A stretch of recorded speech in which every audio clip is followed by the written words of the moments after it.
on the dot. And so we're going to ask you to settle down, get yourself situated. If you're in the lobby, come in because we're going to go because we want to get Dr. Wallach up.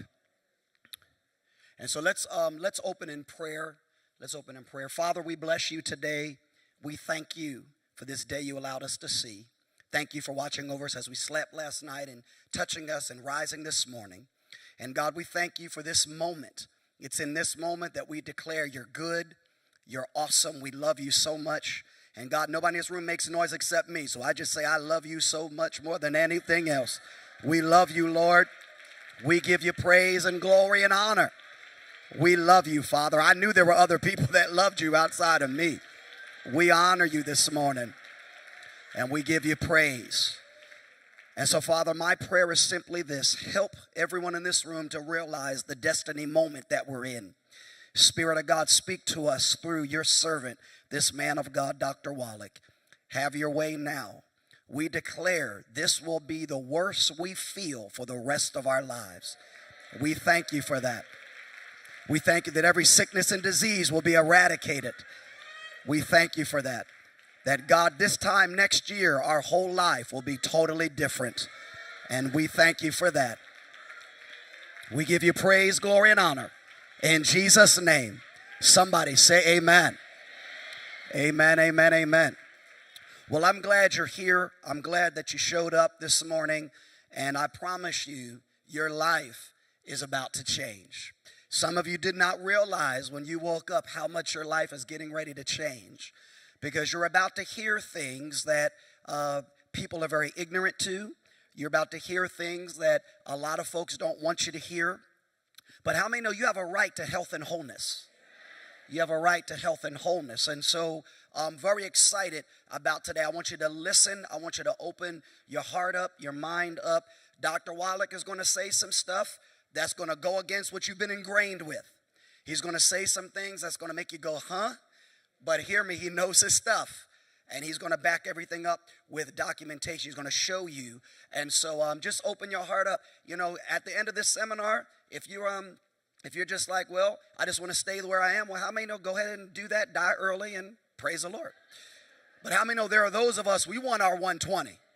Amen. We want our 120. So this whole thing began a few years ago. Pastor Aisha and I, we were getting dressed, watching TV, and Dr. Wallach was on Benny Hinn. And not that I watch Benny Hinn a lot, but we just happened to had it on, and he was on, and it intrigued us. We were intrigued by what we were hearing. Benny Hinn was intrigued. Benny Hinn made Dr. Wallach put his hands on the Bible and go, put your hands on this Bible. He said, are you telling me? Because Dr. Wallach was saying, we can take care of that, take care of that, take care of that.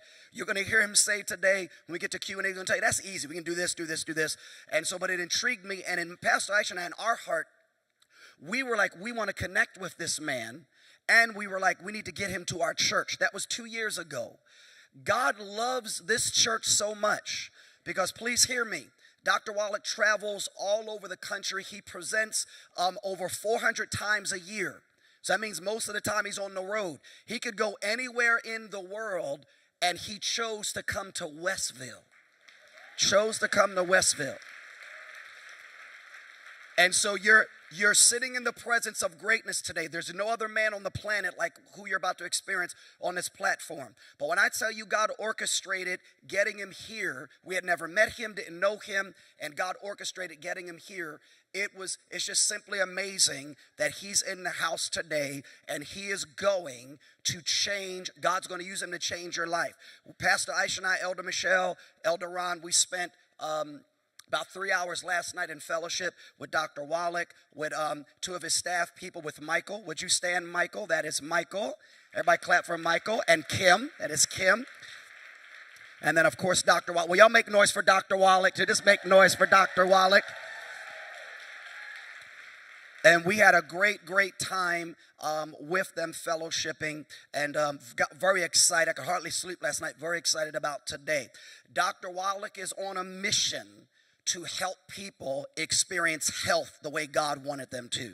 That is his mission. He goes wherever God will open a door if they'll let him come, and that is his mission, to help people get healthy. And so his stance is also this. you and I are responsible partially for our health. You're responsible. How many of you can sit on a sofa and go, Lord, just heal me, but there's no faith in that? You're responsible to take action for your own body. So you're going to hear some things today. He's going to share. Then we're going to take about a 10, 15-minute break. He's going to share for about a couple hours. We're going to take a break. There'll be snacks in the lobby for you to get. And then come back in. We're going to do Q&A. I'll prep you on that. We'll kind of talk right before we go into the Q&A. And then you have a chance to ask questions, what's going on. And he'll give you some advice on that. Amen? But I want you to open yourself up. I cannot stress enough how important hear me, this is the Bill Gates of the medical field. This is the Bill Gates that we have here.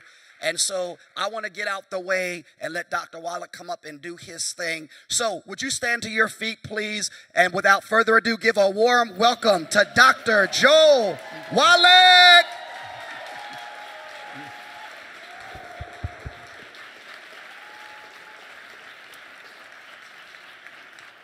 Okay, thank you so very much, and God bless each and every one of you. I'm just kind of looking at the audience here, and this is every man's dream. 90% of the people in here this morning are women. You must be already looking at the previews of the Super Bowl. Okay, I'm going to ask you, are there any health professionals in here this morning? Any doctors, nurses, Indian chiefs? Okay, good. We appreciate them. Let's give them a hand.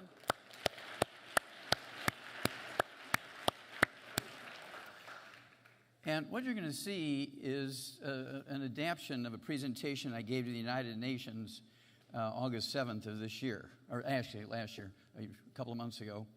And so you'll notice that there's quite a bit of stuff from like 20 different countries, because I wanted the United Nations to understand that what I'm sharing is a thing of humanity as opposed to America alone.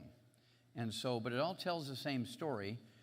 And so we'll get going, and if you would hold the questions in, we'll have plenty of time for Q&A afterwards. And this will be considerably different from what you've learned. Okay, everybody where we're supposed to be? Okay, here we go. Now, the thing that makes me different is that I have a degree in agriculture. I have a degree in veterinary medicine. I'm a comparative pathologist where I do autopsies on animals and people. And I've been a primary care physician as a naturopathic physician licensed in Oregon and California since 1978. So some of the stuff you appreciate is for the United Nations, so I'm going to go fairly fast. And I also received the Lifetime Achievement Award there in Natural Medicine and Philanthropy. Very proud of that. Now, how many of you, raise your hand if you've ever heard the CD, audio cassette tape, or the book, Dead Doctors Don't Lie? Okay, good. A few, about 1%, 2%. We've sold 350 million copies of the CD, 10 million copies of the book. And I'm telling you that not to brag, because I want you to be understanding of the perspective of where we're coming from. Michael Jackson's Thriller, his bestseller, he sold 72 million. The Bible has sold trillions, right? And so we're putting things in perspective. Why dead doctors don't lie? Because the average lifespan, according to their own survey, the medical system published in 6 medical journals in 1999, is 56. God lives forever. We need to listen to God. Why do we spend so much time and energy and attention to doctors whose average lifespan, according to their own survey, is 56? The information I'm going to share with you this morning is in my newest book, one of 14 books, Epigenetics. And it's the #1 bestseller according to Amazon.com in the field of genetics, epigenetics, and general medicine in the last couple of months. So I'm very, very proud of that. Okay, here's the beginning of the presentation. This is December 1st, 2008, Time Magazine cover article, The Sorry State of American Health. We don't have the best healthcare system in the world. We have the most expensive healthcare system in the world, but not the best. And what they said here was that despite technological advances in medicine, Americans are less healthy than we used to be. And the most terrible part of this story is that it says that our children will be the first generation of Americans who do not live as long as their parents. How many of you heard that? Raise your hand. Okay, that's about 10%. Our children are not going to live as long as us if we continue doing what we're doing. Well, the reason why I'm on this crusade and speak 400 times a year because I'm not prepared to accept that prediction. I'm not going to just shrug my shoulders, oh, well, that's the way it is.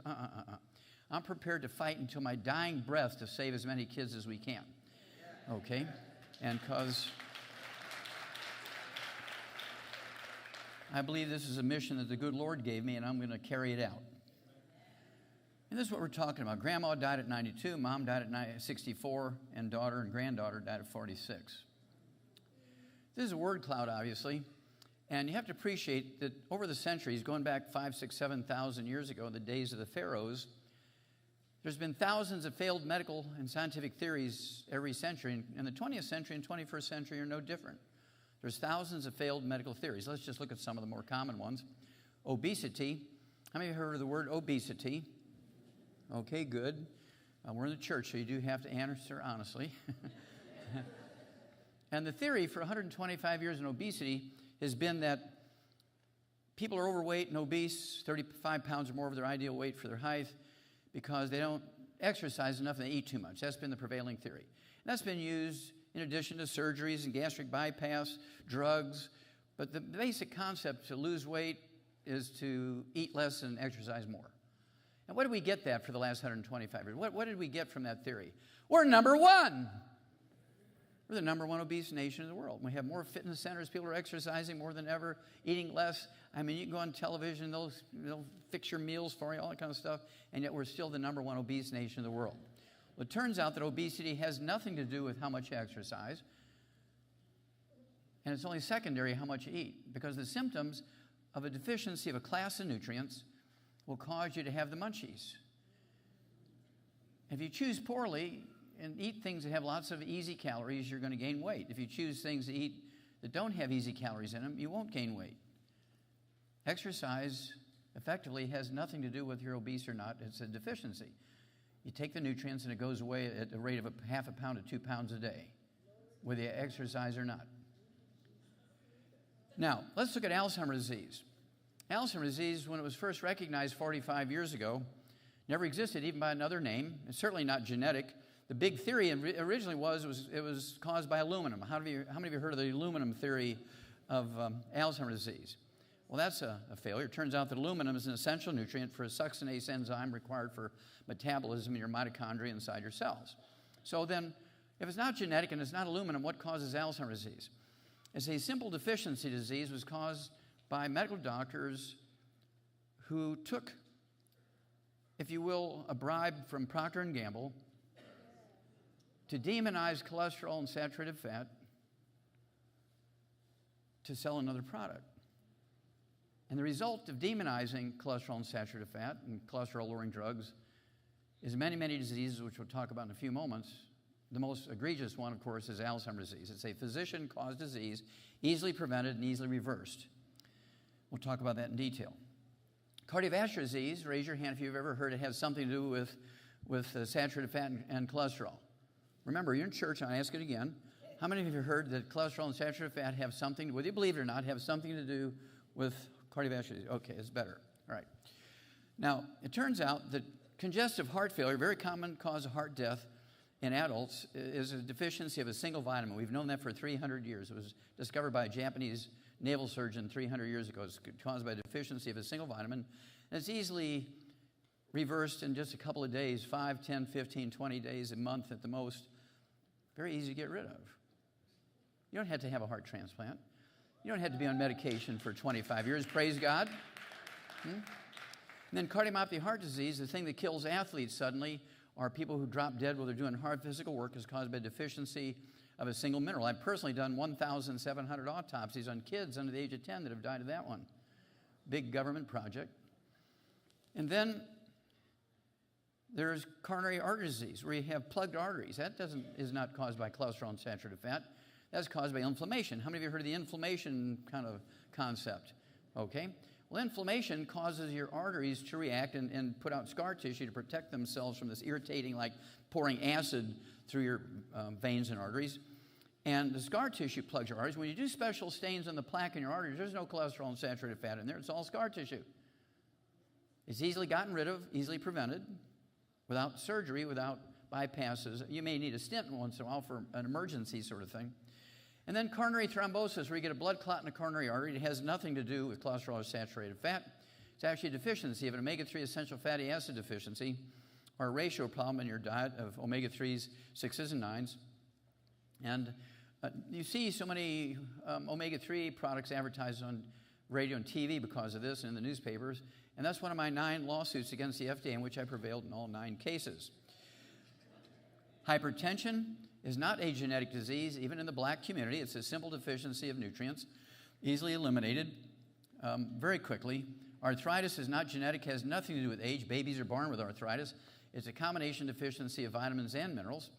And then type 2 diabetes has nothing to do with genetics. Type 2 diabetes is a simple deficiency of a single mineral. We've known that for 80 years.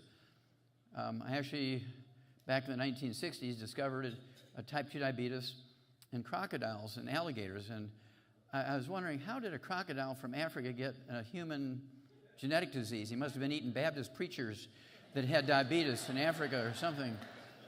It turns out that this one deficiency of this one mineral universally gives diabetes to any vertebrate, whether they're a crocodile or a snake or a hummingbird or a deer or a human being. It doesn't matter. Again, some of this stuff, I had to educate all these ambassadors, so we're going to flip through a lot of this stuff. Witches were burned at the stake. Witches are usually grandmas who were using herbs and chicken soup to heal people, make them feel better. And the medical system didn't like that. And so they would go to the churches and say, Grandma Ruthie is a witch. She's using witchcraft to cure people. It's the church's job to cure people. So the churches of the day would send out inquisition committees to torture these poor grandmas until they admitted to and confessed to being a witch and using witchcraft, and then they were rewarded by being burned at the stake, and the doctors were happy all the way to the bank.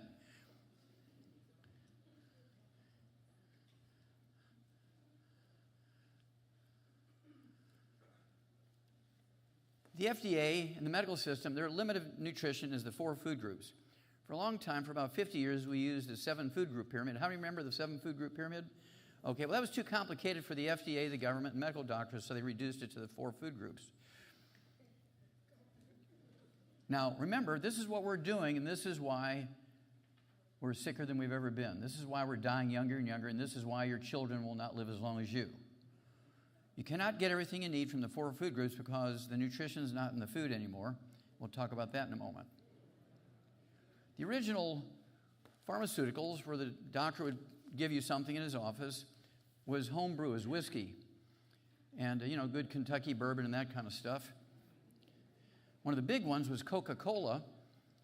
Coca-Cola, before prescriptions, Coca-Cola was cocaine. That's why they called it Coca-Cola. And in the 1920s, it became a prescription item, cocaine, for dentistry primarily in the beginning. And so they had to take it out of the Coca-Cola, the over-the-counter and the drugstore stuff they were pulling out of the little things, and the tap, I guess you call it. And today, Coca-Cola is one of the biggest export products to the world. This is how people know us. Oh, Coca-Cola, that's the American thing. And then before the drugs, Prozac and others for depression, doctors would prescribe cigarettes. Call for Philip Morris. I'd walk a mile for a camel. It was always a doctor in his white coat and his stethoscope. He'd walk a mile for a camel. That's probably why their average lifespan is 56. Hospitals overcharge patients by 1,000%. They'll charge you $500 for a 3-cent latex examining glove. And nobody pays attention because insurance pays or Medicare pays. So when you get the statement in the mail, you just throw it in a drawer, burn it, throw it in the trash. Nobody sits there and goes item by item to see what you were charged. Every time doctors go on strike who work for hospitals or on the hospital staff as opposed to owning their own clinic, every time doctors go on strike in hospitals all over the world, whether it's England or Israel or the United States, the death rate goes down. That's a fact. You can Google it. Death rate in hospitals when doctors are on strike. People don't die anymore. This doctor, Jerry Block from Tulsa, Oklahoma, I go there quite often. There's so many churches in Tulsa, Oklahoma. It's called Tulsa Jerusalem because there's so many churches there. And he was fined $105,000, which is chump change to him, for billing Medicare. He would charge people for things he didn't do. He would charge people for things he did that they didn't need. And the $105,000 was not a big deal for him. It was kind of chump change to him. But when 200 patients lined up to sue him for $5 to $10 million each because he'd cut things off that they didn't have to have done, but he needed the money, he jumped off a 20-story building and committed suicide in October of 2015. Prescription drug abuse is reaching crisis proportions. Right now, 59% of American adults are on 5 or more prescription drugs. The medical system has failed us terribly here. And primarily, they like to use addictive drugs, such as opioids. Why do they do that? Because you have to come in every month, get your prescription fulfilled. That way, they keep getting the office fees. Okay? It became such a big story. It was a cover story in Time magazine in June of 2015. This is one of my favorite articles, a full-page article, and had to chop it up a little bit. Came out February 5th, 2007. Full-page article in USA Today. The title is a little vanilla for me, Patient Protect Thyself. And the line, which appears to be a line just above Patient Protect Thyself, is really a list of some of the sources that they got the information from. The Institute of Medicine, the Ethics Watchdog for the medical system, the Journal of the American Medical Association, the most prestigious medical journal, certainly in America, maybe the world, and then the Center for Disease Control, which is a federal agency that tracks this stuff. And the figure I'm going to give you, which came from those agencies, is a yearly figure. This is not 100 years of accumulated data. This is a yearly figure, according to them, and that's in the kind of upper left-hand corner under medical mistakes. It says, each year in America, medical doctors kill, injure, and infect 15 million patients, right here in America alone. Each year in America, medical doctors kill, injure, and infect 15 million patients each year. Let's just look at 2006. Again, this is the Institute of Medicine did the study. And they just looked at decimal point errors, where the prescribing physician actually had some decimal mistakes, or the fulfilling pharmacist made some decimal point mistakes. These types of mistakes, yearly figure, are tallied up at 1.5 million fatalities and permanent injuries each year from decimal point mistakes in prescriptions. Let's just look at infections in hospitals each year, just American hospitals. This is the Center for Disease Control, the federal agency that tracks this stuff. They say that there's 2 million infections each year from one bug, C. diff, Clostridium difficile, which is a human poop bacteria. And they tracked it through hidden cameras that doctors just don't wash their hands after they go potty. Things that you teach a 3-year-old to do. Doctors don't wash their hands after they go potty, and results in 2 million infections each year in hospitals. And of those 2 million infections, you look at the second paragraph on the left-hand column. It says, of these 2 million patients that are infected each year in hospitals, 90,000 die each year. 90,000 die from these infections because doctors simply don't wash their hands after they go potty. I'm going to give you a theoretical problem here. What if North Korea, what if Iran, what if ISIS were to send over an intercontinental ballistic missile with a biological weapon and infect large population centers? Like Newark, New Jersey, Philadelphia. What about New York? What about Atlanta? What about Dallas, Texas? What about LA? What about Chicago? Infect 2 million people with that biological weapon and kill 90,000. It'd be war, wouldn't it? Well, here's one trade that does it every year in their office, their workplace. They don't even get an OSHA ticket. They get a walk every time.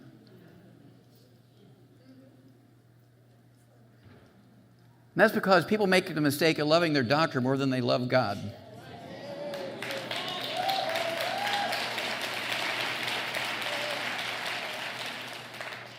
I want you to appreciate that every time you see something in the newspaper that a certain drug has been recalled because it's wounding or hurting people, or a device, medical device, such as the endoscopes from above and the colonoscopic examination from below, are hurting people, they pull them off the market. The FDA will pull them off the market. Well, when they withdraw these things, whether it's the drugs or the medical devices, guess what? The FDA is the one who approved them. That's right. That's right. And they approved them taking the advice without challenge from the people who made them. There's all this hanky-panky under the table.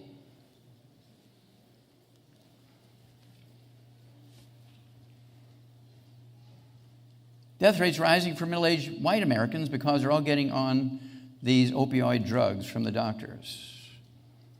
This doctor who billed for surgeries that were not performed, particularly he said that people had cancer, he got 175 years in prison. This is from Detroit, but I guarantee you he won't spend that much time there. He'll get out in 2 years. Medical guesswork.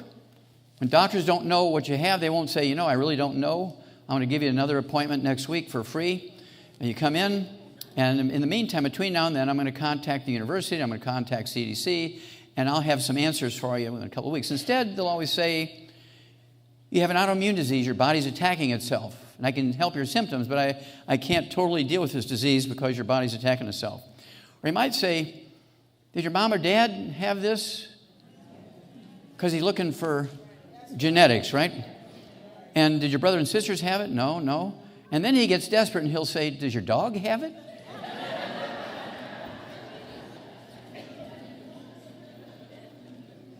Each surgeon in the United States makes thousands of errors each year. Each surgeon in the United States makes thousands of errors yearly. This was first shown in 1990 by Lucien Lepay, who's the head of the Department of Public Health at Harvard School of Medicine, 1990, and he did it again in 2014. And, you know, we're talking about take out the normal lung, leave the cancerous lung in. Cut off your right leg when you should have taken your left cataract out. Give you a heart replacement when you just went in there to have a stent put in. How does this happen? Well, according to Lucien Lepay, the head of the Department of Public Health at Harvard Medical School, 1990 and 2014, he said, and he did this study, he went and got blood samples from these doctors saying, hey, we're doing a study on doctors, and they just volunteered and gave their blood on hundreds of them. And he found out that 52% of the doctors in emergency rooms and surgical suites in their private clinics, 52% are intoxicated every day when they go to work on alcohol, street drugs, and prescription drugs. We did it again in 2014, got the same answer.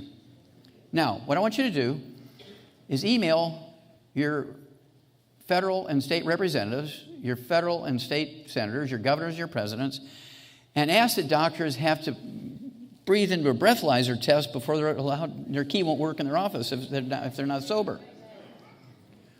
And they have to pee in front of a nurse into a cup because I don't want them to bring their dog's urine, right? They have to pee in the cup, and then the nurse will have a test strip to put in their screen for drugs. And if he passes everything every morning, he gets to go to work. If he flunks, he goes to jail for 3 months and has his license taken away. Why should you suffer death and injury? I mean, they test athletes when they win a gold medal. They test them for drugs, for goodness sakes.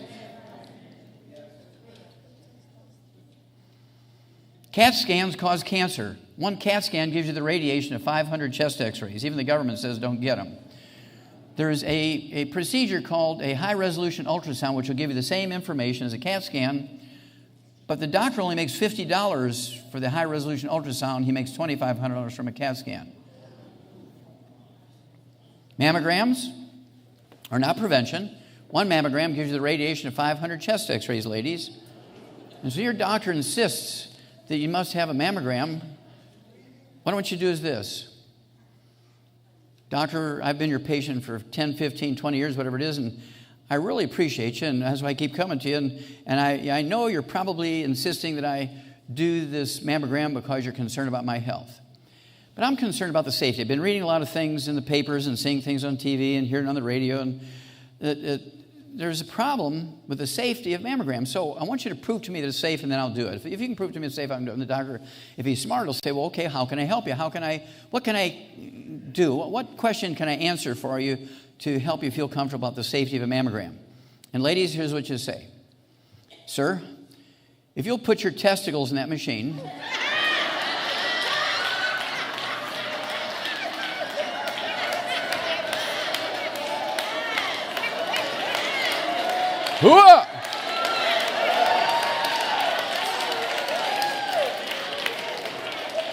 remember, I'm quoting you now, ladies. I am woman. And I guarantee there will never be another recommendation for a mammogram.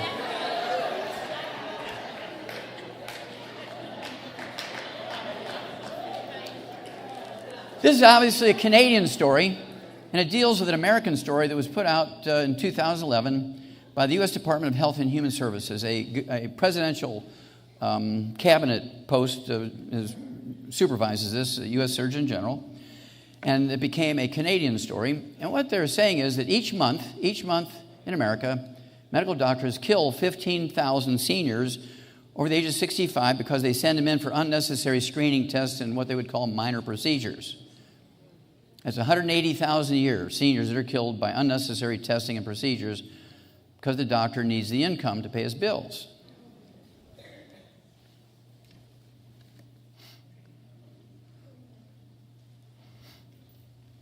Now, most people didn't read this article because the headline intimates that this is a governmental problem. U.S. healthcare wastes $750 billion a year. Says, what's new? The government wastes a lot of money, and so what should be surprising there? But this is not what the story said. What the story said was your doctor, your primary care physician, your GP, actually bills for things he didn't do, like that guy that went to prison for 175 years, and he bills for things he did do to you but you didn't need because he didn't want to pay back a student loan. He just bills you, you pay him, he pays the university and doesn't have to pay it back. He uses you as an ATM machine. At this point, I have to tell you a little story. And you'll see some of this in a moment. I've worked a lot with the African American, the black community, all over the world since 1991. And there's reasons for that, which I'll get to in a moment. But just before she died, Coretta Scott King called me because I've been working with her son, Martin Luther King III, and with his weight problem and diabetes and so forth. And she said to me in her condo, I spent 4 hours with her, she and I alone, it was a blessing. What a great woman. And she said to me, yes,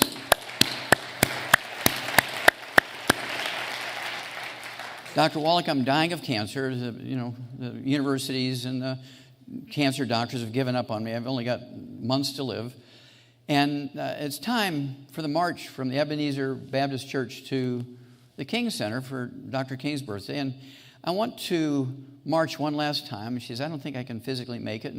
And she had all kinds of terrible complications for her cancer. I said, well, Mrs. King, would you like me to help you with your cancer? She said, no, I've already made up my mind. I'm ready to be with Martin. And I really just want to do this one last march.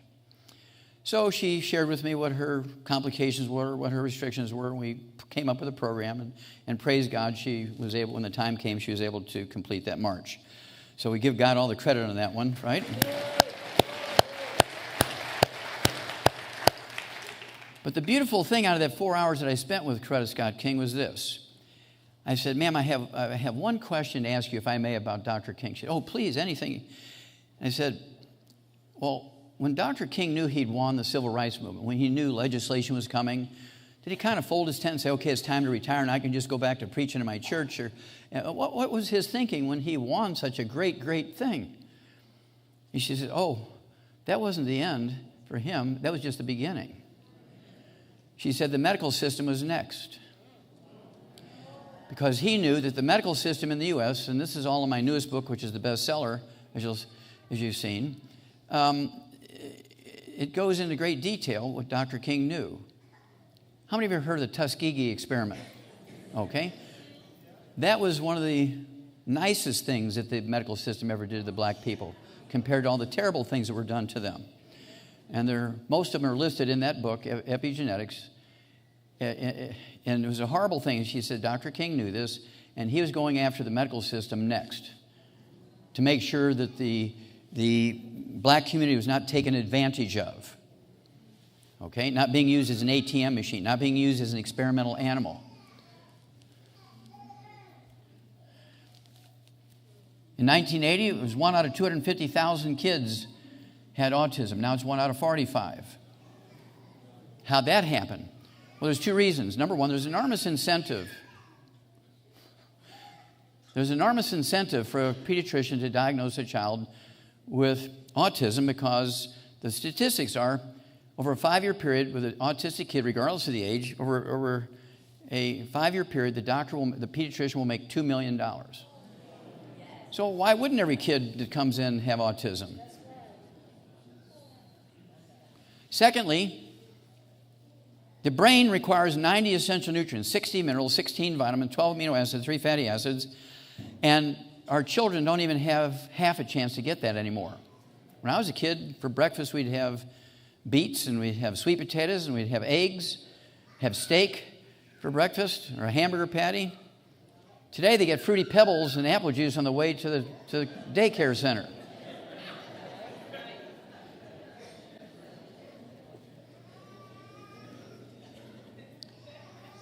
This little Latino girl, 28 years old, was from a low-income family, and so she was using county facilities for her prenatal care, and when she got pregnant, for her pregnancy monitoring. The day came to have her baby. The doctor who'd been monitoring her, they paged him, and he's playing golf. He's on the 14th hole, and he said, "Oh, this is her first pregnancy. It'll take a little while. Keep me informed." And so 45 minutes later, they paged him again. "Oh, this baby's crowning. This baby's coming quick. Got to be here. There's no other doctors here. If she needs a cesarean, if the baby needs something special, there's nobody here to do anything. You got to be here, doctor."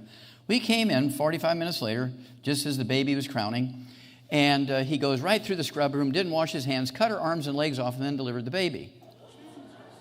Now, he did it 6 months later to another woman who had interrupted his golf game. He's still working at that county hospital in Orlando, Florida, because it's a county hospital, it's a government hospital with a big union, they can't fire him. Now, if I was her daddy,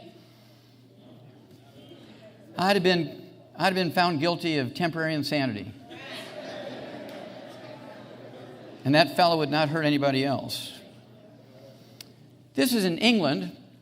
This was a delivery where the mother had a very small pelvic canal through her pelvis. It was obvious the baby's not going to be able to be delivered normally. And so they had planned in advance for a C-section.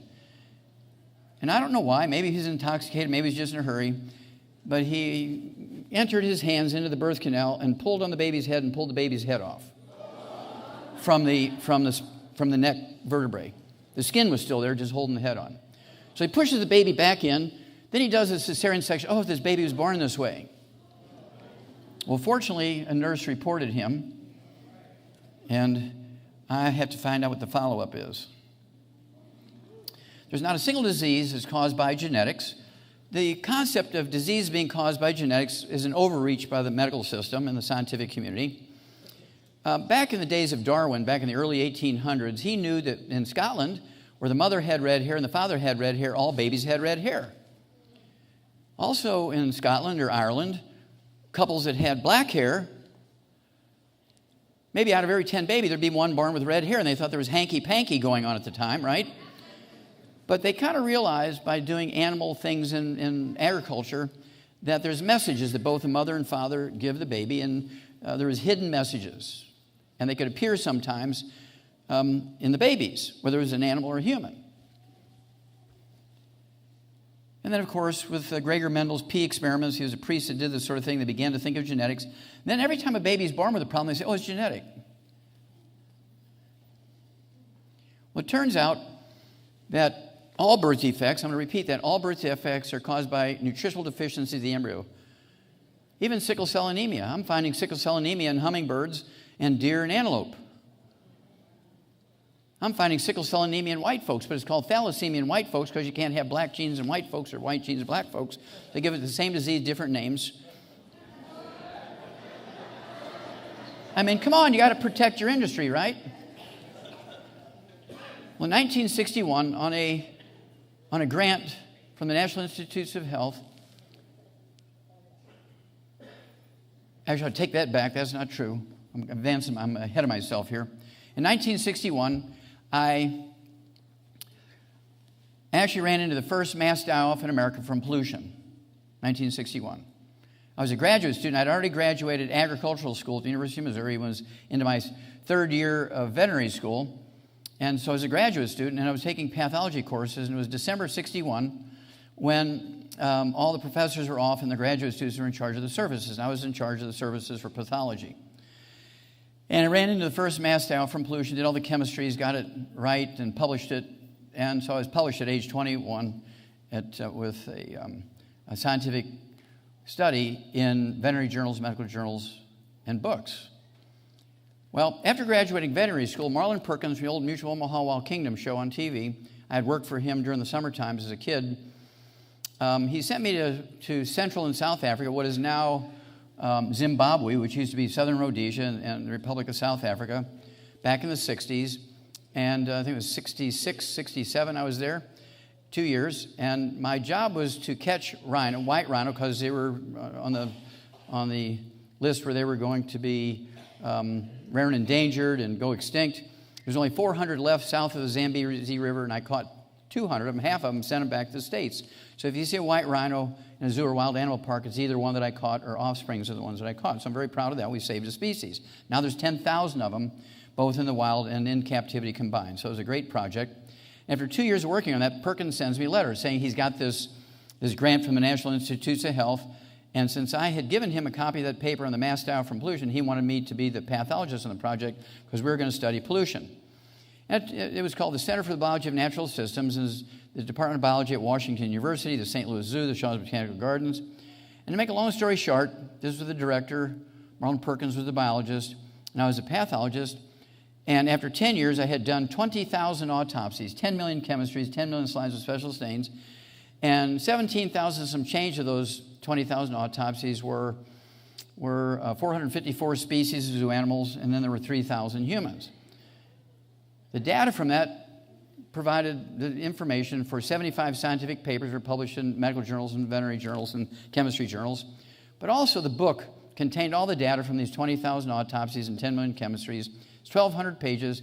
It's in the Smithsonian Institute as a national treasure.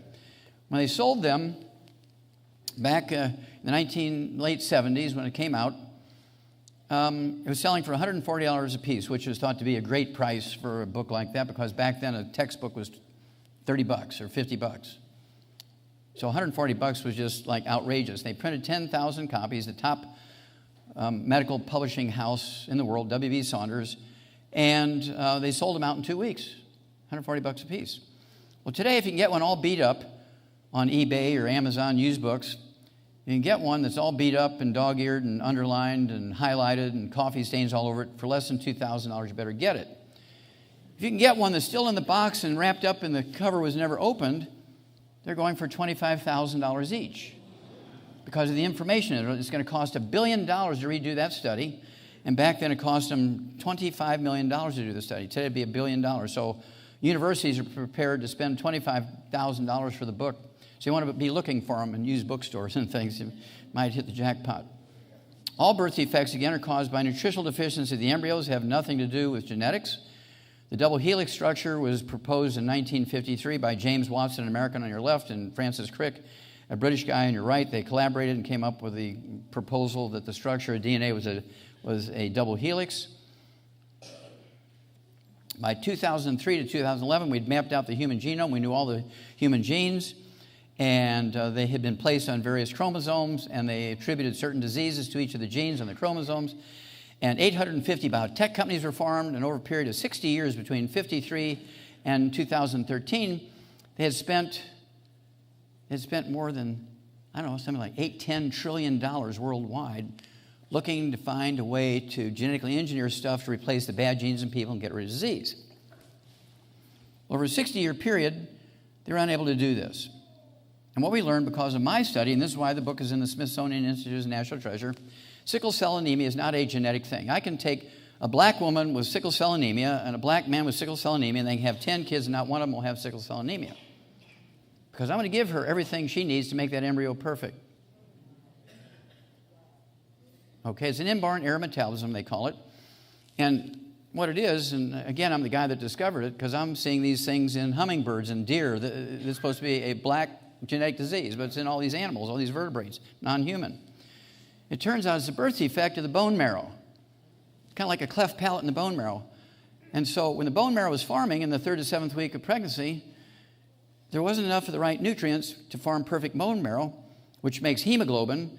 And so the hemoglobin that is formed from this defect is dysfunctional hemoglobin. is not genetic. Now, they didn't have the knowledge to know back then it wasn't genetic because the baby was born from it or with it, okay? To them, it meant it was genetic. The same disease in white folks is thalassemia. And then, of course, another inborn error metabolism, that's not genetic is lactose intolerance. When the lactase enzyme mechanism is being formed in the pancreas and the small intestines early in pregnancy, something's missing. Mama doesn't do that properly. And so if you're going to go to an ice cream party and have some fun, you need to take a lactase enzyme capsule so you'll be ready for all the lactose. Same thing with type 1 diabetes. It's not genetic. There's supposed to be 500,000 per islet of Langerhans of these beta cells which manufacture insulin. But in somebody who's a type 1, they only have 10. Not 10,000, just 10. Just barely enough cells to make enough insulin so that a little baby can be okay. But once they hit 6, 8, 10 years old, pre-pubic, they're growing rapidly because of growth hormones coming out. They don't have enough insulin, and they're recognized having type 1 diabetes. Lipid storage diseases, Tay-Sachs disease, all these things are thought to be genetic. It turns out they're just nothing but a inborn error metabolism. Mama's missing something as the baby's going down the assembly line. Epigenetics is a current best-selling book. The Death of the Genetic Theory of Disease Transmission. You'll see why this is said in a moment. That's me back in 1977. And Black Gene Lies. This is a book, and if I may, I'm going to take my coat off because I'm getting cooked by these lights up here. Thank you, Pastor. Okay. This book's publication was paid for by Pastor Creflo Dollar from Atlanta, Georgia. How many of you have heard of him? Okay, good. Yeah, great gentleman. He and his wife, Pastor Taffy, and I was just so happy to see that the pastors here at the churches know him and everybody knows each other very well. At any rate, back in 1991, I was introduced to him by Andy Young, who I've worked with a lot from the Civil Rights Movement, Mayor of Atlanta and Ambassador to the United Nations. And he told me that Pastor Dollar's 11-year-old daughter had a genetic form of asthma that only black kids get, and she wasn't responding to the maintenance medication for asthma. And the doctors had pulled Pastor Dollar aside and said, look, she's not going to make it. She's one of these kids that just is not going to make it, so steel yourself, prepare, because she's a child that's not going to make it. So I was introduced to him, and I listened. He said, yeah, we give her like 5 or 6 different medications. They try it for months, it doesn't work, and they try different medications, it doesn't work. Well, maintenance medication for asthma works to prevent asthma attacks. Now, it doesn't cure it, but it will prevent asthma attacks. So the reason I surmised that she wasn't responding to these drugs, she wasn't absorbing them. She just wasn't absorbing them. And so I put her on a gluten-free diet so her intestines would recover, because when you're gluten intolerant, your intestines lose the ability to absorb things. So I put her on a gluten-free diet, gave her the 90 essential nutrients appropriate for her body weight for an 11-year-old kid who's very skinny because she's obviously not absorbing nutrients and so forth. And praise God, in 2 weeks she was cured.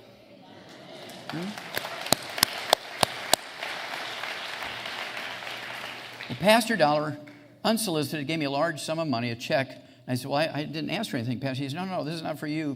This is for you to do the study to find out what causes diseases that are said to be genetic in the black community that are not. I want to know how to prevent them. I want to know how to cure them. So I spent the money as he wished and came up with this book. And he bought the first 100,000 copies. And we sell about 1 million of these a year. Every black child in the world needs to read this book because it goes into what causes, how to prevent and reverse sickle cell anemia, asthma, obesity, type 2 diabetes, Alzheimer's disease, cardiovascular disease, high blood pressure. None of those things are, in fact, genetic. They're all simple nutritional deficiency diseases, easily prevented and easily reversed. It's all in the book, Black Gene Lies. And there's Pastor Dollar, and now this 11-year-old girl who's now 30. Hooah! Okay, this was a study I did in the early 1960s when I came back from Africa. Every day, just about, we were in the newspapers in the central part of the United States, including Missouri and Illinois and Indiana, because of all the work we were doing, all these autopsies, we're finding all these diseases. And of course, the center wanted to let people know we were spending their money well, and so they're sending out news releases. And Monsanto, the chemical company, had a main office in St. Louis, and they donated big hydroponics units, a building that had all these trays and racks and watering systems and fertilizing systems. And you could grow soybeans, you could grow corn, you could grow barley grass or wheat, whatever you wanted to grow in there, tomatoes. And they opted to set it up for barley grass. So it would be almost like giving a pasture to an animal in a cage in a zoo. And Marlon Perkins said to me, okay, Wallach, we need to find out if we're going to be wasting a lot of time here. Are the animals going to eat it, first of all? Secondly, is it going to be of benefit to them, or is it just something to play with and roll around on and give them diarrhea and more things to clean up? So find out for me. So to make a long story short, there was a pair of mallard ducks, simple barnyard ducks, in one of the zoo ponds. And every spring, it happened to be spring, they'd lay fertile eggs, and the eggs were being fed to the various animals that would eat eggs. And so I said, don't give the fertile eggs to the animals anymore. What I want you to do is start putting them in the refrigerator. When you get 125 of them, let me know. Well, 3 months later, we had 125 of these fertile eggs in the refrigerator, just like human frozen embryos kind of thing, right? And I set up 4 groups. Group number 1 got chopped up head iceberg lettuce for 6 weeks. Group number 2 got only the chopped up hydroponically grown barley grass from this new hydroponics unit. Group number 3, the one that has the ruler on it, got the Ralston-Purina scientifically constructed duck pellets for raising baby ducks. You know you notice that the one with the ruler on it is like 3 times as big as the other 2 groups. And then the hydroponically grown barley grass and duck pellets together, group number 4, I called it the Baby Huey group, because they were 5 times bigger than the number 1 and number 2 groups. Same mother, father. The mother and father were eating the same food for the entire 2 or 3 months, whatever it was, to get the 125 eggs. And the only genetic difference between them was some were boys and some were girls. Otherwise, the genes were exactly the same, because the same mother, father, same food they got for that period of time where they were laying those fertile eggs. And the only one that got the nutrients in such a level that it allowed them to get the genetic potential for health and longevity and fending off disease and size and fitness and so forth was the one that got both the hydroponically grown barley grass and duck pellets. This experiment was written up in scientific journals. It's a big portion of a book called Rare Earths Forbidden Cures. And also, of course, it became the first scientific study done on the science of epigenetics. It was in the mid-60s, in 1967, I believe. And I'm considered one of the 3 fathers of the science of epigenetics as a result of that one little experiment. High blood pressure, I probably went too fast there, apologize. High blood pressure in blacks not genetic. Okay. Say simple nutritional deficiency. The death of the genetic theory of disease transmission. Remember James Watson? He was the one, along with Francis Crick, proposed the double helix structure of DNA. And he was asked in March of 2013 to give a progress report. Where are we at? It had been 60 years since they had proposed in 1953. The structure of DNA was a double helix. And over those 60 years, there had not been one disease cured with genetic engineering. There had been not one disease prevented with genetic engineering. What was going on? Where were we going wrong? What's our status of genetics? He gets up in front of an illustrious group in San Diego, California. It was at the University of California, San Diego, and the Salk Institute was there to be the host. And there were 300 invited people. I was not one of them. And 150 of them, half of them, were Nobel Prize winners from all over the world. They were one of the best minds in the world for this presentation. The other 150 were heads of departments of genetics and biochemistry and chemistry at medical schools all over North America, Canada, United States, and Mexico. And he got in front of this illustrious group, kind of like I'm standing in front of you now, and I'm going to quote him now. He said, you can sequence the genes of 150,000 people that have what we believe are genetically transmitted disease, such as sickle cell anemia, type 2 diabetes, things like cancer, and you're not going to cure a single person. Now he said a few more things, and I'm going to quote him again. He said, because all the experiments we've done over the last 60 years in genetics have been irrelevant. I guarantee at that moment, every heart in that room started palpitating, eyebrows went up, people stopped breathing. And then he spoke for a little bit more, and then he said, because Nothing we have thought to be genetically transmitted is. It's all biochemistry, a.k.a. nutritional deficiencies. And then they fired him.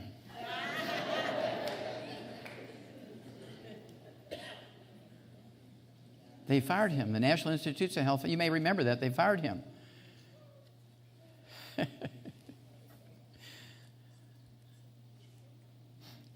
Now, the first 90 days of pregnancy, the first trimester is when the baby's going down the assembly line. If mother's missing something, it's kind of like going down the assembly line in Detroit, and the guy who has to put in the fuel pump has to go to the bathroom. He doesn't stop the line. He doesn't have somebody come in and fill in. Maybe 40 cars go by. By the time he gets back, there's 40 cars without a fuel pump. Same thing is true with the mother with that baby. As the baby's farming, she has to have everything perfect. All 16 minerals, all 16 vitamins, 12 amino acids, 3 fatty acids, and optimal amounts to manufacture that baby properly as God saw fit to make us, okay? After that 90 days, it's all growth. Of course, you can see how a human embryo, as it's developing, requires stuff. Another way of looking at this is you can take a blueprint of your dream home, buy your dream lot on a lake or in the mountains, and you throw that blueprint onto the lot and come back a year later. Is that house built? No. The deer ate the blueprint and the weeds are chest high. There's no house because you needed skilled craftsmen, concrete layers, carpenters, roofers. You needed roofing shingles. You needed wood. You needed drywall. You needed brick. You needed all this stuff. Same way with your genes. They are nothing but a blueprint. Doctors yet still believe that genes are autonomous. They're going to do what they're going to do regardless of how you eat, what you do. It's not genetics anymore. It's all epigenetics. Okay, what are OBGYNs doing wrong? They should be held accountable for all this. That the fact that our children are not going to live as long as us. They'll be the first generation in America that our children do not live as long as us. And that's because when the woman first comes, whether she's an 18-year-old, or she's going there because she has PMS, she hasn't started her period, and she's concerned about that sort of stuff, or she's going through menopause, or whatever. But those in the childbearing years, the OBGYN nor his nurse either give them a CD, a DVD, or a pamphlet or a booklet that says you must take all 90 essential nutrients to prevent birth defects. What I want you to do is when somebody in your family or somebody you know or somebody in your church family or somebody in your workplace, either they are young kids are dating seriously or they're getting engaged or they're getting married, don't give them money. Don't give them gift certificates. Do not give them towels with their initials monogrammed on it. Don't give them a set of linens to start their household. You give them the 90 essential nutrients so you won't be a grandparent babysitting a special needs child.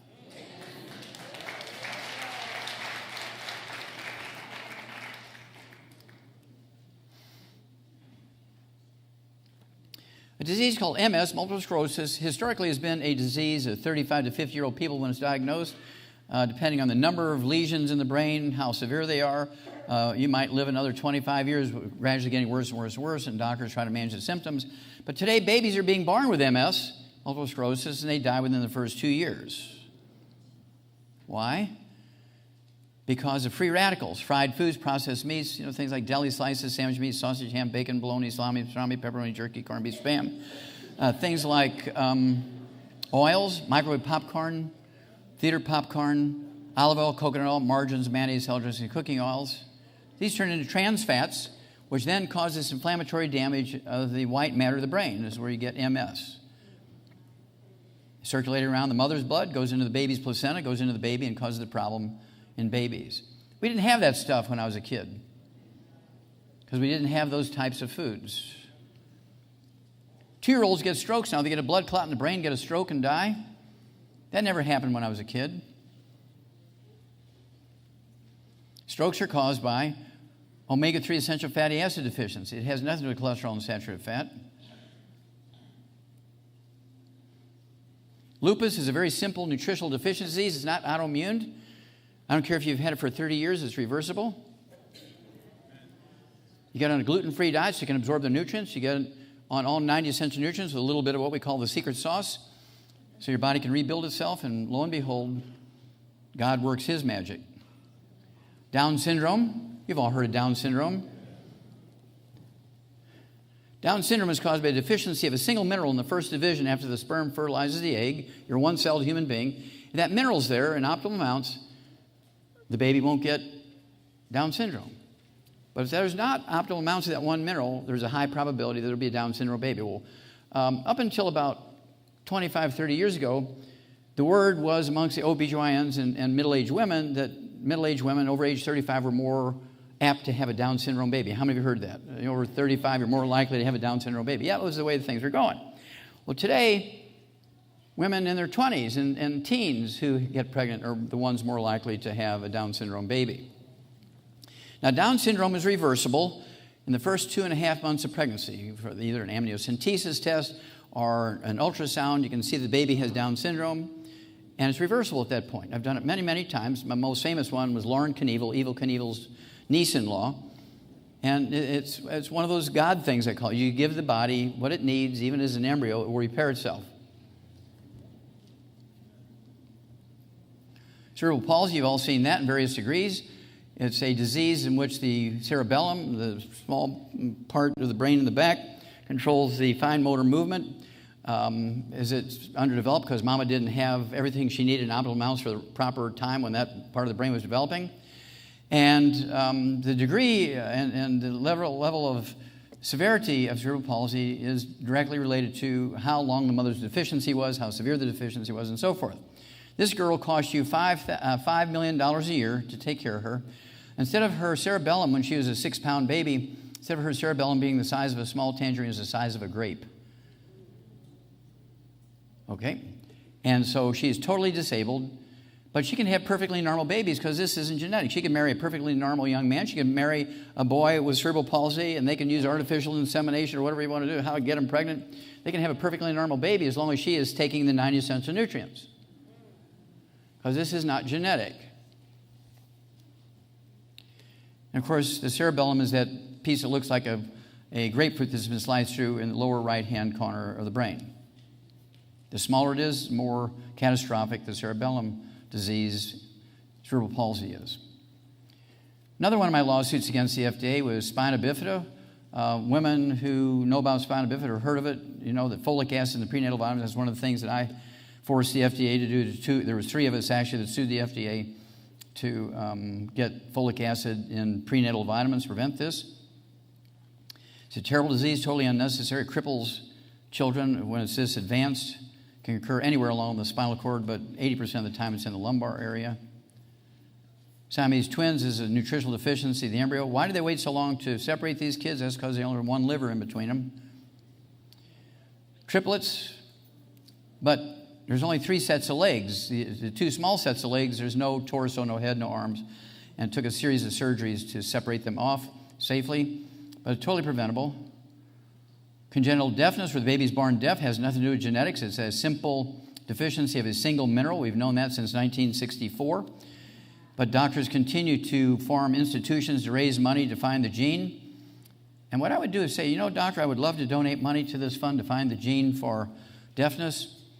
But what I want to do before I donate money, I want to see a copy of your taxes from last year. Because I want to see how that money was distributed. And that's when they'll say, I'm sorry, I can't let you see that. Wait a minute, you're a publicly, you're a public institution. I want to see your tax return. Oh, you can't see that. That's because 99% of the money that was donated wound up in his pocket as fees. Cleft palate, totally preventable.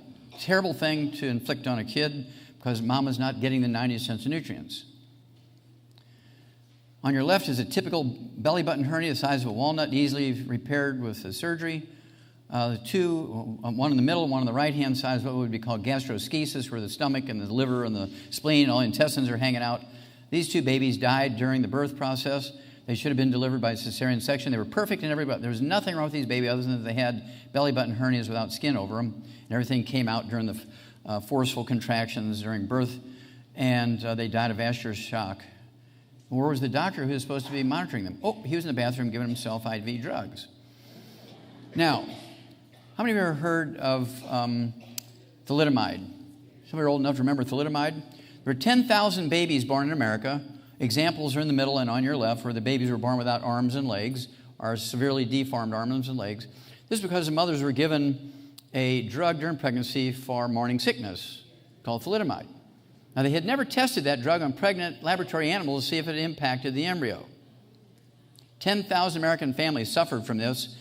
The pharmaceutical company that actually made the drug paid a couple of $1 million to the government in fines, and then the families had to suffer by themselves. Again, that had been one of the occasions where I would have been found guilty of temporary insanity. Right now, you're hearing about the Zika virus. How many of you heard of the Zika virus? Okay. These are two babies with microencephaly. The girl on your right is 10 years old. Her younger sister here is only 2 years old. Typical faces, typical what they look like, because their head is very small. There's 4,700 babies born in Brazil between June and October of 2015. 4,700 babies with this defect. Now, people are blaming this on the Zika virus, although the same Zika virus occurs in just about all of South America and Mexico and the Bahamas, but nobody else has seen the same birth defect. So I suspect there's something else going on there. Okay, there's something else going on there. Are they giving these women a new drug for morning sickness? Are these women celebrating because it's some holiday there and they're all out drinking in that part of the pregnancy? I don't know. There's something else going on there, because the Zika virus alone is not going to cause this. This gal on your right is 10 years old before the Zika virus. Okay? How many of you read some of the Greek mythology or heard of the Cyclops? Terrible warrior with one eye in the middle of his forehead. His greatest joy was to hold you and eat your head, kind of stuff. Well, here's a kitten with cycloptic eye. Here's a sheep with cycloptic eye. Here's a shark with cycloptic eye. So when you have two vertebrates from different families, and cat is a carnivore, lamb is a herbivore out there eating grass, and the shark, of course, is a fish-like critter, and they all have the cycloptic eye, so that tells you that it's not genetic in any way, shape, or form. It's a simple nutritional deficiency. Here's a 6-month-old human baby with cyclops because mom wasn't getting those nutrients during pregnancy.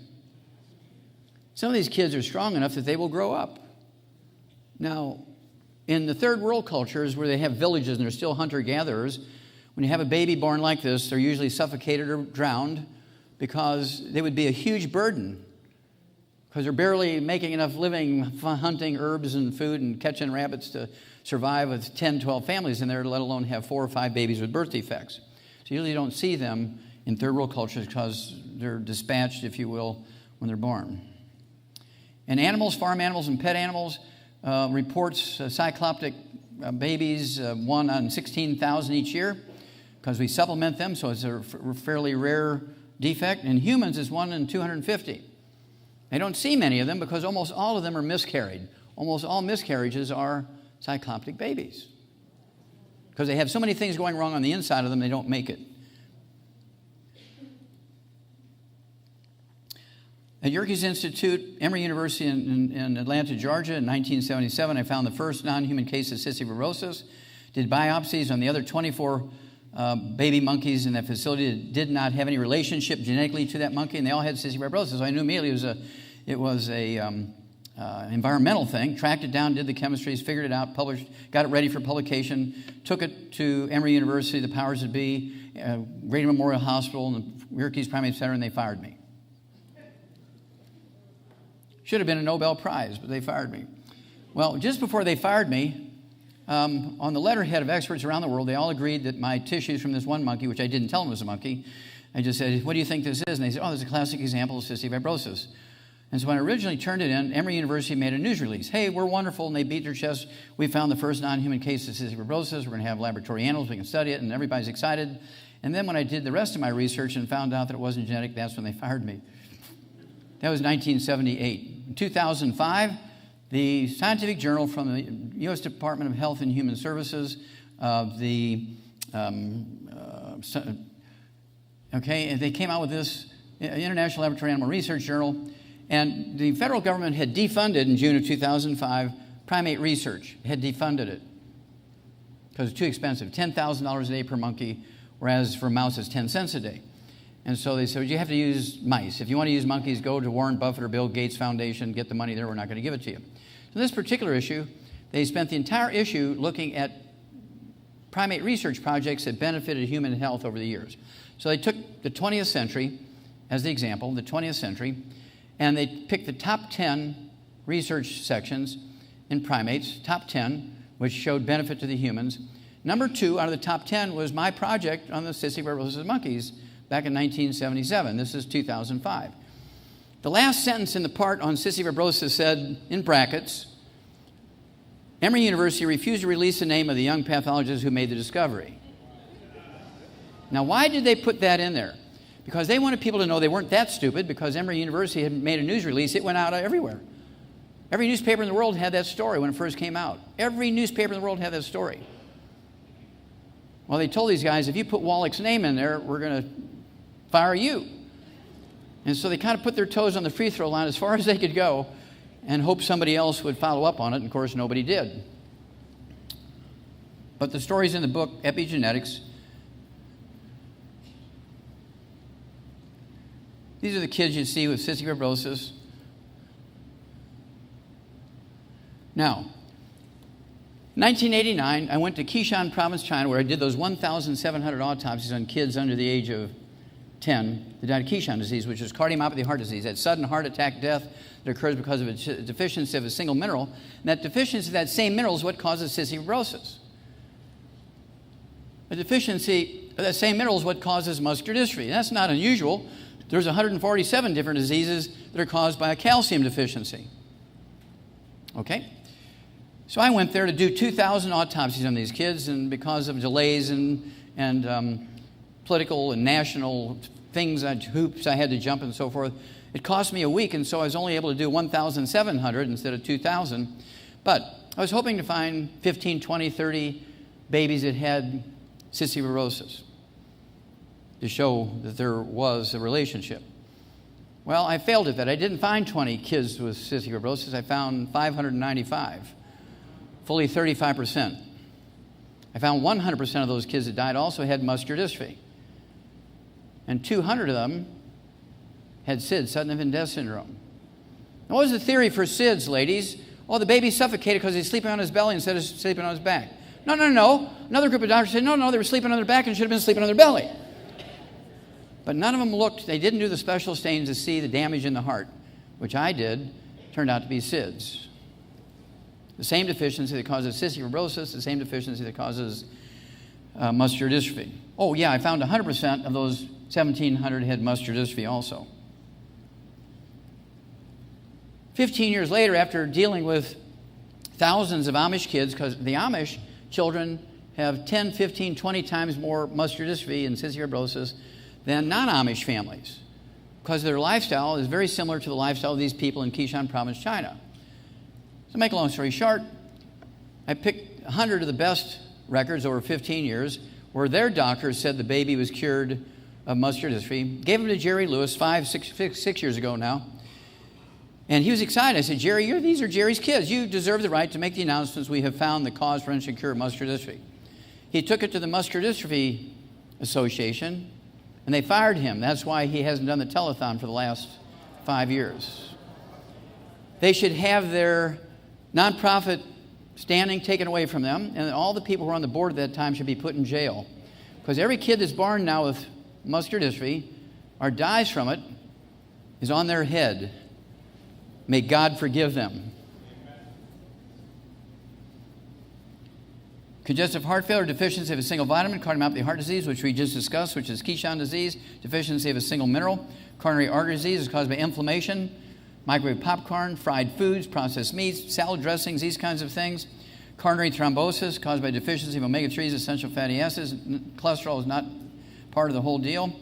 There's the evil one, microwave popcorn. That's one of the reasons why your children will not live as long as you. I'll show you the front page news story in a moment where this was in there, 50,000 heart attacks a year in kids, and 20,000 of them die from microwave popcorn. Remember I told you earlier that cholesterol and saturated fat doesn't cause coronary artery disease. It's inflammation from eating trans fats and heterocyclic amines. The demonization of cholesterol and saturated fat, saying that they were the cause of blocked arteries and heart attacks and so forth, was to sell a new product that Procter & Gamble wanted to sell in 1952 called Crisco. So Procter & Gamble, through the efforts of a medical doctor who was a professor of medicine at the University of Minnesota, he was also on the board of Procter & Gamble, he was also on the board of the American Heart Association, and he brokered the deal where Procter & Gamble gave the American Heart Association back in 1952 $1.7 million to endorse Crisco as a healthier way to eat than lard, cream, and butter. There was no science to show that, but they took the $1.7 million and endorsed Crisco.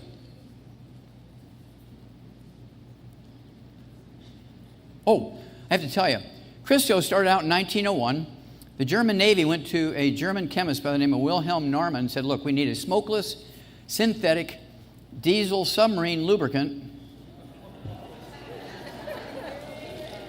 And 4 years later, in 1904, he came up with what we now call Crisco.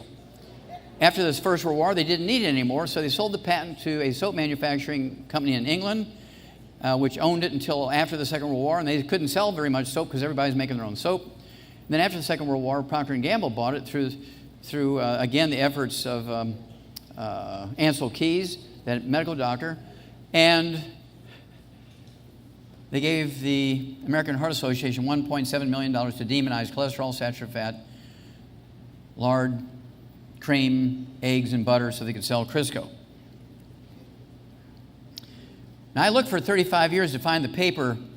There was a pivotal paper showing that saturated fat and Crisco cause heart disease and artery disease. Couldn't find it.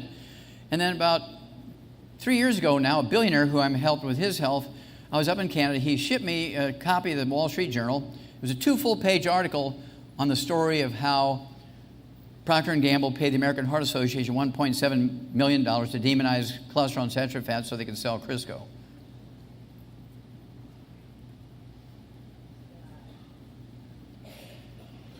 And they weren't selling much, even though the American Heart Association endorsed Crisco. They couldn't sell much still because it wasn't very romantic or sexy. So Keys decided to come up with a program that made it more sexy to eat Crisco, and he came up with the Mediterranean diet. The Mediterranean diet was never a study. It was always just a sales campaign to sell Crisco. Get over it.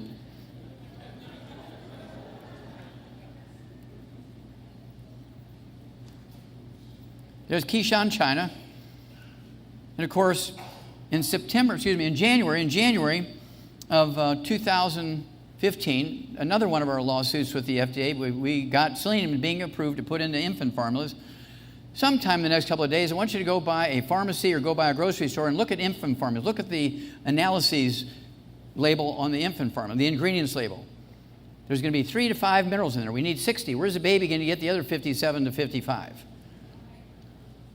Unless you supplement them, you're going to be burying them, is what it comes down to. Well, we got selenium to be able to be put in there now. So in the next couple of months, they should be adding the selenium. Remember, SIDS is caused by a deficiency of this mineral. Muscular dystrophy is caused by a deficiency of this mineral. Cardiomyopathy, heart disease is caused by a deficiency of this mineral, and also is cystic fibrosis. And these are the Chinese kids. Qishan province is that red province up in the upper right-hand corner, kind of like New England and China, mainland China.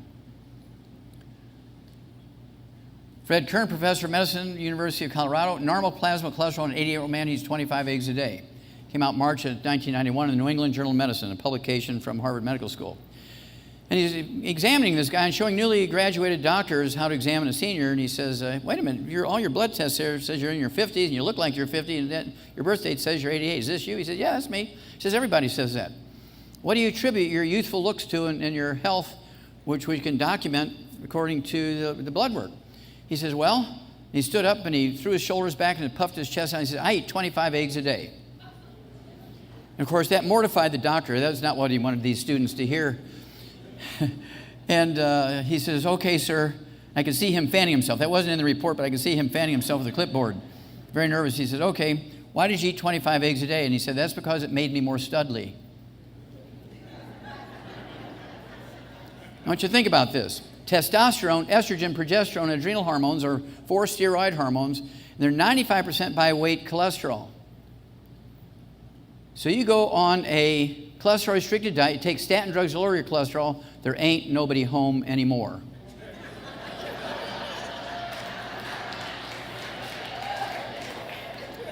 Now, the pharmacy industry, the pharmaceutical industry loved that. They came out with Viagra and Cialis, and now they got women's Viagra. They're having the time of their lives. And of course, they're pumping out statin drugs as much as they can to get you in that situation. They're burning the candle, they're burning your candle at both ends, so to speak. These 3 Time magazine covers give you the whole story of cholesterol. There's a picture in 1961 of Ansel Keys, the guy who brokered the deal between Procter & Gamble and the American Heart Association for that $1.7 million. He was considered the savior of the American cardiovascular system because he pointed out for the first time that cholesterol was a demon. He looks like a Nazi, doesn't he?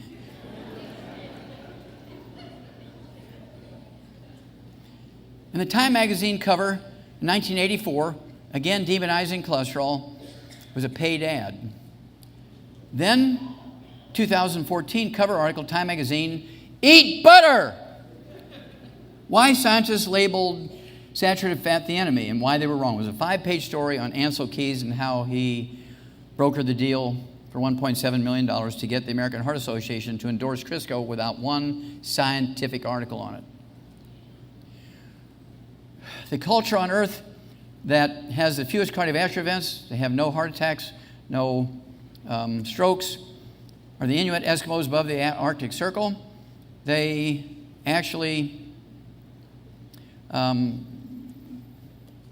live on nothing but whale meat and whale blubber, walrus meat and walrus blubber, seal meat and seal blubber, bear meat and bear fat. They don't eat fruit. They don't eat vegetables. They don't eat nuts. They don't eat grain. Their cholesterol is run 350 to 500. This has been reported at least 25 times a year for the last 12, 15 years. Doctors don't pay attention to this.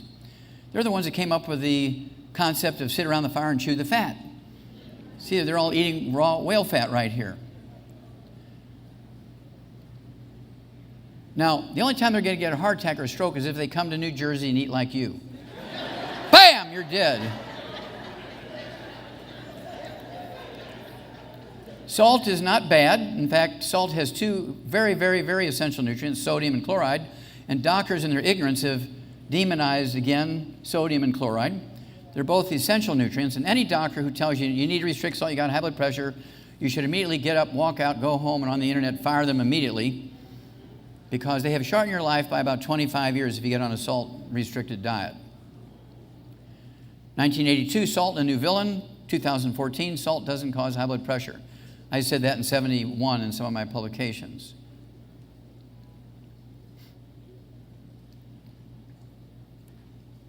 Science News, very famous, very well-respected scientific journal. The lead article in June of 2012, good cholesterol not beneficial. Wait a minute, my doctor says it's everything. The subtitle was higher HDL, high density lipoprotein, good cholesterol. High good cholesterol levels don't reduce heart attacks. You know why. Congestive heart failure is caused by a deficiency of a single vitamin. Cardiomyopathy heart disease is a deficiency of a single mineral. Coronary artery disease is caused by inflammation, eating fried foods, processed meats, oils, gluten, microwave popcorn, all that kind of stuff. And then thrombotic stroke and coronary thrombosis, where you get a blood clot in a coronary artery, is caused by not cholesterol and saturated fat, but a deficiency of omega-3s are a ratio problem between omega-3s, 6s, and 9s. This is what kills your kids. They come home from school, they're dunking their Oreo cookies in some zero-fat milk, or maybe even rice milk or soy milk, which has no relationship nutritionally to milk whatsoever. It should be against the law for them to call those things milk. The white icing in there is nothing but margarine that hasn't been dyed yellow. It's just nothing but trans fats and heterocyclic amines and acrylamides, cause inflammation, plug the arteries, and cause many, many other diseases. And of course, margarine is the worst type of fat for the heart. Well, my doctor says I have to use margarine instead of butter. Remember, that's why they live to be 56.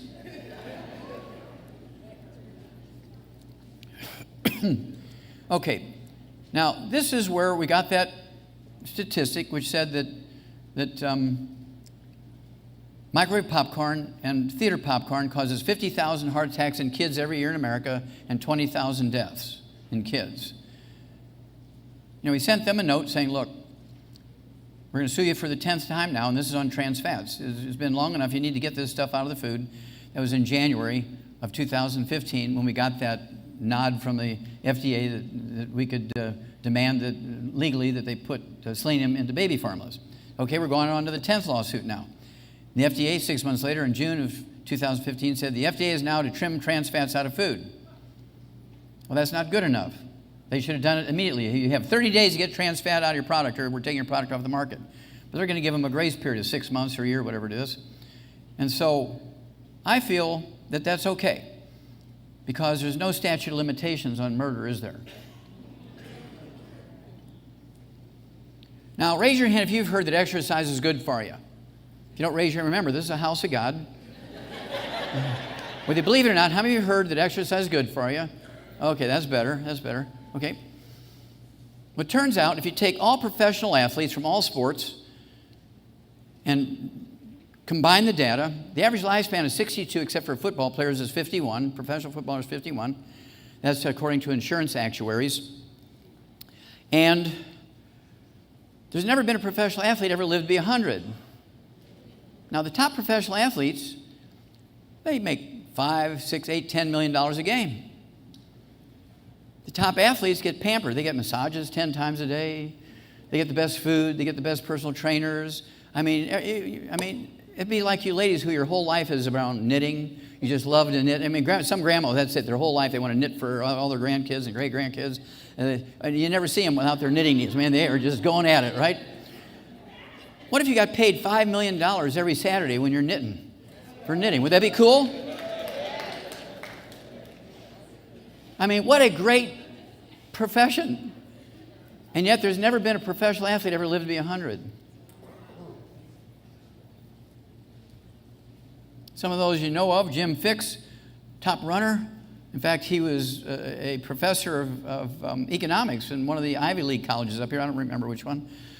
He died at 52 of cardiomyopathy heart attack, a deficiency in that one mineral while he was running. His protege, Brian Maxwell from Canada, had 12 gold medals in long-distance running. He invented the power bar. Nestle's gave him $300 million for the rights to power bar, and then 3 months later, he died while he was running at age 51 of a cardiomyopathy heart attack. He's not a fitness guru anymore.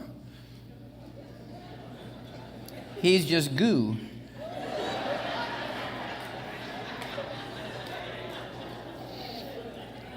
Reggie Lewis, 28 years old, captain of the Boston Celtics, collapsed during a playoff game with the Charlotte Hornets way back then, 1994, I believe it was.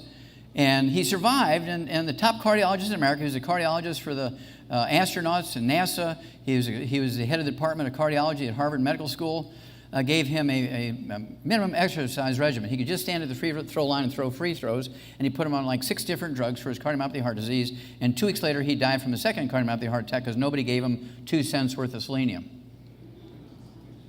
Now here's that cardiologist, Dr. W. Thomas Ness, that ran the Boston Marathon 20 times. He was considered the world's top cardiologist, and he dies of the cardiomyopathy heart disease a year and a half after Reggie did at age 48. His 16-year-old kid on the left, Wes Leonard, Fenville, Michigan, a semifinals playoff, sudden death win. He got the points. His 4 teammates on the court are lifting him up in front of 10,000 cheering local fans, and he dies in their arms of a cardiomyopathy heart attack. The county examiner, medical examiner who did the autopsy on him says, we don't know why he died of this heart attack. It could have been the stresses of sports. Now that guy should go to jail because every time a kid dies from this is because he didn't say it was caused by a deficiency of selenium. He should go to jail for that. The girl on your right, Renalda Pierce, was a freshman at Florida State University. She dropped dead of a ruptured aneurysm while in the middle of a game, 19 years old. And the doctor said she had a genetic disease called Kawasaki's disease. Babies are born with aneurysms, and they die within a couple of months of a ruptured aneurysm. And this is thought to be a genetic disease because babies are born with this. This goes back to the days of what? Darwin, right? In the 1800s. It's actually a nutritional deficiency of a single mineral. A single mineral deficiency results in a breakdown of the elastic fibers in your blood vessels. You can get spider veins, varicose veins, hemorrhoids, and aneurysms from a deficiency of that mineral. And it wasn't a genetic disease in that girl. She just had a deficiency. because she's drinking one of the other sports drinks. Gatorade has 2 nutrients, not that one. Powerade has 6 nutrients, not that one.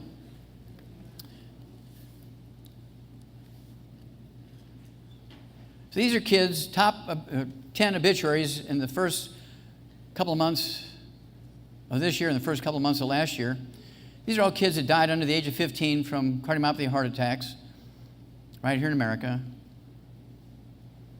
Girls, cheerleaders, softball players, Pee-wee leagues. This is just 10 of them. 20,000 of these kids die every year in America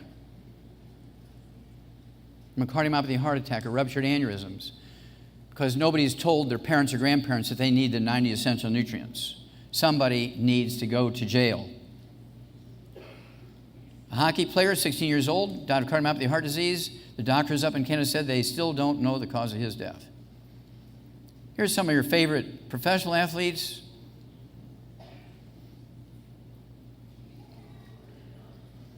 I love this one. I mean, he is one mean-looking dude.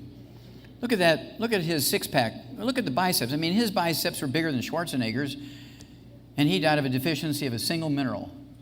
Bam! He was dead. This fella here was a cardiologist and also a professional soccer player in Brazil, and he died during a soccer game at age 57. So what's going on here? Athletes, whether you're a professional athlete or not, sweat. They'll drink a lot of water to rehydrate, which is not a bad thing, but sweat is not water. Sweat is a soup that contains all the nutrients floating around your blood. Let's say you're not supplementing, you have 65, 75 nutrients floating around in there, and you're just drinking water.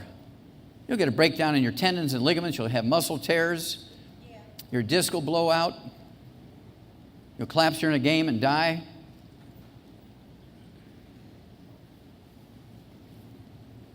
You take the 90 essential nutrients, none of that will ever happen because you'll be replacing what you sweat out. So we came up with Rebound. Remember, Gatorade has 2 nutrients, Powerade has 6, our Rebound has 100, including the selenium and the mineral that's missing when you get ruptured aneurysms. Okay? Now, this is Theo Ratliff from Atlanta, Georgia. He was playing with the Hawks, 28 years old, had bone-to-bone arthritis in both knees, the cartilage popped off his right hip. He broke his wrist catching a pass from a teammate during a regulation game. The doctors at the Atlanta Hawks said, look, this guy's too fragile to play ball. They took his contract away from him. Andy Young introduced me to him. We rebuilt him in 90 days. He got his position back. He played for 14 more years. He made $140 million using our Rebound because we were replacing everything that he was sweating out. And his wife, Christina, loves me.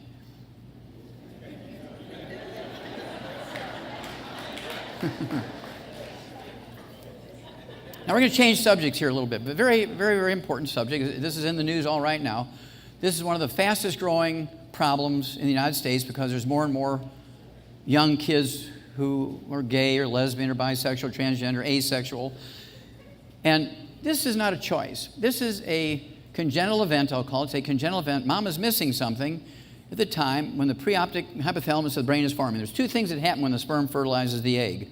Instantly, you're either going to be an XX female or XY male, genetically. But the preoptic hypothalamus in your brain goes off in a different direction. It might take you, 7 weeks, the 3rd to 7th week of pregnancy, which is 3 to 7 weeks after you were determined structurally to be a boy or a girl, physiologically to be a boy or girl, but who you receive signals from, who you give signals to, is determined by that part of the brain, which develops 3 to 7 weeks later. This is not a choice. This is a congenital event. I don't want to use the word birth defect, but it's a congenital event, the same principle as a birth defect.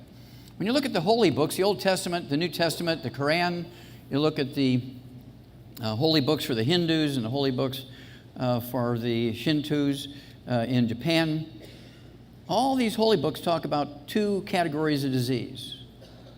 One is infectious diseases, epidemics, plagues, leprosy, and they always talk about homosexuality. All of them talk about homosexuality. None of them talk about Down syndrome. None of them talk about cleft palate. None of them talk about cerebral palsy, which are very easy things. You don't even know what it is, but you can describe it. Back in those days, 3,000, 5,000 years ago, generals and rich, wealthy merchants and kings and pharaohs used to collect babies with birth defects. They would send their soldiers out to give the villagers some money to get the baby with the birth defect. They called them monsters in those days, like the kids that are just horribly deformed, okay? And they would drown them or suffocate them, and they put them in bottles of alcohol. Some of these collections have 30,000, 50,000 infants in them. And over the years, the families gave them to the medical museums of Europe and the United States. In the book Epigenetics, I give you the names of the museums and the names of the collections that are in there. So you can go look at them if you want. So we know those birth defects happened back then, those physical birth defects happened back then, but the Holy Books only talked about homosexuality and infectious diseases. And this is what's going on at this time. Okay, June 2014, cover story on transgenders. Now, this is a white-tailed deer from upstate New York. Anybody here ever go hunting? Not many. Okay, a few over here. All right. Well, white-tailed deer are very interesting. They're a common deer across North America. And this was in upstate New York during hunting season. This fellow sees what's a record set of antlers. I mean, he knows this is Boone and Crockett. This is a record set of antlers. And with open sights, he shoots the deer, goes up to dress it, to cut it open and take all the guts out. And he realized this is a girl. And female deers don't have antlers. This is the equivalent of a bearded lady in a circus.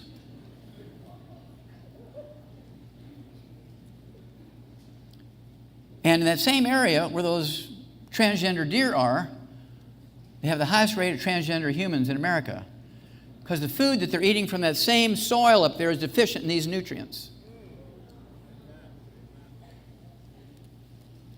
There's 1,500 species of vertebrates, including African animals, free-ranging African animals, zoo animals from all over the world, 1,500 domestic animals, pet animals that have been documented to have transgender behavior, gay and lesbian behavior.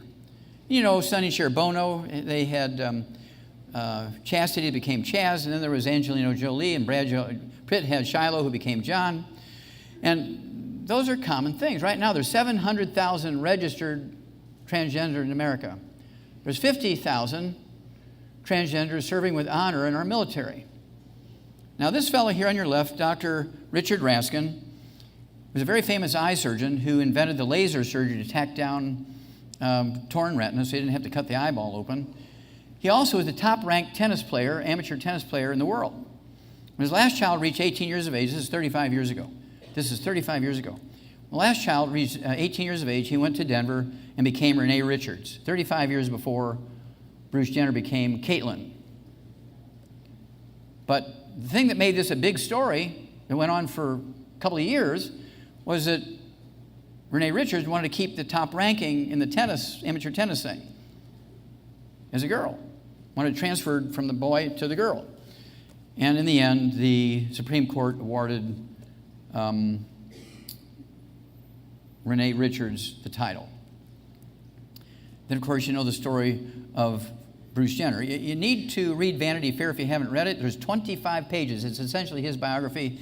And he knew when he was a little kid, when he was 2 or 3 years old, that he would rather be a girl than a boy, but he had all the physical equipment of a boy. And so he worked real hard and push-ups and running and walking and chin-ups and all this kind of stuff to be as strong as he could. And he'd run and run and run. He won all these medals, and he lettered in university and many sports because structurally and physically he was a boy.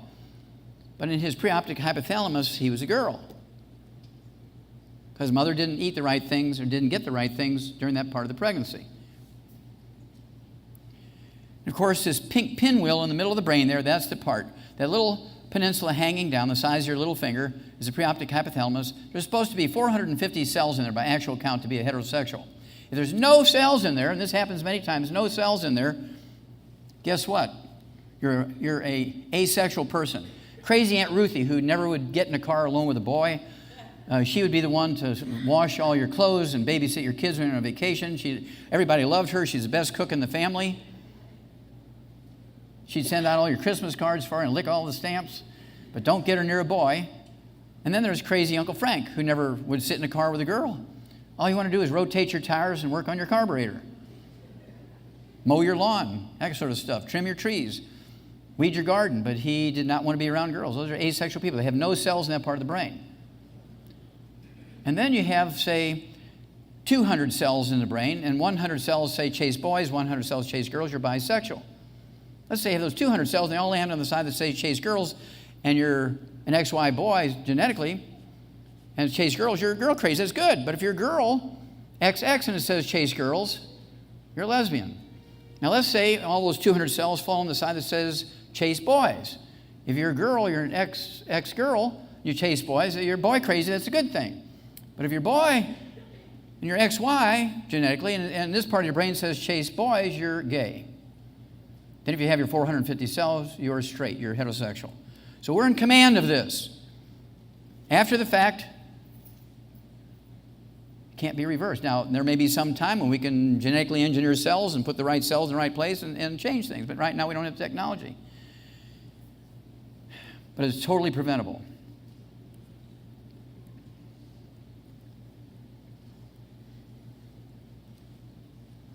Okay, this is that June 15th Time Magazine centerfold. These kids are all cousins. The mothers are sisters from the same grandmother.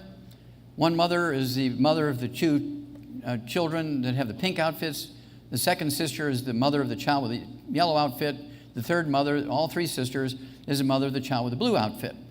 All the boys are fishing in the farm pond. These 4 kids are picking flowers and tripping through the meadows singing little girly songs.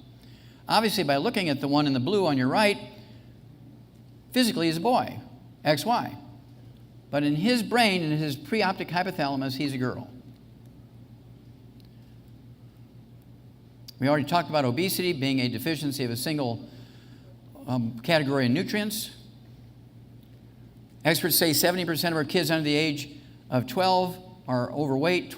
40% of our kids under the age of 12 are obese, 35 pounds more overweight, and it has nothing to do with eating too much or lack of exercise. This little girl here, Natalie Hayhurst from Terre Haute, Indiana, had the same deficiencies, but she didn't gain any weight because her mother was kind of a anti-fat, anti-soda freak, had nothing in the house that would make you gain weight, so she ate light bulbs. She was on the news all the time because she ate light bulbs. There was no calories in light bulbs, so she ate weird things, but she didn't gain any weight because there's no calories in light bulbs.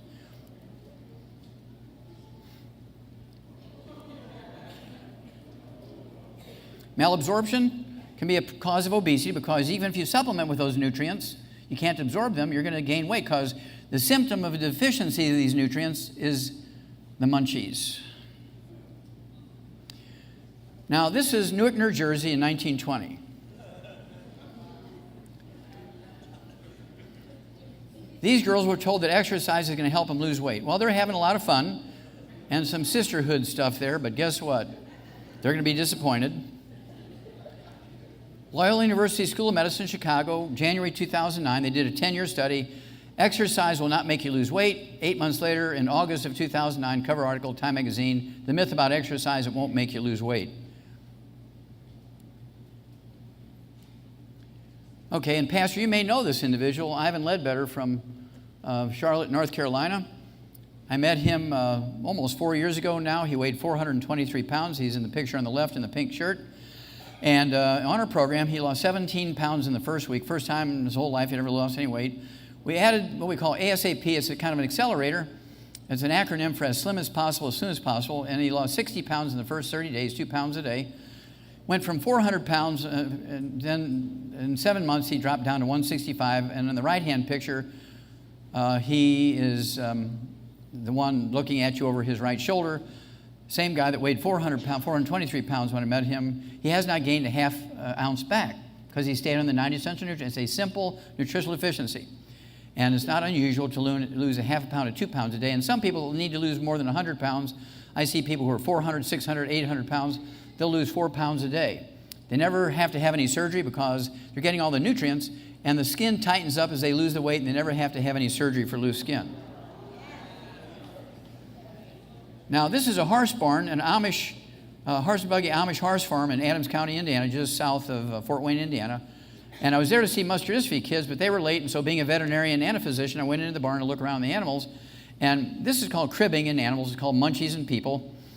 And we choose, rather than eat the furniture, we choose to eat something that could cause us to gain weight. Osteoporosis and arthritis is a simple deficiency of vitamins and minerals. It has nothing to do with age or genetics. It is repairable. You can actually give your body the raw materials to support and promote maintenance and repair of cartilage, ligaments, tendons, connective tissue, disc between the vertebrae, bone makes a bone itself. Unless you've been run over by a tank, nobody ever needs to get a joint replacement. I'm going to repeat that. Unless you get run over by a tank, nobody ever has to get a joint replacement. So why then would a doctor want you to get a joint replacement? Because he makes $2,500 every time he does it. Cola is linked to bone breaks because you're getting a lot of phosphorus in the cola, which replaced the cocaine. And this phosphorus messes up the calcium phosphate ratio. And that's why you have a lot of young athletes that get fractures. You get a lot of middle-aged people who do hard physical work get fractures because they're drinking soft drinks. Calcium deficiency causes kidney stones, every one of them. There's no exception. You go to a urologist and you have a kidney stone. He says, oh, my God, you got to get rid of dairy out of your life. Absolutely. If you're on supplements, you got to stop that. We got to get all the calcium out of your life. Your blood calcium is too high and you're getting kidney stones. No, just the opposite. You need to take more calcium. Your blood calcium will come down. You won't get any more kidney stones. Popular osteoporosis drugs are pulled off the market. Fosamax, well, phosphorus, too much phosphorus. That was a dumb idea on their part, another failed medical theory.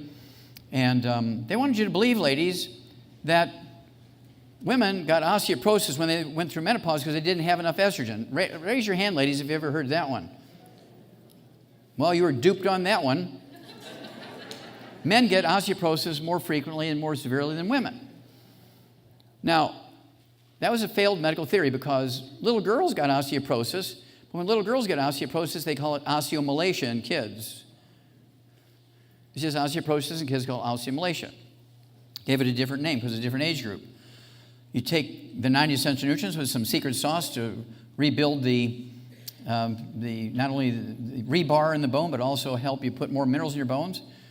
And I don't care if you have osteopenia, osteoporosis, osteoarthritis, degenerative arthritis, bone-to-bone arthritis, rheumatoid arthritis, bone-to-bone arthritis, kidney stones. You have a history of bone spurs, calcium deposits, periodontal disease. It's all nutritional deficiencies, particularly calcium and vitamin D3 and some of the strontium is another one you need to have to prevent fractures and so on. And so you need a program we have, the 90 essential nutrients, what we call the secret sauce, which we'll talk about during the Q&A. This is Andy Young's living room in 1991. I was there because I had written so many articles on how to prevent sickle cell anemia and how to address it better and make it better for people more efficiently than drugs. And so he called me from California to Atlanta. This is his living room. And I noticed he was limping. I said, with all due respects, Mr. Ambassador, why are you limping? He said, well, I got bone-to-bone arthritis in both knees. I'm scheduled in 2 weeks to have a double knee replacement. I said, sir, with all due respects, give me 90 days. Cancel your surgery. Delay it. Give me 90 days and I can rebuild that for you without surgery. He said, I'm going to Emory University. I'm going to Grady Memorial Hospital, the best doctors in the world. Well, they're the ones that fired me over the cystic fibrosis thing. So I let him have an earful of that. And then he canceled his surgery and he said, I'll give you 90 days. 90 days, I rebuilt him. And he introduced me to a lot of people after that. We still do a lot of things together. Okay, he introduced me to Delisha Jones, who was on that women's basketball team, America, for the Olympics that won all the gold medals. And she was training for the third Olympics, and she's 40 years old in this picture. And rebuilt her hamstring, rebuilt her Achilles tendon. The surgeons who put her back together said, look, you're not going to play at the same skill level. You might think of coaching rather than playing. She got her position back. She got her third gold medal. And this is us on stage in California. I'm giving her a certificate saying she's an ambassador for women athletes for our Youngevity company. Well, they allowed me to ask her one question. Said, Delisha, I've got to ask you one question. I'm allowed to ask you one question. This has been, since I've met you, a couple of years ago, this has been really, I have to know the answer to this question. She said, okay, Doc, whatever you want. Now, we're in front of 3,000 people. And I said, Delisha, I have to know, why does a woman who's 6'5" wear 8-inch heels?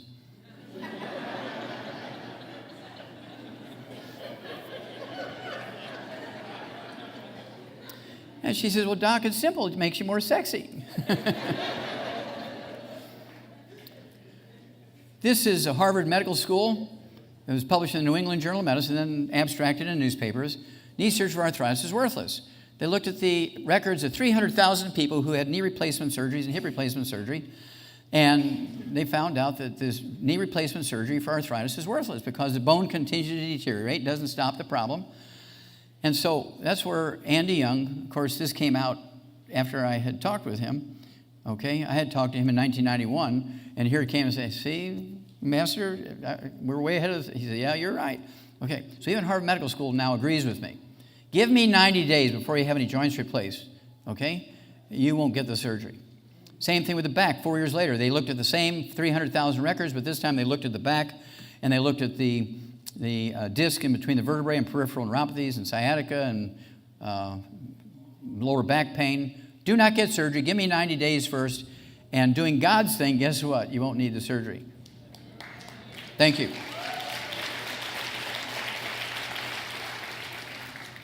Type 2 diabetes. Now, the Pima Indians are worth 5 minutes here or less, 3 to 5 minutes. The Pima Indians, their range of where they live spreads from Arizona, in the southwestern part of the United States, Arizona.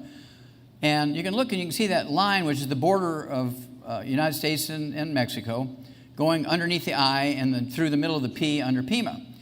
That little bit of yellow above the line, there's 10% of the Pima Indian populations above the line in Arizona and 90% of the Pima Indians down in the yellow below, which makes up about a third of the western part of the mainland of Mexico.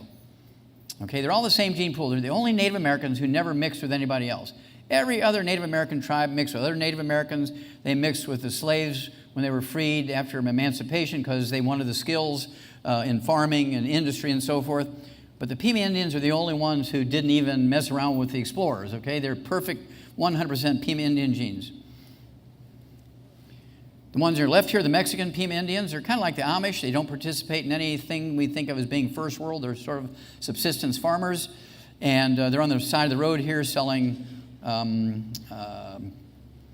jars that they make out of pottery jars and things. They don't have vehicles, no roads. They go everywhere on horseback or walk. They use horses to plow. They use horses to pull wagons.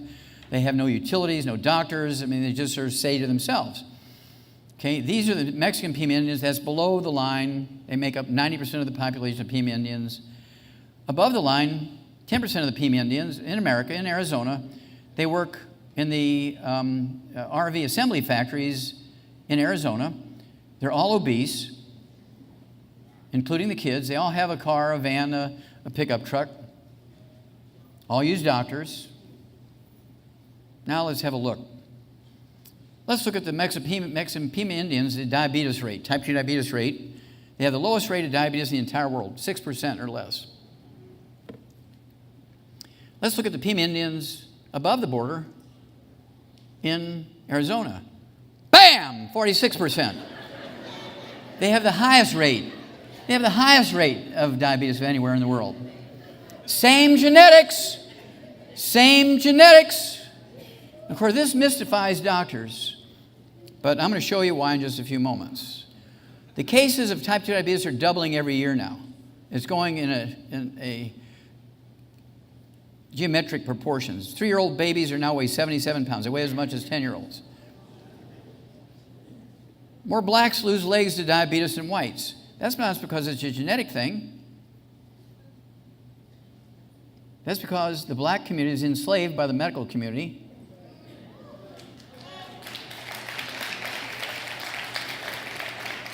Remember the story that Coretta Scott King told me. And these are the things that Dr. King was going against.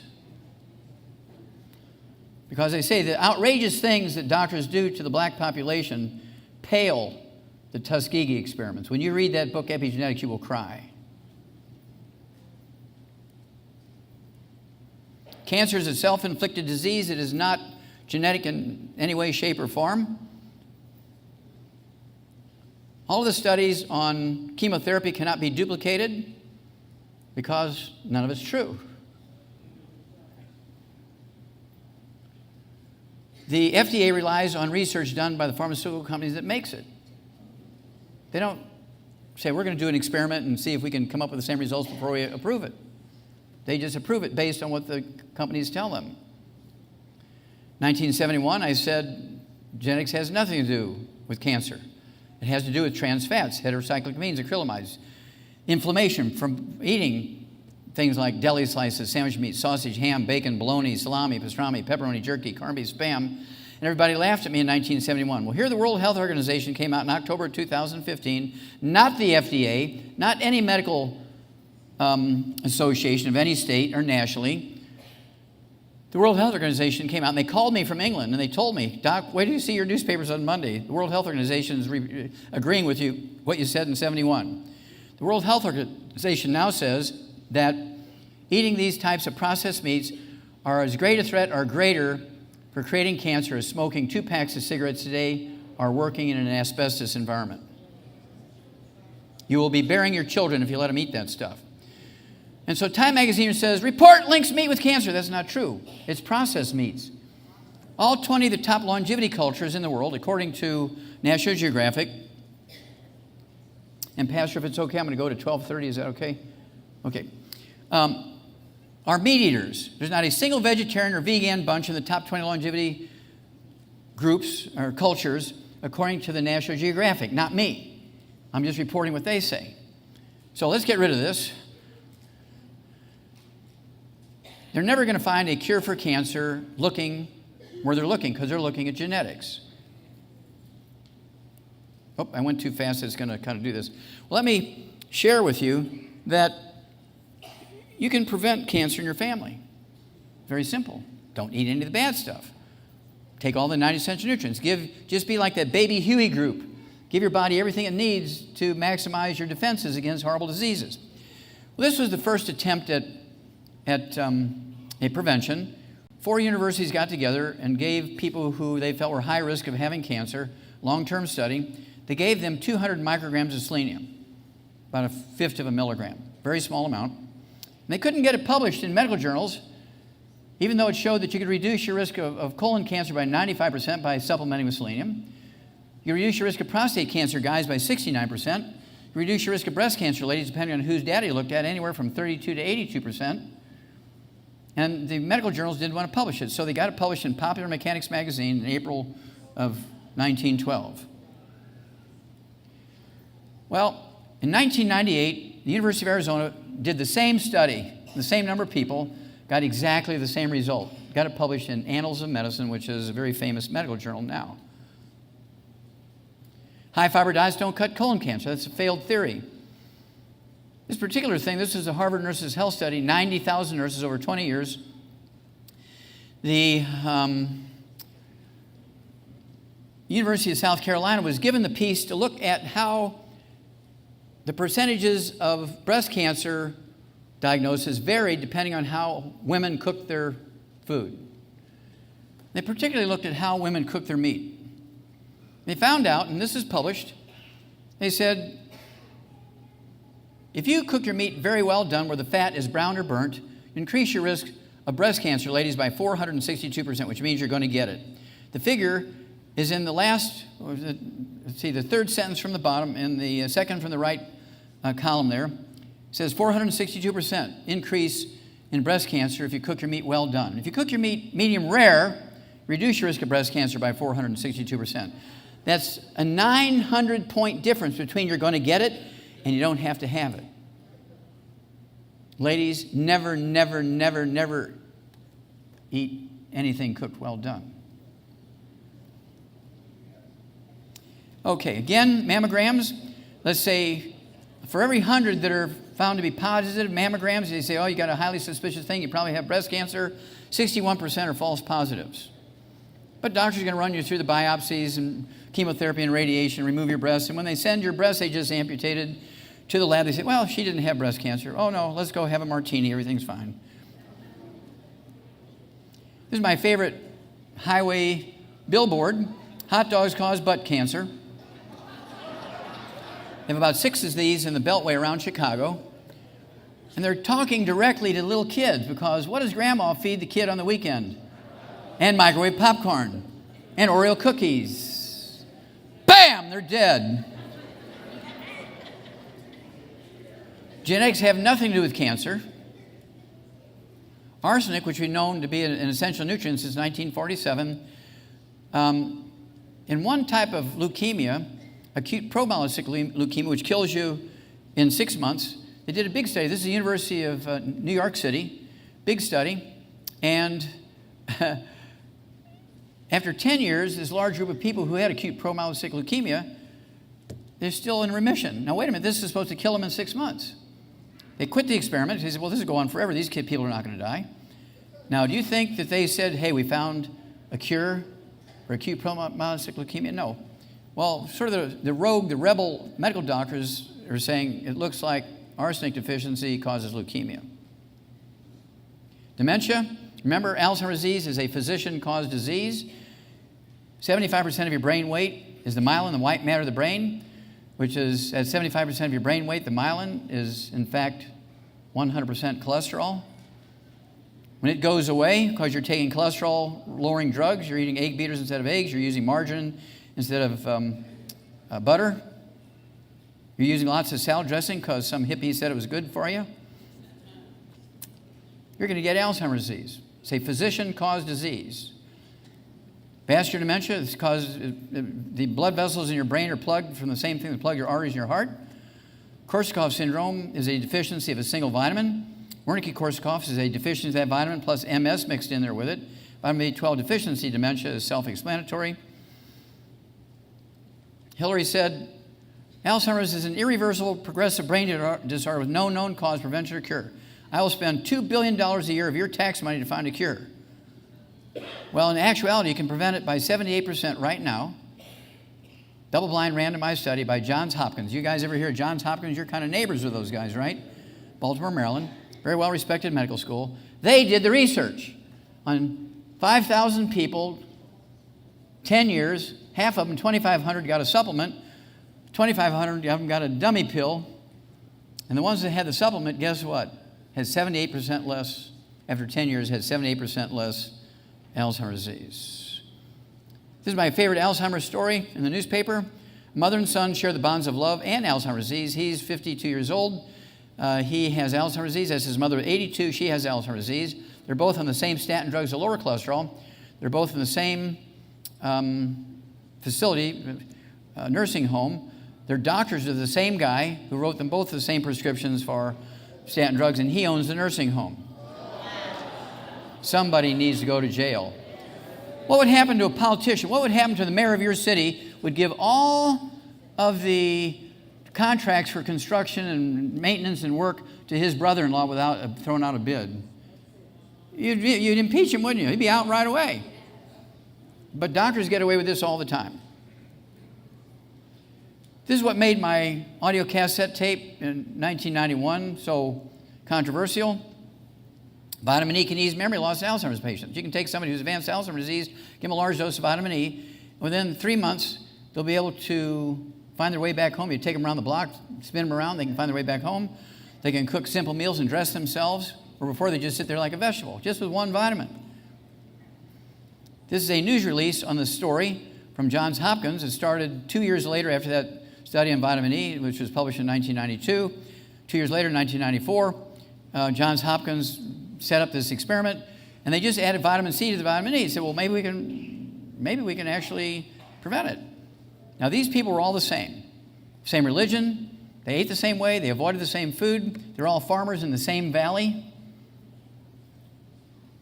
So it was about as good of a double-blind randomized study as you could get in human beings. It's not like 16 different professions, different cities, and all that kind of stuff, right?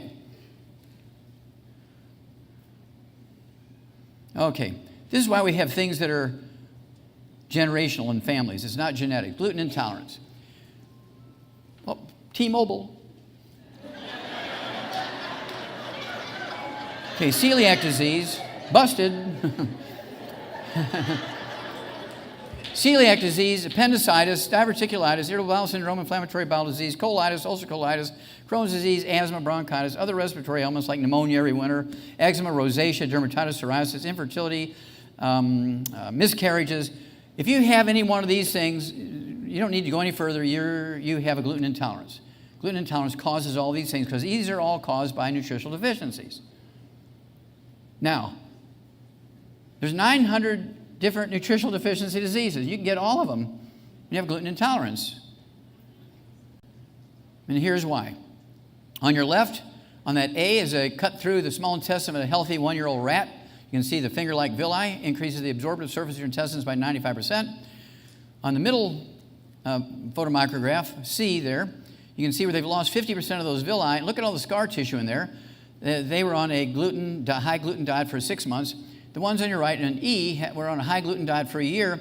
95% of those villi are gone. Look at all that scar tissue. How do you get vitamins and minerals through that stuff? You can't. You get on a gluten-free diet for kids under the age of 10, and very rapidly, 2 to 4 weeks, you're going to see a magic thing. It's a God thing. I mean, just like Pastor Creflo Dollar's daughter. In 2 weeks' time, she was cured. We put her on a gluten-free diet as well as supplemented her. Her intestines heal. Now, an adult, it might take you 6 to 8 weeks before you see something dramatic. It might take 2 or 3 months for a kid under the age of 10 to go from E, where your 95% is scarred up, back to a normal, healthy intestine. Our age, 50, 60, 70, 80 years of age, it might take you a year to get totally healed. But you'll see something remarkable in 4 to 6 to 8 weeks. Some of the people I've worked with, okay, Glenn Fry died at age 67 from ulcerative colitis. Again, a gluten intolerance. You got to stay off of gluten. Stay away from the bad stuff. These three, Elvis Presley, Michael Jackson, Karen Carpenter, all died from gluten intolerance secondary effects. Michael Jackson had vitiligo. He had lost his skin pigment. That's not his hair. It's a wig. His hair was snow white. He shaved his head and had a wig on all the time because his hair was white and his skin was white. He didn't bleach himself. He just didn't have any skin pigment because he couldn't absorb the minerals that are required to make skin pigment. Elvis Presley died of cardiomyopathy heart attack while he was on the toilet, trying to force a bowel movement through when he was constipated. And bam, he died. And Karen Carpenter was legendary for having irritable bowel syndrome. This little Lucy on your left here was born to a mother who was 28 years old. She'd had 3 miscarriages. You already know the problem. She had eczema all over her face. She had constipation. She had asthma. And we put her on a gluten-free diet. She was breastfeeding UC. He was 3 months old. The pediatrician told her to clip his fingernails, put mittens on his hands so he wouldn't scratch himself, gave her a hydrocortisone cream to rub on him so he wouldn't itch, told her to keep breastfeeding him because it was the best milk for her, never told her to get off of gluten. We got her on a gluten-free diet, got her on the 90, and 2 weeks later, her asthma was gone, her eczema was gone that she'd had for 28 years. And you see, same thing. Her breast milk was his total food. His asthma and eczema went away in 2 weeks. And here he is on your right 2 years later, fully 2 years old. Now he is totally, perfectly free of all that stuff, and he'll go on to live to be 100 years old and so on. We see a lot of kids from Southeast Asia. We have offices and warehouses in Singapore, so we serve everybody except the North Koreans. And maybe they need this stuff, and they'd be nice people. You know, who knows? I don't know. But you can see on the left here where they have eczema, they get psoriasis. You put them on a gluten-free diet, you get them on the 90, and within weeks, it's all back to normal. I have more kids with the same problem. This lady had the psoriasis for 23 years. Her dermatologist made $3 million treating her with UV light treatment every week for 23 years. Somebody needs to go to jail. We put her on a gluten-free diet, got her on the 90 cents of nutrients, and in 90 days it was all gone after 23 years of suffering.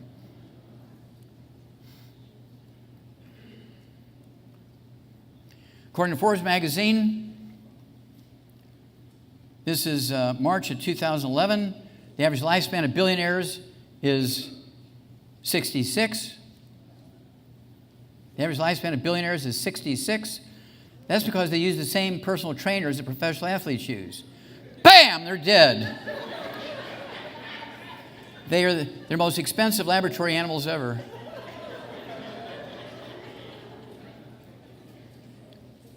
I wonder what Steve Jobs' parents thought when they buried him at age 56. I wonder what Satoru Iwata, CEO of Nintendo, another billionaire who died at age 55, I wonder what his parents thought when they buried him at age 55. I wonder what Vice President Joe Biden thought when he buried his son, Beau Biden, at age 46. I wonder what the king of Dubai felt like when his son, Sheikh Rashid, died at age 33 of a cardiomyopathy heart attack while he was running. I wonder what former President Jimmy Carter felt when his grandson, Jeremy, died at age 28 from a cardiomyopathy heart attack. I wonder what Pastor Rick Warren felt like when his son died at age 27 from suicide. Are you getting the picture here now? We, as God's children, have a huge responsibility to our children, who are also God's children. If we do not supplement them, you will be burying them. That's just the way it is.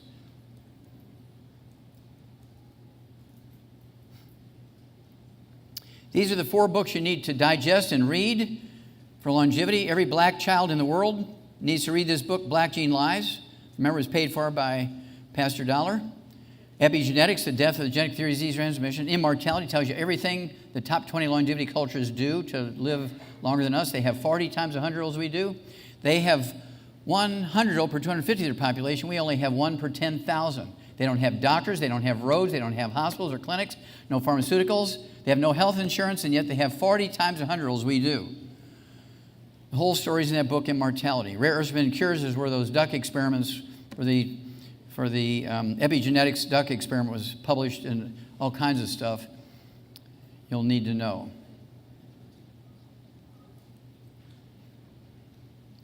We think something's pretty good when somebody lives to be 102 or 107.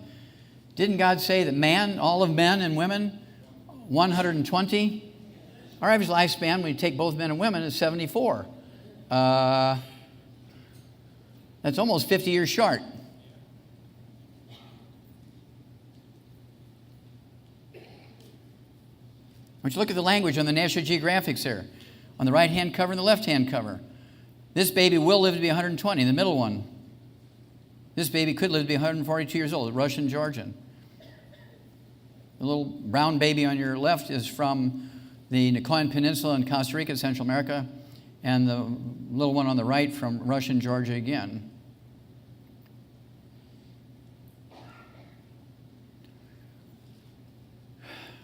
In addition to being the Garden of Eden, I've been there twice with the military. There is such a place. The first MapQuest is in the Old Testament. The Garden of Eden is east of Eden, and there's 4 rivers that dump into that valley. Euphrates, Tigris, Pishon, Dishon rivers. That valley is still there. The rivers still dump into that valley. And then there's a land flowing with milk and honey, which is a month's horseback ride or trek from Jerusalem to the land flowing with milk and honey, certainly within the biblical range of location.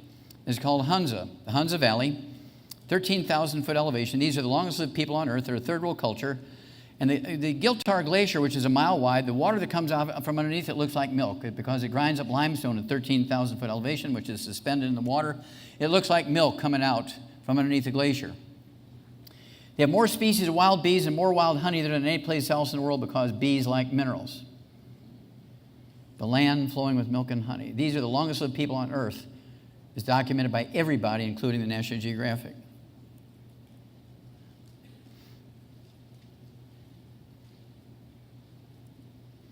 This gal here is the lead singer in a rock group in Okinawa. She's 97 years old. Look at her energy for 97. This fella here, Lee Ching-yun, was born in 1677, died in 1933. His obituary, his full obituary, is in the book Rare Earths and Cures. It was also in the London Times and the New York Times. He died at 256. This is documented. When he was 50 years old, he got a certificate from the Emperor of China because he was very old back then. Back then, the average lifespan was like in their 20s, and so to live to be 50 was outrageous. And then when he was 100, they gave him another certificate. When he was 150, gave him another certificate. When he was 200, gave him another certificate. When he was 250, gave him another certificate. Now there's a whole university in the place where he lived. All they do is study longevity. And they have all his certificates hanging on the wall, and they've been tested to show that they are the age that they are dated. Okay, we're down to the last, say, 10 minutes here, 10, 15 minutes. Our body requires, you've heard me say this a couple of times, our bodies require essential nutrients. We call it 90 for life, 60 minerals, 16 vitamins, 12 amino acids, 3 fatty acids. And this is what your genes, your DNA, your RNA, and your telomeres, the little end caps in your chromosomes require to maximize your genetic potential for fitness and longevity and health and making good decisions and strength and speed and all the things we attribute to genetics. Your body needs these things in optimal amounts. If they're missing even 10%, you're going to get a horrible disease. If they're missing totally, you're going to die. If any one of them is missing totally, you will die. Evander Holyfield, if you're a boxing fan, you know he had a heart attack, cardiomyopathy heart attack, right in the middle of a boxing match with Michael Moore, championship fight. I'm the guy that rebuilt him. okay, with the 90 essential nutrients plus the secret sauce for the heart, cardiomyopathy, heart disease, Keyshawn disease, right? Sudden infant death syndrome. And we were able to rebuild him. He came back and boxed for 8 more years at the championship level. Danny Glover had to give up action movies because he had back problems and hip problems. We rebuilt him using the 90 essential nutrients and the secret sauce for supporting and promoting maintenance repair of cartilage, ligaments, tendons, connective tissue, disc between the vertebrae, and so on, bone matrix. And now he's back doing action movies. I spent a lot of time with Pat Boone. He is an extremely godly man. I just love him. He actually sang some songs to me in his living room. Wonderful guy. And he was reduced to selling walk-in bathtubs because he couldn't do anything because of back and hip and knee problems. Well, now you don't see him selling bathtubs anymore, and he's back on the road. Willie Nelson's on the road again because he had to quit for many years because he had arthritis in his fingers. I was able to rebuild him. Drew Pearson, the Hail Mary pass receiver from the Dallas Cowboys, rebuilt his back and hips and knees. Now he's one of our top associates working with Youngevity. You come to our events, you'll meet him, a fabulous guy. You've seen that, so I don't have to go into that again. This is my son's favorite picture. It's these macaws coming from the roosting area in the jungles in the Amazon to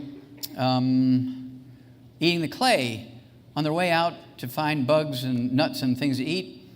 And they're getting the minerals from the clay. That's why they're so brightly colored. And if you want your pet macaws and parrots and parakeets to be really brightly colored, you give them our minerals as well as the seeds they give you at the pet store. In that study I did with Marlon Perkins, 20,000 autopsies. We eliminated over 900 different diseases using the information from those 20,000 autopsies. We tripled the lifespan of animals. Dogs 60 years ago lived to be an average of 8. Now they live to be 25. We eliminated every birth defect you can name and 10 times that many you can't. And so I began to use it in people. When they fired me from Yerkes, when I discovered the cause, prevention, and cure of cystic fibrosis, I went back to school, became a physician, and I began to use everything I had learned on animals in my human patients. Guess what? It works. It works because all vertebrates are God's creatures, right? And so the same thing works for a turtle and a crocodile and a giraffe and an elephant and a parakeet and a flamingo, just like you and me. We need these basic things. God got a good pattern, and he used the same pattern over and over and over. Even an oak tree requires genes and DNA to transfer information through the acorn to the baby oak trees. Now, how did rich people get their minerals? Well, pharaohs and kings and successful generals and successful merchants would pay grave robbers great sums of money in silver and gold to bring them mummies. They'd grind up the mummies and use the mummy dust as a condiment like salt and pepper in their food. And guess what? They were healthier than the trolls living under the bridge who were just eating corn because they were getting their minerals. Now, obviously, poor people and slaves couldn't do that. So how did poor people and slaves get their minerals? Well, the common fuel of the day back 5,000 years ago, the universal fuel around the world, even though people could not communicate, ones living out in the Pacific Islands and ones living in Africa couldn't communicate with ones in North America and so forth, and South America, the Aztecs. But the common fuel around the world was wood.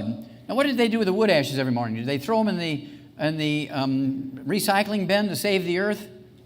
No, they threw them out in the garden. Well, it turns out that wood ashes are not ashes. 95 to 98% of the wood ashes are minerals that the tree sucked up out of the ground. And the plants that you fertilized with the wood ashes actually sucked up the minerals. And so you ate these plants out of the garden, and you were getting the minerals from the wood ashes. Nobody knew that. Nobody knows it now. You're knowing something only God knows, and now you've been given the information. You need to use it wisely. Now, that remained the same for thousands and thousands of years until 3 o'clock in the afternoon, Monday, September 4th, 1882, on Pearl Street, New York City, on the bluff overlooking the construction of Brooklyn Bridge. This fellow here, Thomas Edison, pulled the switch on the first commercial electric generating plant. Within 10 years, every town, every municipality, and every city in the industrialized world converted from wood as the universal fuel to electricity. Now, how many wood ashes are left over in your home every morning when you fuel your home with electricity? None, zero. Now, because nobody knew that was your source of nutritional minerals, nobody supplemented. Here comes the government. Here comes the doctors. Oh, just eat well, you're going to get everything you need.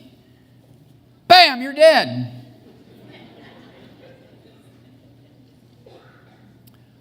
Now, people liked electricity. Oh, did it again. It'll switch in a moment. People liked electricity.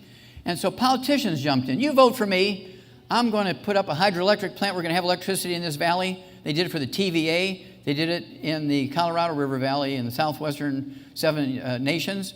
And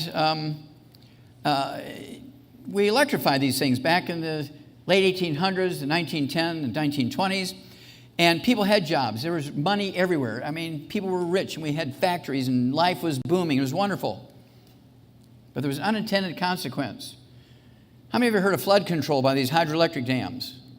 Uh-oh. Uh-oh. Remember, what fertilizes the Garden of Eden? Flooding every year by the Tigris, Euphrates, Pishon, Dishon rivers. When water recedes, what does it leave behind? Silt, mud, which has minerals in it. Did the farmer push that silt off to the side before he planted? No, he plowed in those minerals again, year after year after year. Well, once we got hydroelectric plants to make electricity, everybody's happy. They had jobs initially. Now comes the terrible part. No more mud, no more silt after the floodwater receded because there was no more floods. So God's plan was interrupted. According to the World Health Organization, right now we have 960,000 dams damming up the rivers. Our soils are depleted. Our oceans are dying. Our oceans are dying, yes, yes, yes. Remember, I wrote the first paper on a mass die-off in America from pollution, so I've kind of kept track of this over the years. Pollution has nothing to do with the oceans dying. It's dying, but there's nothing to do with the pollution. We've cut off the food supply to the ocean. We dammed up all the rivers for utilities. No more silt going to the ocean, no more algae, no more little plants, no more fish, no more us. So we're growing fish now in ponds with GMO foods fed to the fish. Whales are starving to death for lack of food and washing up on the beaches now. Sharks are attacking people in places they never used to. Can you remember during the Beach Boy days and the surfing days, sharks attacking people around Hawaii, Southern California? Why are they doing that now? Well, there's no fish anymore for them to eat, so you look pretty good to them. Nutritional minerals do not occur in a uniform blanket around the crust of the earth. They never did. They occur like chocolate and chocolate ice cream. Some places are blessed with a lot, some places are blessed with a few, some places don't have any. Well, the people who live the longest, that's one of their common features, is they have lots of minerals in their soil. Their food is rich with minerals. Okay, last couple of slides. This is what makes Youngevity different. This is a compost pile that has 78 minerals in it, all 60 essential minerals in optimal amounts, and this is the core of everything we do in Youngevity. These guys are standing on a road, 3,000 feet elevation above sea level. We have 100 cubic miles of this stuff. We give tours of the place. Nobody else has access to this. This is in perpetuity. As long as there's an earth, nobody else will have access to this place. We're the only ones. I should tell you 2 minutes about her. She's been with us for 25 years. In April, she'll turn 73. Most people think she's 50 years old. She owns quite a few vineyards. She's the largest vintor in Michigan. And grapevines around the world usually will give you 50, 60 pounds of grapes per year. Hers give 250 pounds because she's using these minerals from that compost pile on her grapes. She gets 5 times the yield. And the Amish use our minerals for their sweet potato farms. They get 12-pound sweet potatoes. One sweet potato can feed a family of 5 for a week now. Our soil is known to be depleted in minerals since 1936. This was the cause of the Great Depression and the Dust Bowl. Our baby foods, and this came out in April of 2012, our baby foods contain less than 20% of the required minerals and vitamins necessary for proper development. Dog food contains 100%, chicken food has 100%, sheep, pig, cow food has 100%, and our babies and grandbabies have less than 20%. Go read the mineral content of the baby formulas in pharmacies and grocery stores. They have less than 5 minerals. Most of them have only 3. If you don't supplement them, you'll be burying them. 100-year study, 1914 to 2014. USDA reports that 95% of all Americans are minerally deficient. The minerals in our soils over the past 100 years are depleted by 85%. If you don't supplement your kids, you will be burying them and you'll lose 25 to 50 years off your life. Okay, getting down to the last 1 or 2 slides here quickly. We'll make it in time. Okay, second to last slide. Everybody needs a 90 essential nutrients. So we have a basic program we call the Healthy Start Pack. It contains 3 products. Has 245 nutrients in it, including all 90 essential nutrients and optimal amounts for 100 pounds of human flesh or a month. You give this to a 50-pound kid, it's a 2-month supply. Give this to a 30-pound kid, it's a 3-month supply. Give this to a 200-pound person, you need 2 of these per month, 1 per 100 pounds of body weight per month. We have secret sauces for over 900 different diseases. Some secret sauces will work on over 150 diseases. And, of course, we teach you how all that works and so forth. And they're very simple. The healthy weight loss pack is for weight loss. The healthy sports pack is for people who sweat and work hard physically. And we have the healthy digestive pack, and the healthy brain and heart pack. Well, that's self-explanatory. The healthy bone and joint pack, healthy blood sugar pack. What would you use that for? Diabetes. I mean, this is not very difficult.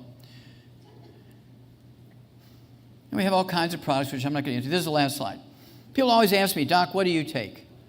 Now, I've been taking the 90 essential nutrients twice a day for 69 years.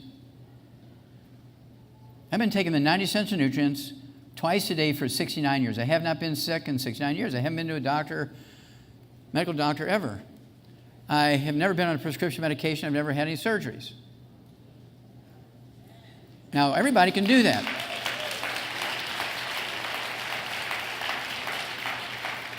Because I'm getting the nutrition that you would find in the Garden of Eden and the land flowing with milk and honey.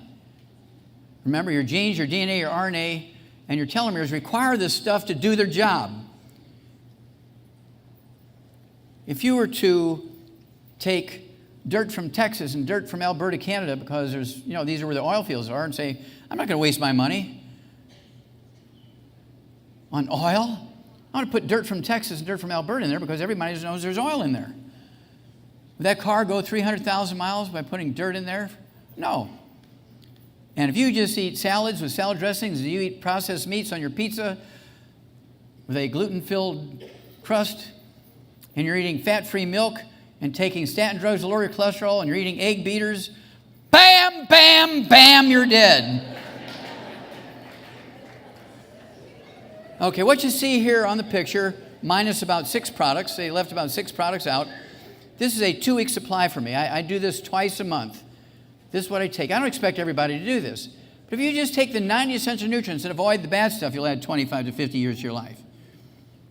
But if you want to live to be 120, you got to go a little stronger. Okay? But take the healthy start pack, 1 per 100 pounds of body weight. And obviously, if you have certain diseases, you got to take that secret sauce at least until the process is healed or goes away. Now, what we're going to do, and I'm going to invite Pastor up here, who is going to tell what we're going to do next year. I know they have plans for you for the next 10, 15 minutes or so, and then I'm going to answer questions for you for about an hour, and we're going to steer you in the right direction for individual problems. So if you're interested in that, I'll be back in about 10, 15 minutes. God bless you. I know He loves you. God bless you. Oh. I want you, now, give him a hand clap.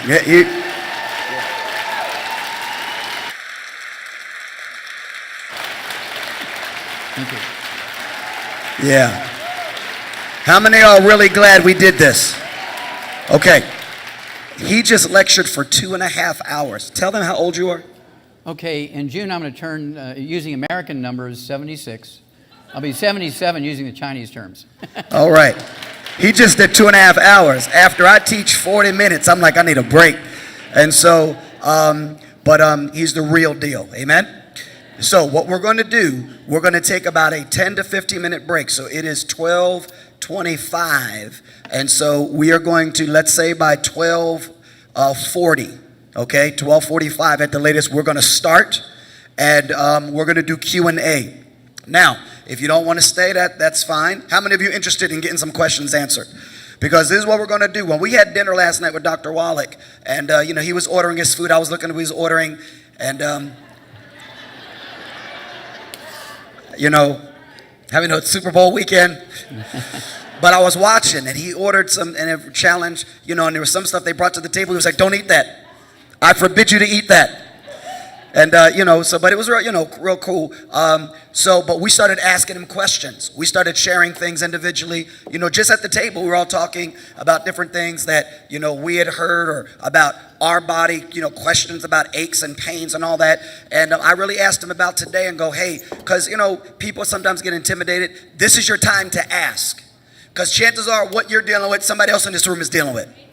And so I'm just setting you up so we can go right in. You'll ask a question, and he's going to begin to respond and go, you need to consider taking this. And we're going to have two people that are going to write, Valerie and Chris, Valerie and Chris. They're going to write things that he's saying for you then to know what he said you should consider taking, and then you can go out to the table with that, and they will, begin to talk to you about if you want them to order that for you or whatever. They will ship it to you. If you want to do that, great. If you don't want to do that, great. The choice is yours. Everybody got it? Doc, this way now, bare minimum, like Dr. Wallach said, you have information, you can research, you can look at it. You may not take all the stuff that he said he takes, but he's going to give you what he feels will help your body. Does that make sense? And so then the person that's writing is going to come and give it to you. And then we want you at that point, if you're interested in his products, to go to the table. As soon as you're done your questions, they put in your hand, go to the table. So we don't have 80 people at the table. Everybody got it? And then they'll give you the instruction. You can do what you want. Nobody's going to pressure you. Nobody's going to force you. Nobody's going to make you. Everybody got it? They're not here to do that. I made sure of that. They're not here. It's just, if you want to take advantage of stuff, praise God, but you don't have to. But we want to give you the information. So we're going to do Q&A. I would stay if you want to stay, because how many know bare minimum, somebody may ask something that helps you or a family member, whatever. Everybody got it? All right. Did y'all really enjoy this? Amen. Hold on. What's that? Huh? Okay, so they will be out at the table even during the break. So before we all move, we're going to take, again, it's about 12:28, so let's just say 12:45. We're going to start on time, 12:45. Come back in if you want to stop at the table now. When you come back in, we'll go into Q&A. All right, go ahead. There's snacks out there, please. I don't know if they're gluten-free, but just get it out your system now. Do what you got to do. But there are snacks out there for you. Please help yourself. Do what you got to do. We'll see you in 15 minutes sharp, 12:45.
Hello, hello.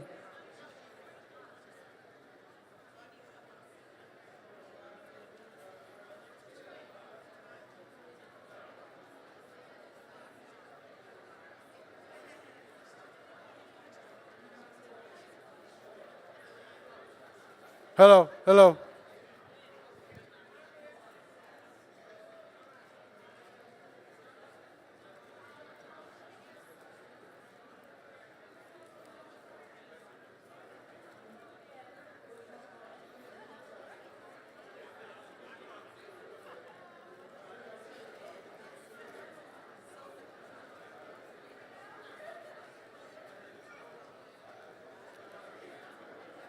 Hello, hello, hello, hello.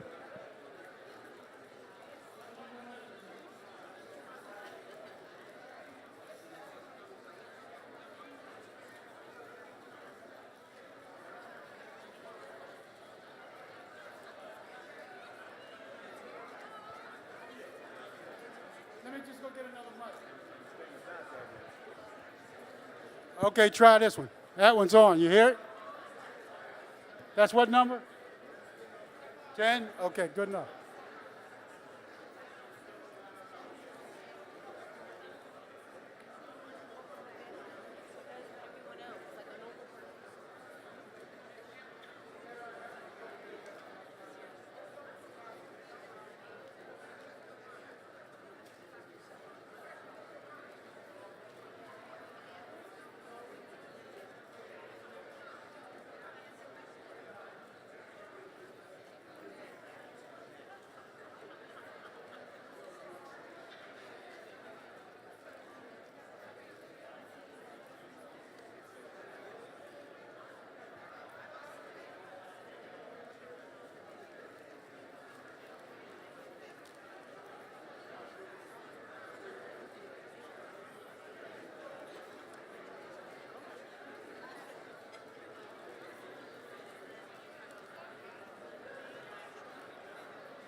Can I have everyone's attention, please? We are going to get started in a couple minutes. So if you are in the lobby and you want to participate in question and answer, if you could start making your way into the sanctuary. We are about to begin in about 2 minutes. So if you are going to be involved in question and answer, if you could make your way into the sanctuary, we will begin in 2 minutes. Thank you.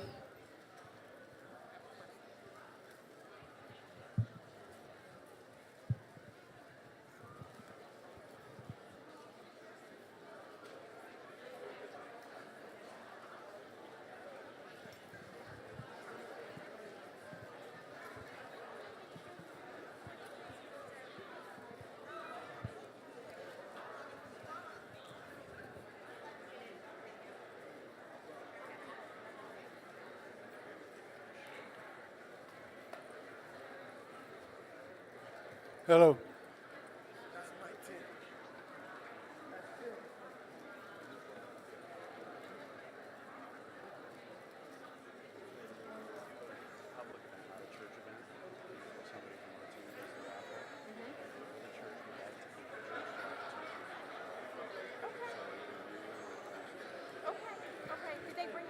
I think this is 10. I think 10, checking, check. Is it 10?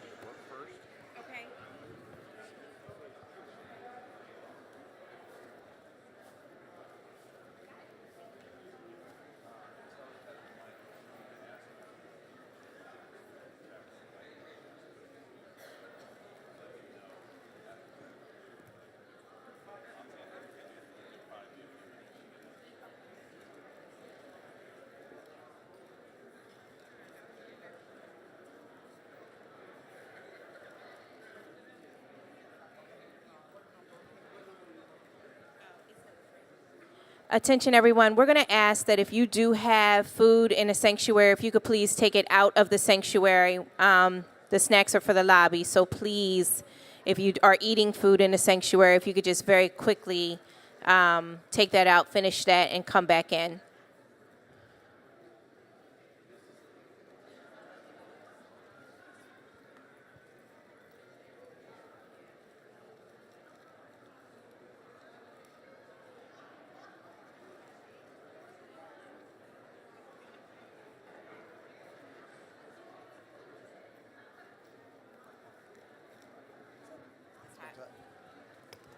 All right, we're going to go because we got to get through this. So if you're coming in, come in because we're going to go ahead and get started. Now, what's going to happen is we have microphone. Oh, I thought we had. Where's the microphones? We're getting them ready? How about the other two are ready? Where's that one? Oh, okay.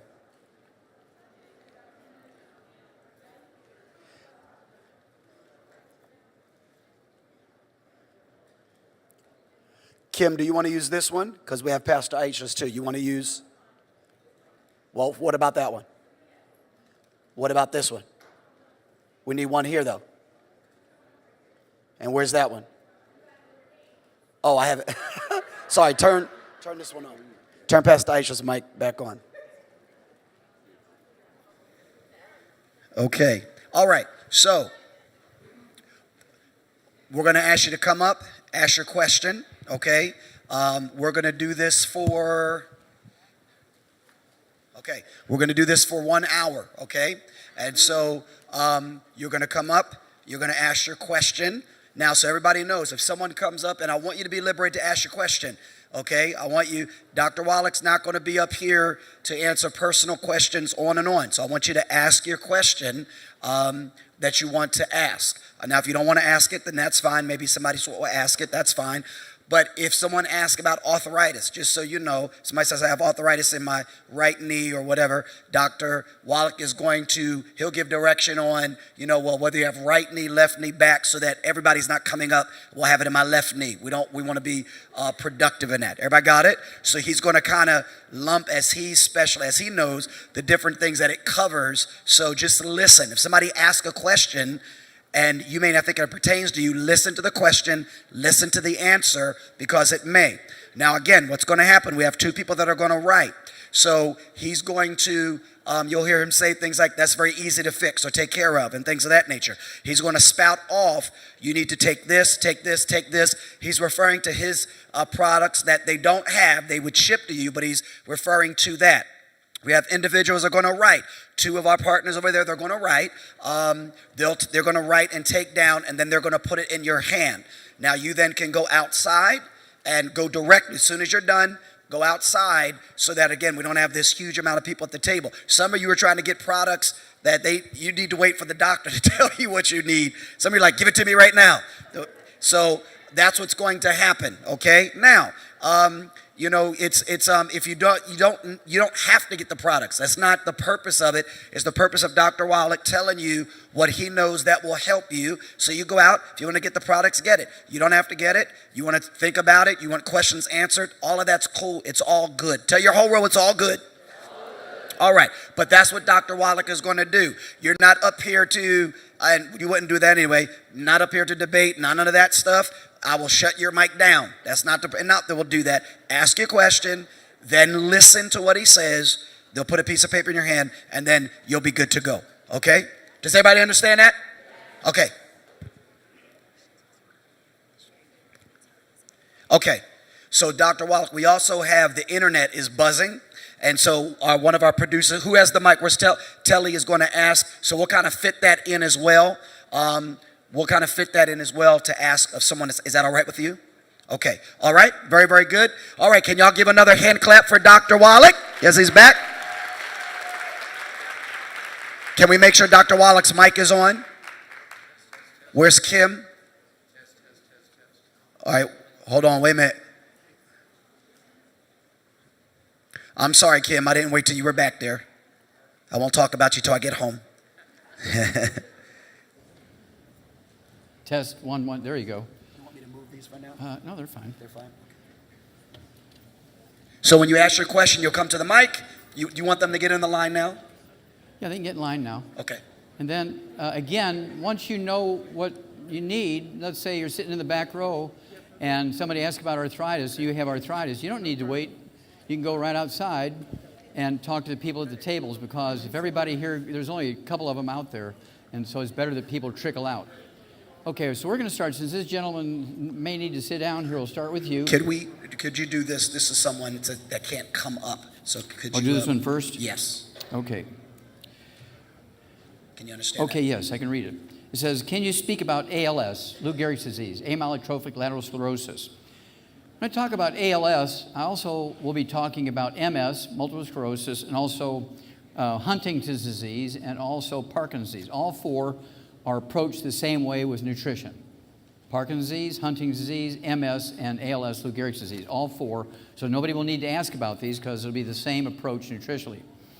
Now I'm going to talk about 100 pounds. The dose goes by poundage. So we'll talk about a dosage for 100 pounds. It'll be one healthy brain and heart pack per 100 pounds of body weight. Remember, that's for those four diseases. And get an extra bottle of the secret sauce we call selenium, and so they can take 6 a day, 3 at breakfast, 3 at dinner, or 2 at breakfast, lunch, and dinner. And then I'll also take a program we call Synaptive. If you know about brain functions, synapse, where the one nerve fiber speaks to another, synapse, synaptive, okay? Synaptive, okay? And I want you to take 3 of those twice a day per 100 pounds of body weight. It'll be 2 bottles a month, Synaptive. And then you need to eat 8 eggs a day per 100 pounds of body weight. They cannot be fried. They cannot be cooked in oil or margarine. They have to be either poached with a soft yolk, or soft boiled with a soft yolk, or soft scrambled in butter. And that's to give you the cholesterol necessary to rebuild the brain, the part of the brain that's damaged.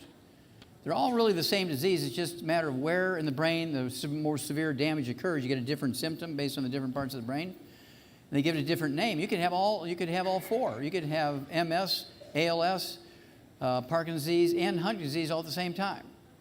But doctors will pick the name of the one that's most obvious and give it that name. Okay, so there you go. ALS, MS, Huntington's disease, and Parkinson's disease. Okay, gentlemen, yes, sir. All right. Dr. Wallach, I thank you. Okay, this microphone isn't working very well. I need to turn it on or get closer. Or... I thank you. There you go. Thank you again. I thank you for being here. Thank you. You're just talking about the brain. I've been hit in the head a couple of times. Pretty good. Now, is this with a baseball No. falling off the roof? Or? No, a brick. A Piece brick, of okay. steel coming down about 35 feet. Okay. Knocked me on my knees. I have problems with my knees and my hip. Okay. Okay. Maybe you could prescribe something for Sure, me. very, very easy. The brain wants to recover. The brain can heal itself, contrary to what doctors say. Your brain can heal itself very nicely. And your nerves and your neck and your vertebrae and your hips and knees. And so what I would do is take 2 of the healthy brain and heart packs per month. 2, this is for head trauma. 2 healthy brain and heart packs per month, a full dose of everything at breakfast and a full dose of everything at dinner time, because you weigh somewhere around 200 pounds, give or take a few pounds. And I would also take the Synaptive again, take 3 of those twice a day. I would also take the 8 to 10 eggs a day. But I also throw in the glucogel. The glucogel is the secret sauce to support and promote maintenance repair of cartilage, ligaments, tendons, connective tissue, disc between the vertebrae, back, hips, knees. I'd have you take 15 of those a day, 5 at breakfast, 5 at lunch, 5 at dinner. And this goes for anybody that has osteoporosis, osteopenia, arthritis, bone-to-bone arthritis, rheumatoid arthritis, bone spurs, calcium deposits, periodontal disease. And whatever pack you take, you want to also take those 2 bottles of glucogel, so you can take 15 a day, so they'll support and promote maintenance repair, cartilage, ligaments, tendons, connective tissue, disc between the vertebrae. Okay? Thank you. You're very welcome, sir. God bless you. God bless Okay, I'm going to jump over here. Yes? I just want to welcome you for being here today. Get a little closer.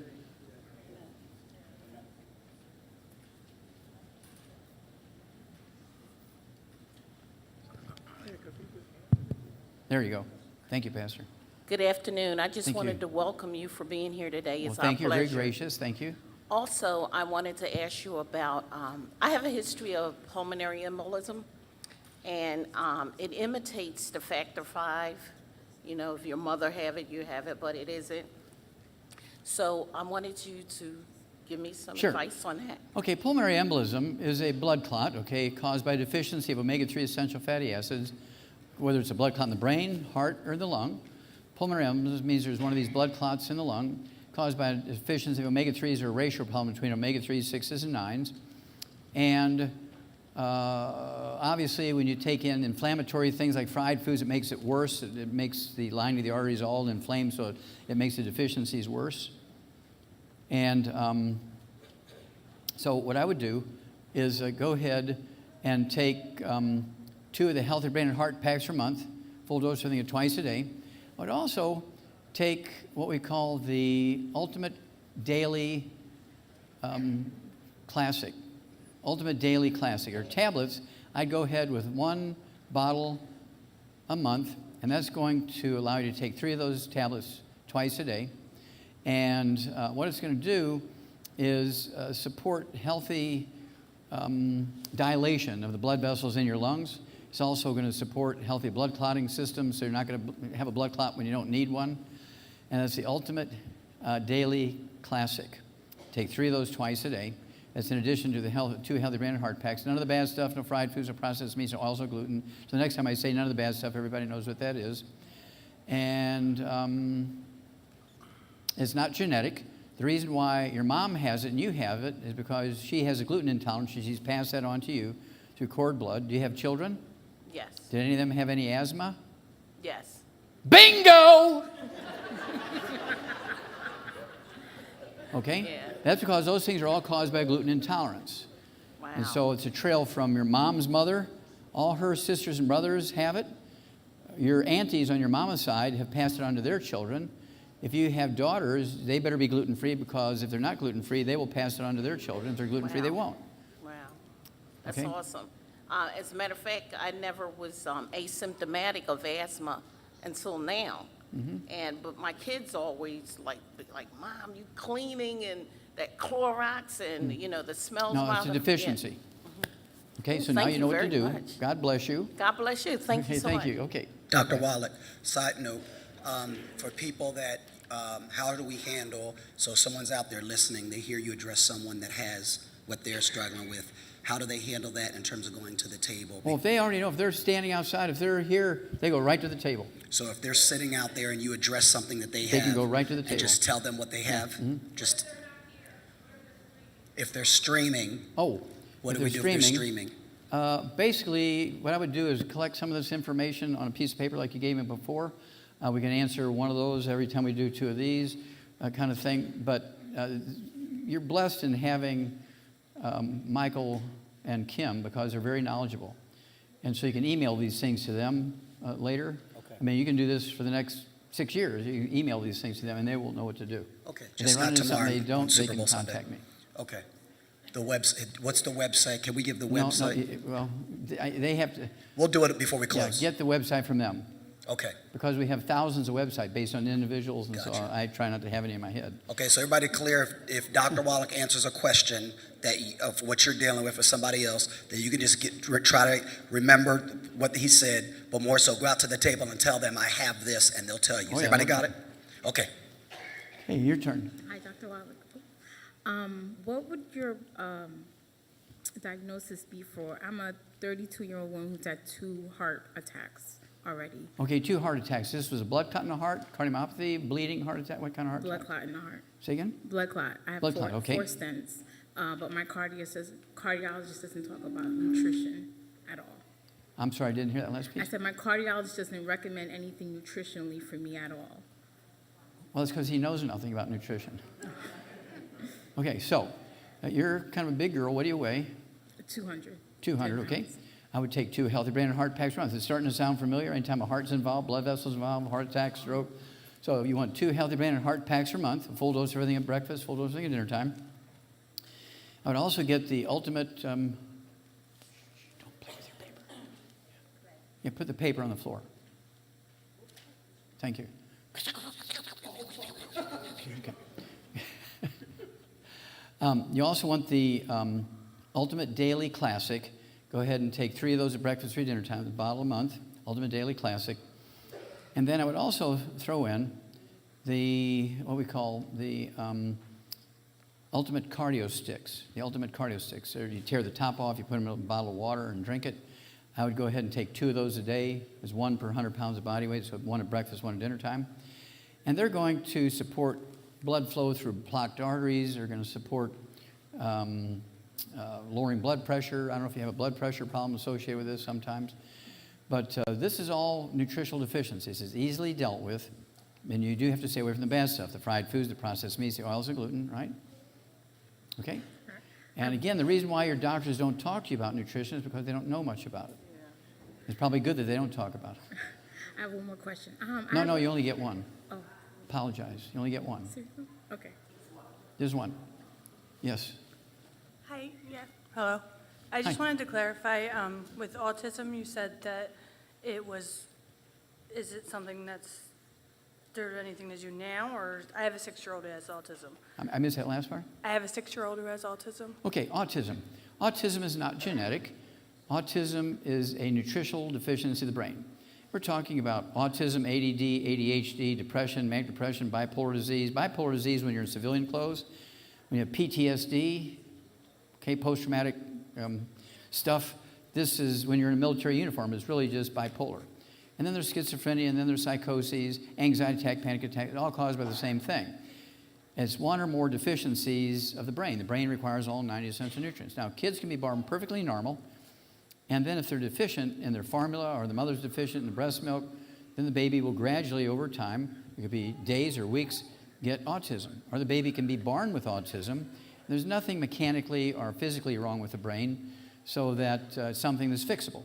Sometimes babies have autism, but they also have the equivalent of, even if the mother didn't drink or take drugs, they might have the equivalent of what would be called fetal alcohol syndrome, where they do have some permanent retardation because there's a little piece missing in the brain because mom was missing something. And then you can get rid of the autism piece, and the kid will be significantly better, but not perfect. So, I mean, there's all these possibilities. Without talking to the kid and knowing more history, it'd be hard to tell which one. She can't talk, so But she wouldn't be able she to was born answer. normal and sort of developed this at age 4. She developed it, she was diagnosed at age 2. Age 2, she was At diagnosed. age 2, yeah. Well, she was okay until she was 2, and then she developed at age 2. It's reversible. Okay? So what I would do is a child like that, what does she weigh? 50, 50 pounds? yeah. Yeah. So what I would do is get her 1 healthy brain and heart pack. That's going to last her 2 months. That's meant for 100 pounds for a month. So she weighs 50 pounds. That's a 2-month supply. And you mix up a full dose of everything, like it says, and then give her a quarter of a dose at breakfast, quarter of a dose at dinner. So that's her half for the day, right? And that should last her, that whole package should last her 2 months then. But get her away from the bad stuff. Again, last time, no fried foods, no processed meats, no oils, no gluten. And in her case, no sugar. That means no fruit juice, no fruit. She can get everything she needs from fruit, from vegetables. No stir frying, And you got to keep them away from the bad stuff because that's where the problem lies. Okay? Okay. Very good. Question? Hi, Dr. Wallach. Thank you for coming. Thank you. My question is, what can I do or use for gait imbalance? I have, my body wants to go straight, but it leans, and sometimes I have difficulty walking. Okay, now, is this, she has a balance problem. Now, is this a, Cerebella something? okay, were you born this way? No, Okay, not to my then it's knowledge. not cerebellum. Well, that's what the doctor said. Okay, yeah, it's not cerebellum. It's not cerebral palsy. If you were born normal, Right. how long ago did this develop?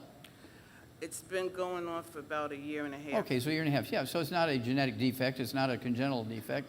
You weren't born that way. And this can be due to osteoporosis of the skull, Okay. or you could have one hip, one leg shorter than the other. I mean, there's all kinds of possibilities here.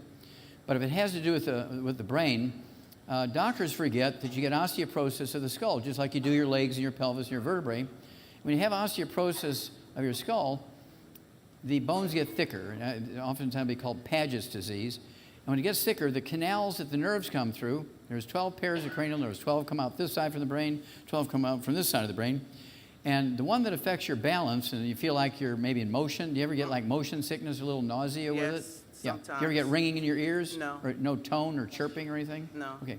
But if you feel a little nausea sometime, you feel like, man, the room is swimming, like motion sickness, this could be caused by osteoporosis of the skull.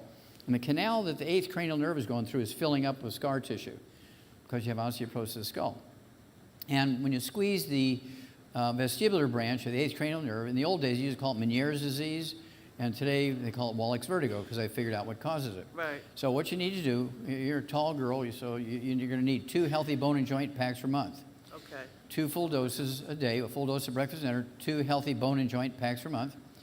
And you also want to, in each one of those healthy bone and joint packs is going to be a wide mouth jar of CM cream, which is a topical pain reliever, anti-inflammatory. You're going to take a 1/4 teaspoon with a Q-tip in the morning when you wake up, put it down in your ears, like you're trying to get Okay. wax out, and then in the middle of the day, like 3 o'clock, kind of halfway between lunch and dinner, do it again. Okay. And if that's correct, what will happen is you're going to see relief for 3 to 5 hours. Okay. Be different. And if it's in your hips, then it won't affect it at all because it's in your hips. Okay. Okay? Thank And you so much. You're very welcome. Have an amazing day. Oh, yeah. Well, I'm just being here with you is an amazing day. Thank you, dear. Okay, back to you. Okay. My son, he's 4. He has severe allergies. He's allergic to the top 8 and corn and sesame seed. He has extreme itching, eczema. I haven't seen his skin clear since he was born. Okay, so he has eczema. Does he have any respiratory stuff or bowel things? He had he was getting colonoscopies, endoscopies. How when old he is was this first child? born. He'll be 5 next month. 5 next month. They're doing a colonoscopy on him. Tonsils, adenoids. Yeah, removed. we need a new doctor here. Okay, doing a colonoscopy on a 5-year-old kid. Somebody needs to go to jail here. I could say some things, but I won't. Okay. I'm getting breathless here because of this. Okay. Basically, when a child has eczema and bowel problems, it's because they have what? A gluten intolerance. Right. Now, did you have asthma as a child? No, his father did. Well, it's not going to come from the father. Yeah, I did. Okay. Even if the father had asthma, it's not going to come from the father. Do you have any other children? No. Do you have any brothers and sisters? Yes. Do any of them have asthma? Yes. Bingo! There we go again. Okay? So, yourself, your husband, the boy's father, your brothers and sisters, your mama, if she's still alive, all your mama's brothers and sisters, your aunties and uncles, all of them got to be gluten-free. Okay, and what does this child weigh? He's almost 40, and he is gluten-free now, though. I don't 'Cause believe it. Are he's you gluten-free? allergic. No. Well, then he's not gluten-free. Okay. Are the dogs and cats in the house gluten-free? He's allergic, so we don't have any. Okay, what about anybody else living in the house? Grandma? No. Just Does he us. go to babysitters? He's at the daycare. Daycare? Are they all gluten-free? Do you mean in the environment? Yeah. Oh, okay, yeah, no. No. And so he's not gluten-free then. Okay. Okay, cross-contamination in the food preparation surfaces, the couch where people watch TV, hugging people that just had toast for breakfast, all the crumbs are all over their clothes.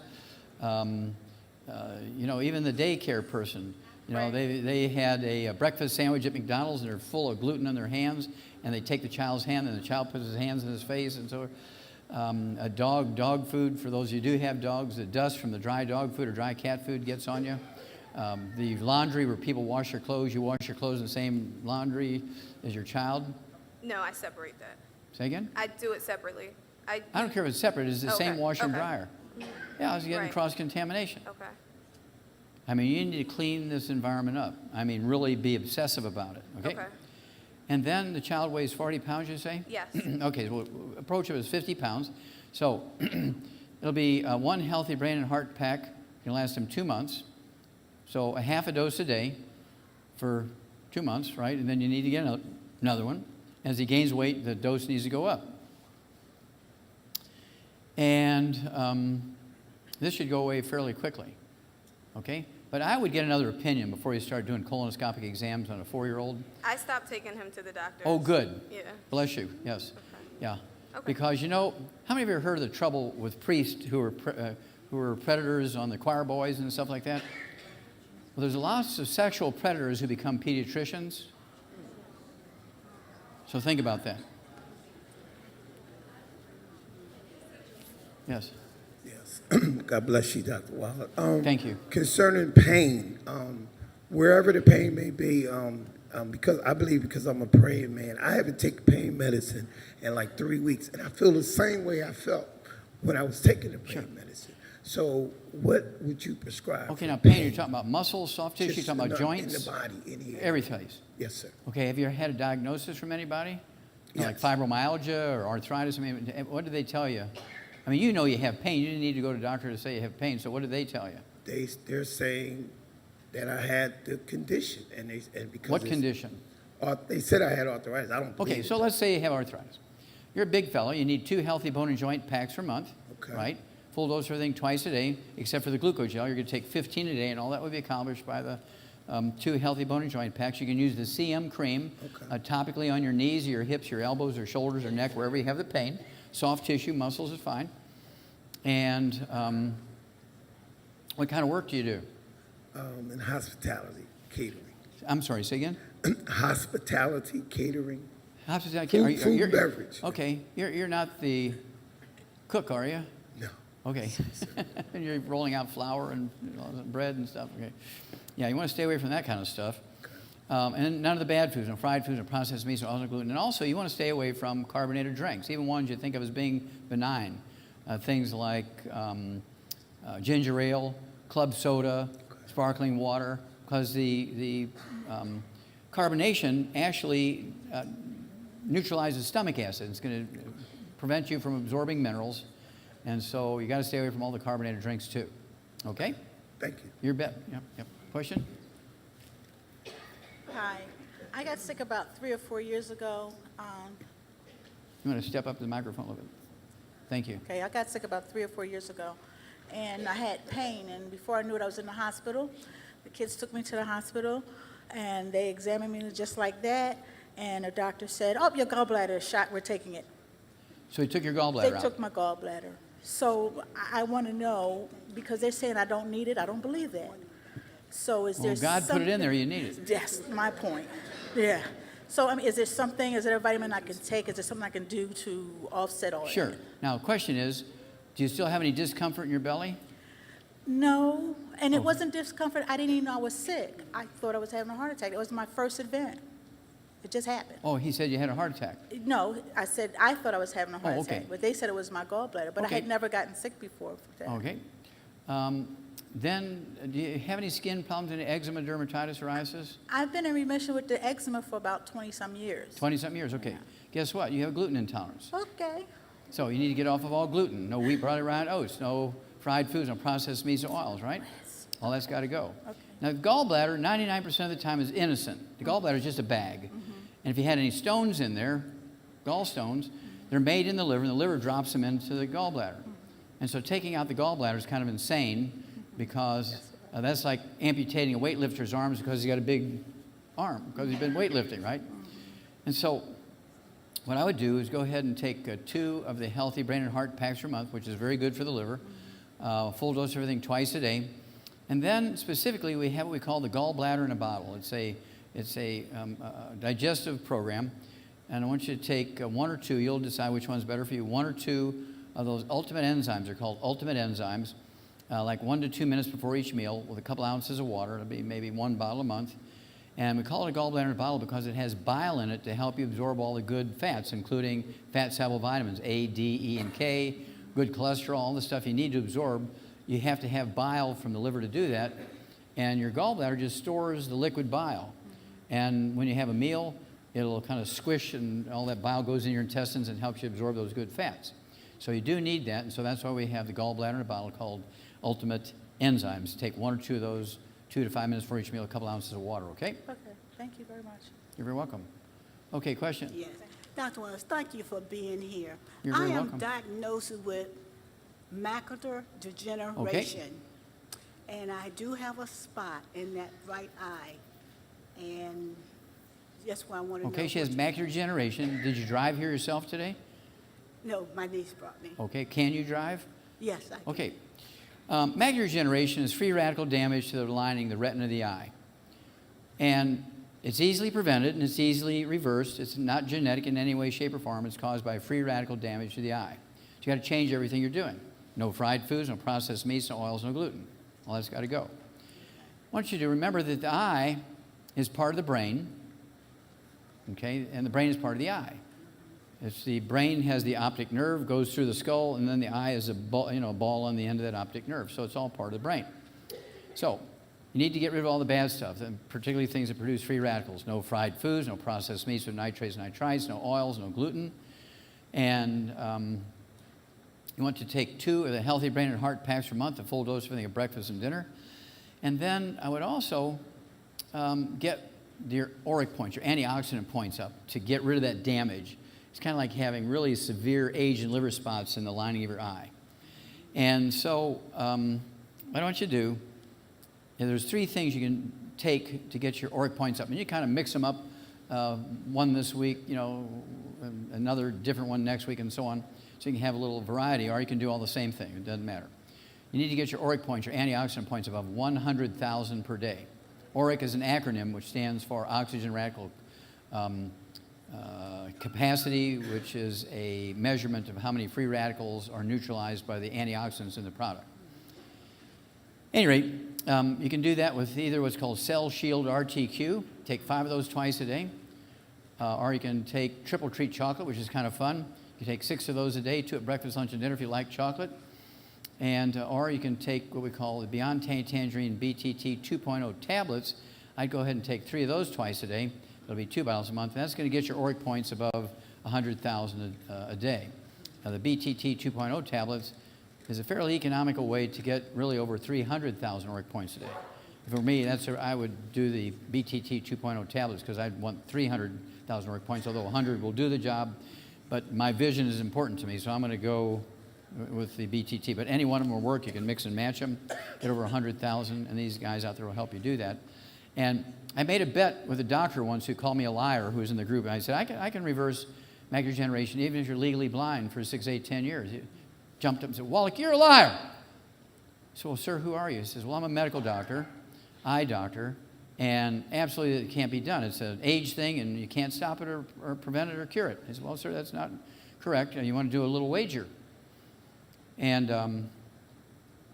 he said, yeah, I'll do a wager with you. He says, well, bring me 12 of your patients that are legally blind, 6, 8, 10 years of macular degeneration.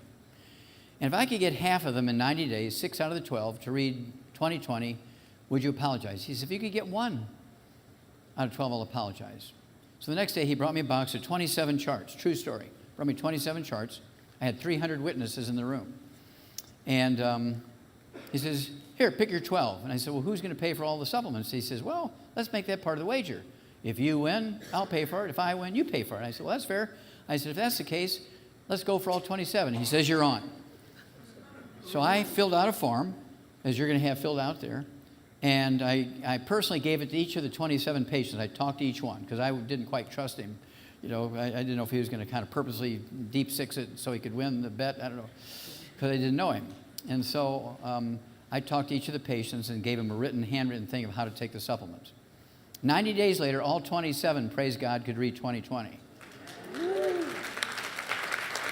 Only 2 required glasses to make it happen. The other 25 didn't even need glasses. Now, He apologized in public, but he even did better than that. I just love that man. He made me a CD and told the story of the wager and tells how the thing went. And we sell millions of those CDs every year. It's called Seeing is Believing. Seeing is Believing. And so you need to get that CD. Tell me you want the CD, Seeing is Believing. And then, of course, you want the 2 healthy brain and heart packs per month. Okay, a full dose for everything at breakfast, full dose at dinner time. I would also get the Vision FX. So you can take 3 of those twice a day, be 2 bottles a month. And let's see, I would also take the Synaptive. Take SYNAPTIV. Take 3 of those twice a day, 2 bottles a month, okay? And then call us every 2 weeks and let us know how it's going. Okay, thank Okay, you. God bless. Dr. Wallach, we have an online question. An online viewer has carcinoid cancer, has already had his appendix removed because of it. Is there a natural cure? Okay. Carcinoids tend to be only local. They rarely go other places. They're kind of a local malignancy where they just kind of grow locally. They rarely, if ever, go anyplace else. They are dangerous because if they erode a blood vessel, you can bleed to death. Because they release chemicals, you can get a stroke and so forth. So they're not harmless. But if you get cancer, that's one that's very survivable, carcinoid. And so what I would do is have them change everything they're doing. Get them on a gluten-free diet, no fried foods, no processed meats, no oils, and then have them take 1 healthy brain and heart pack per 100 pounds of body weight. If they only weigh 120, 130 pounds, get an extra bottle of selenium so they could take a minimum of 6 of those selenium a day, 3 at breakfast or dinner, or 2, 2, and 2. I would also have them take the BTT 2.0 tablets, 3 of those twice a day so they can get their ORIC points above 100,000 a day. And that will do wondrous things for their immune system, which is their best friend. We cannot use the cure word here. There are certain limits by law that we can use the cure word. I can cure you of scurvy by giving you vitamin C. I can cure you of rickets by giving you vitamin D3. I can cure you of beriberi by giving you vitamin B1. I can cure you of pellagra by giving you vitamin B3. I can cure you of pernicious anemia by giving you B12. And then it stops, because that's all the doctors know. They don't know about the other 53 essential nutrients. And so by law, I can't use the cure word. And you've heard me several times talk about supporting and promoting maintenance repair. That's about as far as I can go. If you have, for instance, a bullet in you and surgically remove the bullet, I can cure you of that foreign body being you by taking the bullet out. But there are certain limits on what we can use the cure word for because of how the medical system has gotten things into the legal system. Okay? Okay. Did I answer the question? You did. Okay, very good. Yes. Hi, Dr. Wallach. God bless you for your work you're doing. Well, thank you. Very kind. I love God. Amen. I believe it. About 2 weeks ago, I was taken to the emergency because I had a racy heart. And they did all of the preliminary tests. They said my heart was fine. They still want to do like a heart monitor and ultrasound one that they on my put heart. on you? Mm-hmm. Yeah, now that's benign. That's fine. Okay. And they had me on, I was already on a water pill. And then they put me on verapamil, I think it's. Verapamil, okay. Mm-hmm, the lower dose. Slow the heart down. Mm-hmm. Okay, now, let me ask you a couple of questions. Mm-hmm. Is that the first time you've had an episode like that? I had one back in 2009 because I hemorrhaged. So my heart. Sure, speaking of, when you get anemic for any reason, whether it's hemorrhage or nutritional deficiency, your heart goes faster. And then in my 40s, I think I used to wake up and have the rapid, but it was stopped. How old are you now? I'm 55. 55. Mm-hmm. How tall are you? About 5'3" and 3/4. 5'3" and 3/4. Now, have you shrunk any? Have you shrunk a ½ inch or maybe an inch since you were 20 years old? No. Would you better dinner on that? No. Okay. Yeah, you need to measure. They just measured me, but she wasn't sure because the way I had my hair that day, so she wasn't sure whether I shrunk or not. Yeah. So I'm going to say something here in a minute, but I want to ask you a couple more questions. Mm-hmm. Do you have any history of any skin problems or asthma? No. Any of your children or brothers and sisters? No. Okay. Any I'm sorry, my sister. Oh, your sister has what? She has asthma. Has asthma? Mm-hmm. Okay. Then you've got gluten intolerance. She's got a gluten intolerance, right? Mm-hmm. And bowel problems, constipation, diarrhea, irritable bowel syndrome, colitis, diverticulitis, appendicitis, all that stuff. Anybody in your family have appendicitis? No. Okay, but you do have a gluten intolerance because your sister got asthma. I was working on that, but to hear you talk, I'm not gluten-free. I thought I was, but then you were talking about the environment also. You got gluten intolerance. I believe it. You can't deny it, dear. Okay. No. Now, the reason I ask you if you shrunk any is because there's a thing called atrial fibrillation. Did the doctor talk to you about AFib or atrial fibrillation? He said something about sinusitis. Okay. Yeah, sinus arrhythmias and that sort of thing. Something like yeah. that. That's the thing that controls the rate of your heart in the heart. But the main thing, somebody want to close that door back there, please? Thank you. But the main thing that controls the rate and rhythm of your heart are the spinal nerves coming out from between T1, 2, 3, and 4, the thoracic vertebrae, the first 4 vertebrae in your back, after your neck, and then there's T1, 2, 3, and 4. When the discs shrink there, those vertebrae get closer together, and they smash the roots of the spinal nerves that control the rate and rhythm of the heart. Now, did these things happen when you were laying down, or sitting down, or getting up, or reaching up, or when did it happen? You mean the heart Yeah, rate? the rapid heart rate. I was actually sleeping. They kept asking me, did it happen? Okay, so you were laying down. Okay. Because when I would sit up, I noticed it would be a calm. Okay, it calmer when you sat down, when you sat up. When I sat up. Okay. Well, this is a positional thing. This means that your vertebrae are squeezing the roots of those nerves. Either you got a bone spur on them, a calcium deposit, which is osteoporosis, or you've shrunk and those discs are thinner than normal and the vertebrae are squeezing the roots of the nerves. Now, this is actually called atrial fibrillation. Doctors will install defibrillators, pacemakers. They may have talked to you about that's a possibility in the future. Yeah. They will kill parts of your heart muscle with electric shock to see if they can find the part that's running wild, as they call it. They can also then do a retroversion, which they electrocute you to death, hoping to reboot your heart rhythm.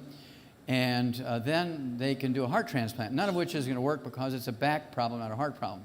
Your insurance company will pay out $500,000 to the doctor for a problem you do not have. They did say I had stenosis. Say again? Stenosis. I can't understand what you're saying. Oh, they did say I had something called stenosis, where the spine is narrowing. Stenosis. Oh, stenosis, spinal stenosis. Yeah, it could be Yes. spinal stenosis. Yes, they said that I did have that. Oh, there you go. There you had a back problem. Okay. And was it up in your back, high in your back, or low? I'm not sure. I'm thinking lower, and then I have herniated discs also. from Well, years there you ago. go. Okay, there's the disc problems. Okay, so, yeah, this racing thing when you're laying down is due to degenerative disc disease. You sit up, it goes away. And so what I want you to do, what do you weigh? About 150. 150. I want you to take 2 healthy bone and joint packs per month. Take a full dose of everything twice a day except for the glucose gel. I want you to take 15 a day, 5 at breakfast, 5 at lunch, 5 at dinner. All that will be accomplished by the 2 healthy bone and joint packs. You can go ahead and put the CM cream on your neck, just like a teaspoon, put it on your neck right down the middle and the first 4 or 5 or 6 vertebrae in your upper back between your shoulder blades and on an inch on either side. You use the CM cream. And it'd be very interesting. Take your pulse. You have one of these watches or devices that'll take your pulse. You can take your pulse twice a day. Just record it in a logbook. But sit there and for 10 minutes and calm down before you take your pulse, so you're kind of in the same situation all the time. Okay. And then give us a call. But the odds are it's AFib, which is caused by a back problem, not a heart problem. Okay. Thank you. You bet. Okay, your turn. Good afternoon, Dr. Good afternoon. Wallach. It's awesome you being here. Well, thank you. Very kind. I have a family member that's been dealing with COPD. COPD, okay, chronic obstructive pulmonary disease, okay. Okay, and on top of it, they've been dealing with arthritis, like in their back and in their knees. Sure. What can be done with that right Okay, there? is this a big person? Do they weigh 200 pounds or 100 pounds? Or? 200 pounds. They're a little shorter than me. Okay, so 200 pounds. How old are they? 72. 72, okay. Well, COPD can be caused by smoking. It can be caused by eating lots of fried foods and getting scar tissue in the lungs. It could be a chartered order cook inhaling, the vapors from frying foods. It could be caused by working with chemicals and dust. It could be caused just by eating fried foods yourself and causing the arteries in your lungs to get scarred up and plugged up. And so what I want them to do if they weigh 200 pounds is to take 2 healthy brain and heart packs per month. 2 healthy brain and heart packs per month. Then I want them to take the Ultimate Daily Classic, 3 of those twice a day, okay? 2 bottles a month, the Ultimate Daily Classic, and this is to dilate the arteries in the lungs, get more blood flowing through there. I also want to take 2 a day, 1 at breakfast, 1 at dinner time, of the Ultimate Cardio Sticks.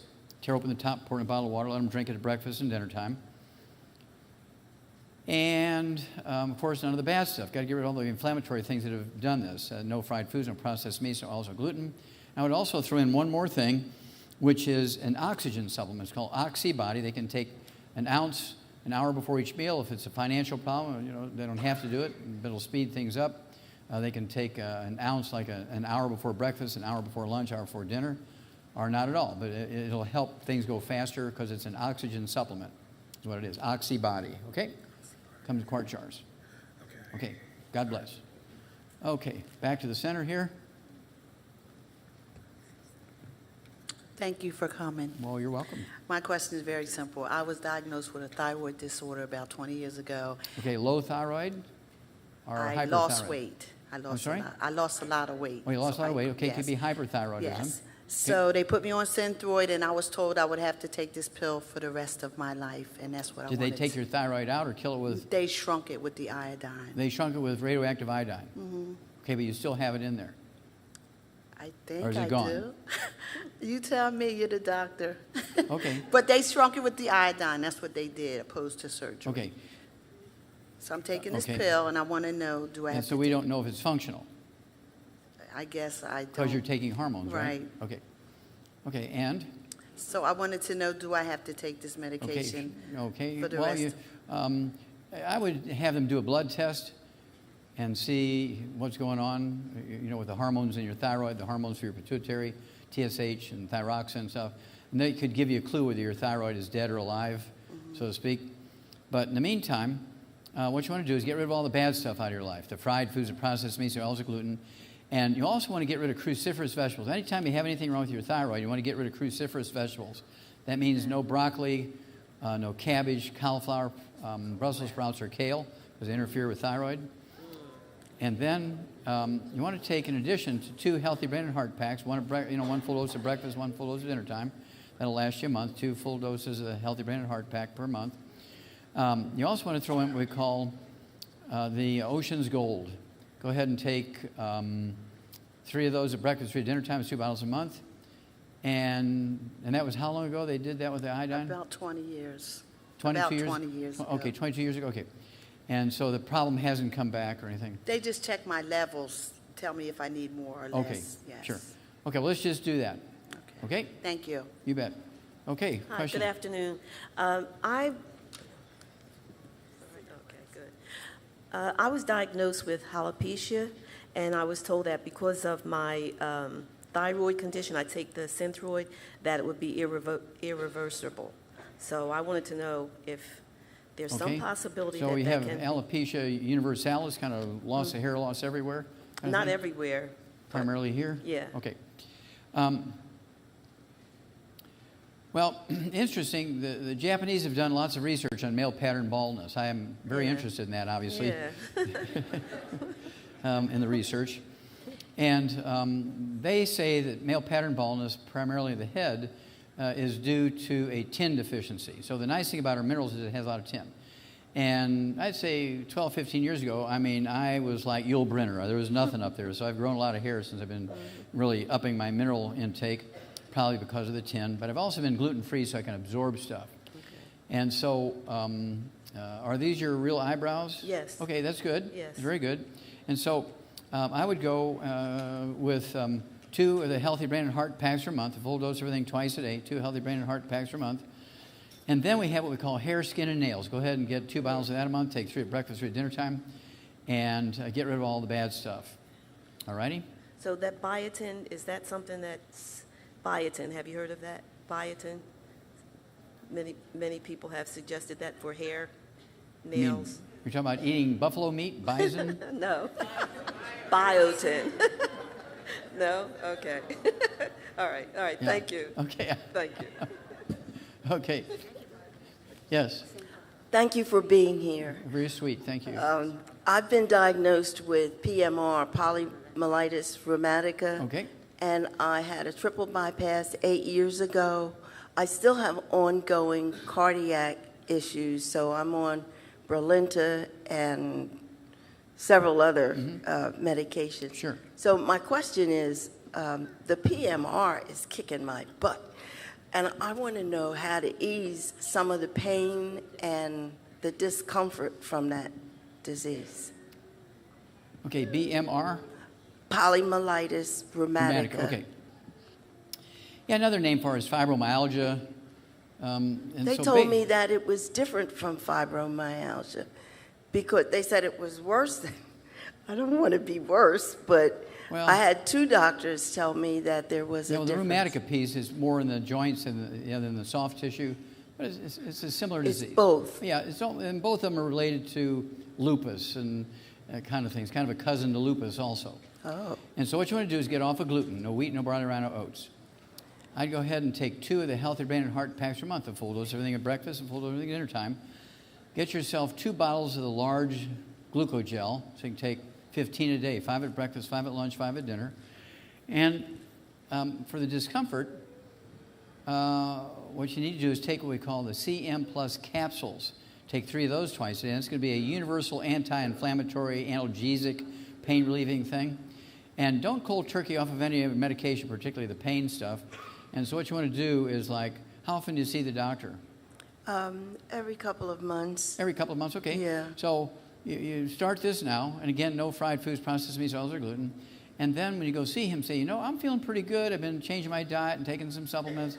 And can you possibly reduce the medication prescription of or 1 or so of these medications? Let the guy who wrote the prescription do that. Okay? Okay, thank you. You're very welcome. Okay, over here, yes. Yes, hi, good afternoon. I have a child that was diagnosed with ADHD at the age of 5, and he's been on medication since then. Ritalin? No, Adderall. XR. Adderall, okay. Yeah. So, do you have any recommendation? Sure. And again, this is kind of the second time we've touched on this, and so I want everybody to listen up that has a child or a grandchild or a cousin or somebody with ADD, ADHD, regardless of age. This is a 4-year-old? He was diagnosed at 5. He's an adult now. Oh, he's an adult now? Yes. But as an adult, how old? 19. 19, okay. Young adult. So, does he have any history of skin problems, eczema, dermatitis, psoriasis? Yeah. Well, there's the bingo. Yeah, there's the bingo again. And so he can't absorb nutrients is a problem because his intestines are damaged. Remember seeing the rat intestines? He doesn't have skin problems now, though. It doesn't matter. Okay. Doesn't matter. He still has the clinical symptoms of the deficiency, which is caused by. Okay. So, do you have any other children? Yes. Do any of them have any asthma or skin problems? Skin problems. Skin problems. Okay. Yeah, they all have a gluten intolerance. Do you have any brothers and sisters? Yes. Do any of them have skin problems or asthma? No. Anybody have any bowel problems or appendix out, anything like that? No. Okay, well, if you have a gluten intolerance, if you're all blood brothers and sisters, then they got it too. You need to talk about their kids, see if any of their kids have any asthma or bronchitis. I have a nephew with asthma. Has a nephew with asthma? Yeah. Yeah, I have a nephew with asthma. It's through your whole family, so the whole family's got to be gluten-free. Then, 19 years old, is he a big fella or small or? Thin and thin. athletic. Okay, athletic, and so maybe what, 180, 175? 180, 185. Okay, 180, 185. So, he needs 2 Healthy Brain and Heart packs per month. Full dose of everything twice a day. I would also get him the Synaptive, so he can take 3 of those twice a day, be 2 bottles a month. That's for the brain function. Also, De-Stress, which has for the metabolism of the brain. I have him take 3 of those twice a day. De-Stress, capital D like David, dash stress. And then none of the bad stuff. No fried foods, no processed meats, no oils, no gluten, no sugar in this case. And eventually he'll be able to eat a little bit of sugar, like a sweet potato or some grapes or something like that. But right now, he's going to be totally sugar-free. No juices, no fruit, dried fruit, fresh fruit. Vegetables will give him everything he needs from fruit without all the risk of sugar, because sugar contributes to these kind of things, makes them worse.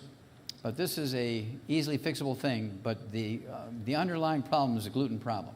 Can't absorb the nutrients, and this is why he's having problems. Okay? Thank you. Okay. Yes.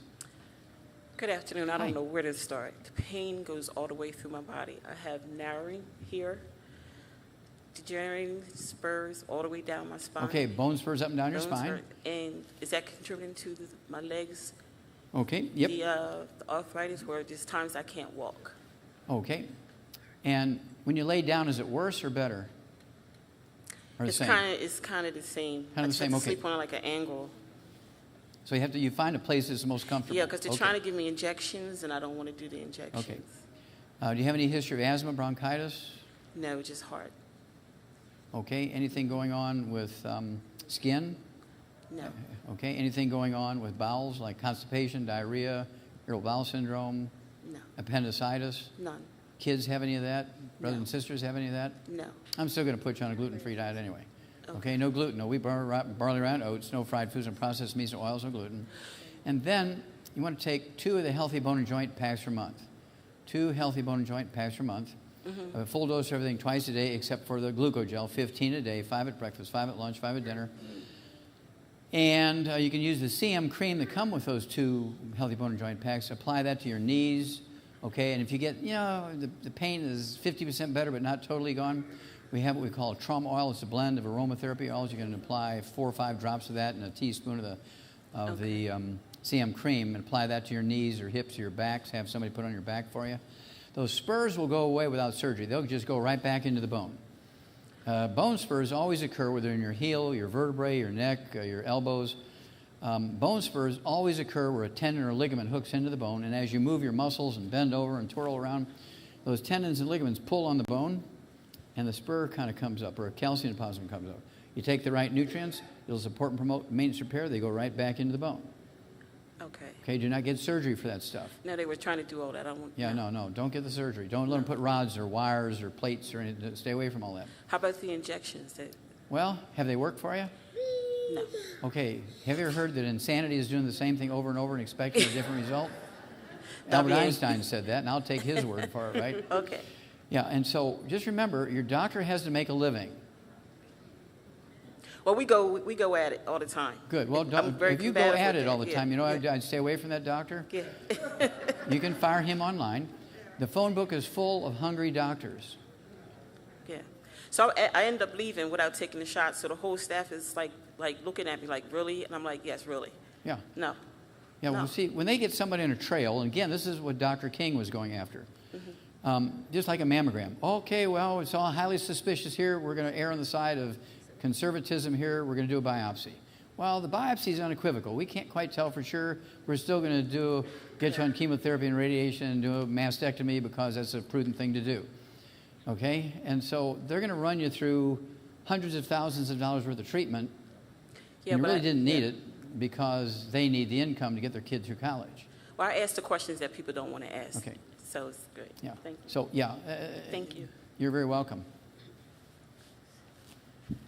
God bless you, Doctor. Well, I know God loves me. I yes. love that part. I'm standing instead for my sister. She's been on dialysis for 4 years. And does she have diabetes also? No. Okay, so she got kidney failure. Yes. Okay. When you have kidney failure, there's nothing wrong with your kidney. I'm going to say that again because it strikes people as very interesting. When you have kidney failure, there's nothing wrong with your kidneys. I'll give you an example. Let's say you're taking a shower and the water's coming up around your ankles and around your knees and it flows over into the floor in the bathroom. So you have your cell phone, you call a home appliance place, you say, look, I need you to come out here and replace my bathtub. Is that the right thing to do? No. What you want to do is call the plumber and say, hey, I need the willow tree roots rotor-rooted out of the drain because the tub won't drain. So when you have a kidney failure, there's nothing wrong with your kidney. Putting you on dialysis may be life-saving for a couple of weeks, but after that, you shouldn't need it. And so they'll put you on there for a couple of years until they really need some serious money. Then they'll find a kidney for you to get a kidney transplant. But I've had people that haven't urinated in 10 years. They're on dialysis 6 times a week. And after a couple of months, they're urinating again. After another couple of months, they're off of dialysis. It's easy to get people off of dialysis. What you have to do, remember, the kidney's okay. The reason why the kidney's not working is not because there's anything wrong with the kidneys, because the blood vessels that are carrying the dirty blood into the filtering unit are plugged. So our goal here is to get blood flowing into the filtering units. So what you do You're sort of a medium-sized woman, right? What do you weigh? She is. Oh, she is. What does she weigh? Yeah. What does she weigh, you think? 150, 180? 150. 150, okay. So I'd give her 2 healthy brain and heart packs per month, okay, for just the general stuff, everything. Her kidneys and liver and heart and brain need all that stuff. But also, I'd get her the Ultimate Daily Classic tablets. Have her take 3 of those 3 times a day. 3 at breakfast, 3 at lunch, 3 at dinner. And then I'd have her take 2 a day of the Ultimate Cardio Sticks, 1 at breakfast, 1 at dinner time. I'd also have her take 2 a day of the Ultimate Niacin Plus. They are non-flush. They are time release. Have her take 1 at breakfast, 1 at dinner time. There's 1 bottle a month. And the whole idea here is to dilate those arteries going into the kidney, the ones that are already in the kidney, the arteries. The little afferent arteries are like 10,000 times smaller than the diameter of your hair. And they carry the red blood cells one at a time into the filtering units. Sometimes those arteries are so small, the red blood cell has to fold over like a taco to get through there, right? And this program will support and promote healthy blood flow through those blocked arteries into the kidney, and the kidney will wake up out of its hibernation, start working again. And sometimes, I'm sure they're taking a blood test every month and just putting it in the book like they're supposed to. Well, suddenly now they're going to see that there's improvement on the filtration rate, and they're going to say, we need to redo your test here. That doesn't seem right, and it'll be right. And so it might take a couple of weeks, it might take a couple of months, but it'll happen, okay? But it'll happen the quickest when she stays away from the fried foods, the processed meats, the oils, and gluten, because that's what plugs the arteries. Okay? Thank you. You're welcome. Okay. You can... Hello? Hi. I was asked really about kidneys, disease, and kidney failure. Okay, so you have kidney failure. Yes. And do you have diabetes? No. Okay, I missed the first one then? Kidney disease. Okay, kidney disease. Okay, kidney failure. And you're a big fella. What do you weigh? 220. 220. Okay, so how long have you been on dialysis? 3 years. 3 years, okay. I would do the same thing as this lady's friend. You need 2 healthy brain and heart packs per month. I'd go ahead and get the Ultimate Daily Classic. Go ahead and take 9 of those a day. That'll be 2 bottles a month. 3 at breakfast because you're a big fella. I'd have you take 3 at breakfast, 3 at lunch, 3 at dinner. I'd also have you take 2 of the Ultimate Cardio Sticks a day, maybe 3. Take 1 at breakfast, 1 at lunch, 1 at dinner. So it'll be 3 boxes a month. They come in boxes of 30. If it's a financial thing, don't go any lower than 2 a day. I would also do the Ultimate Niacin Plus. But I'd go ahead and get 2 bottles of those Ultimate Niacin Plus. So you can take 2 at breakfast and 2 at dinner time. And that's, again, going to dilate these arteries, get the blood flowing through. That's the whole idea of kidney failure. Now, you've got to stop the ongoing damage. Now, the interesting thing about when you have plugged arteries going into the kidneys and you require kidney dialysis to keep all the blood values correct, that's not the only place in your body you got blocked arteries. You're going to get them in your brain and get vascular dementia. You're going to get them in your eyes and get glaucoma. You're going to get them in your heart and get coronary artery disease, because the arteries in your body don't get obstructed in just one little place, because all the fried foods and processed meats and oils and gluten affect every artery in the body.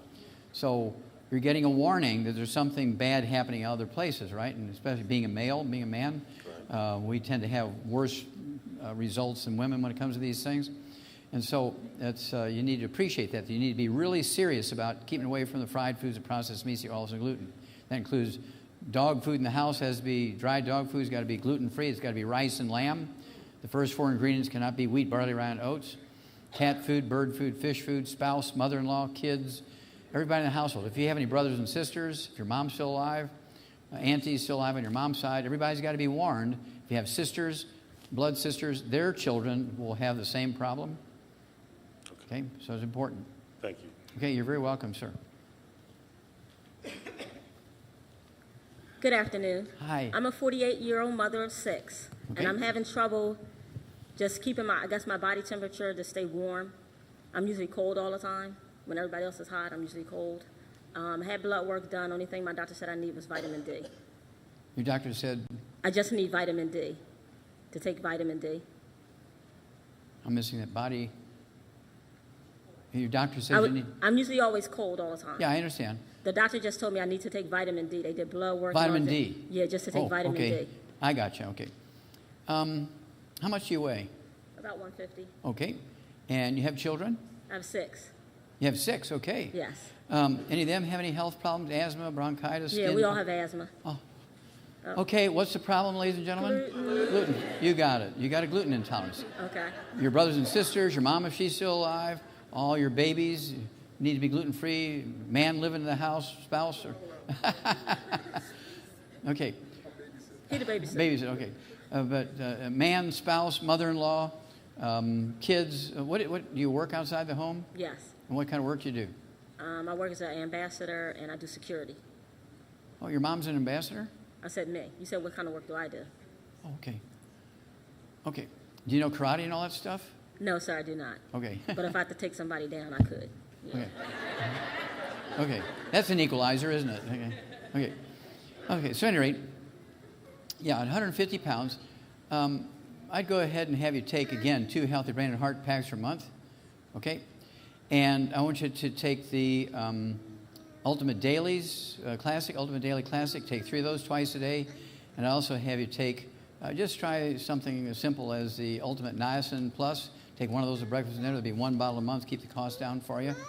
And the idea is to dilate the blood vessels in your hands and your feet.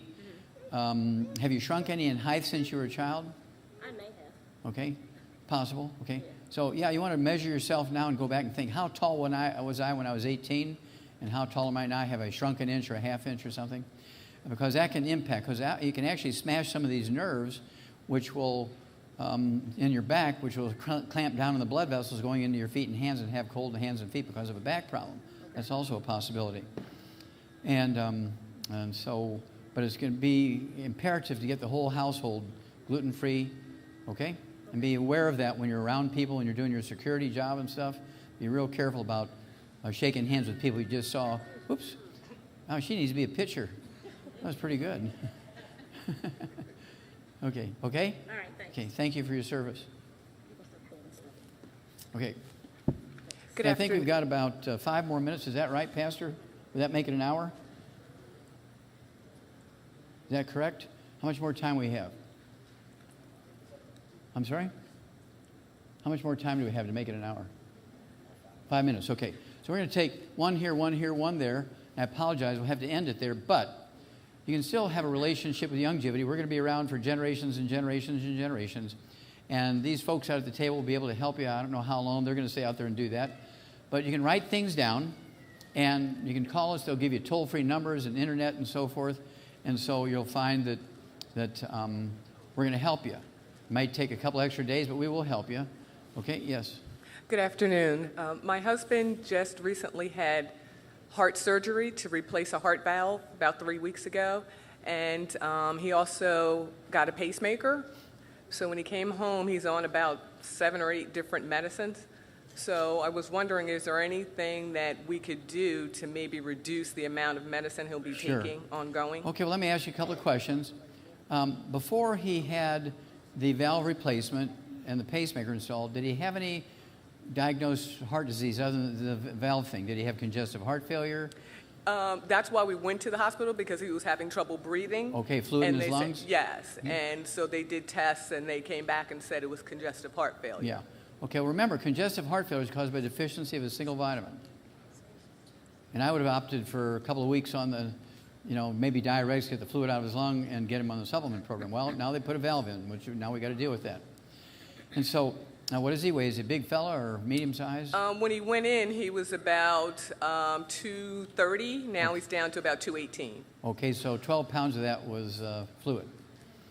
All right, and so what I would do is give him 2 of the healthy brain and heart packs per month, full dose everything twice a day, healthy brain and heart packs per month, 2 per month.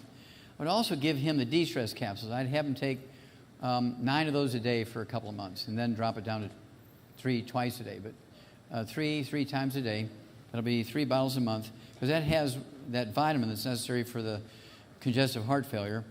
And so I want him to take those. And also I want him to have the Ultimate Cardio Sticks, 1 twice a day. That's 2 boxes a month. I want him to take the Ultimate Daily Classic. You can take 3 of those twice a day. That's 2 bottles a month. And let's see here.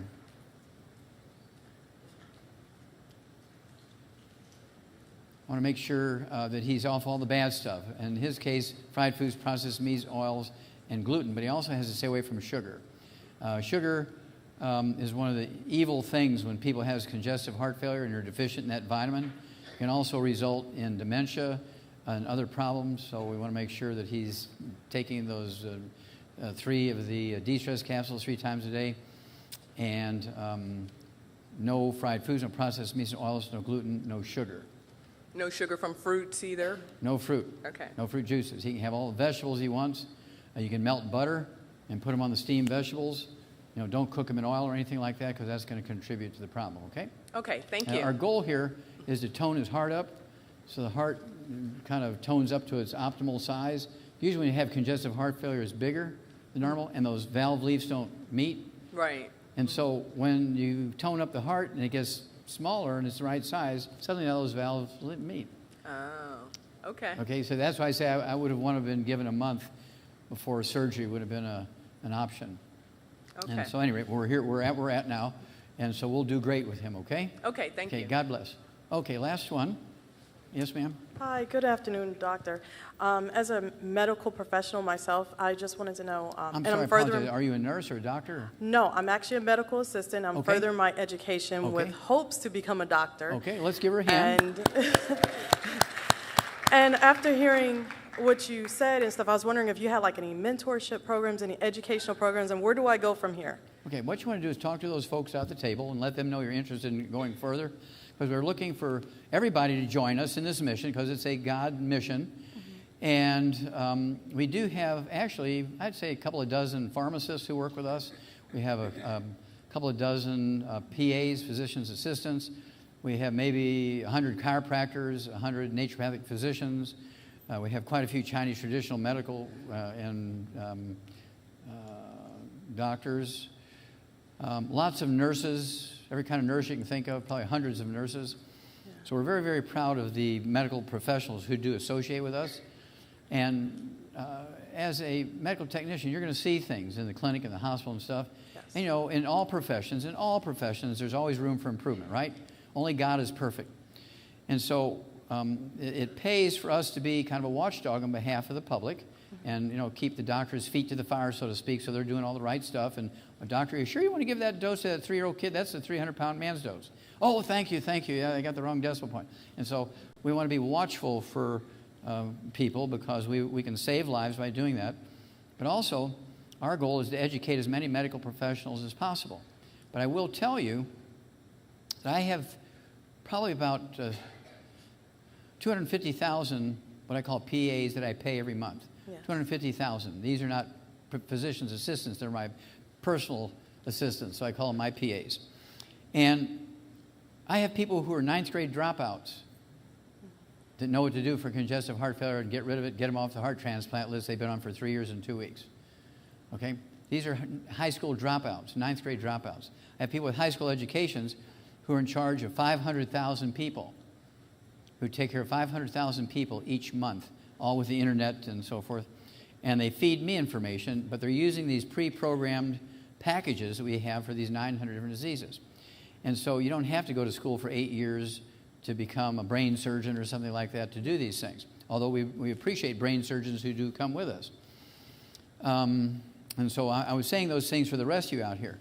If you're interested in becoming a student of this information, this will give you an enormous amount of, what should I say, points with your community because you're going to be doing God stuff, okay? And the beautiful thing about this is these individuals do not pay you anything.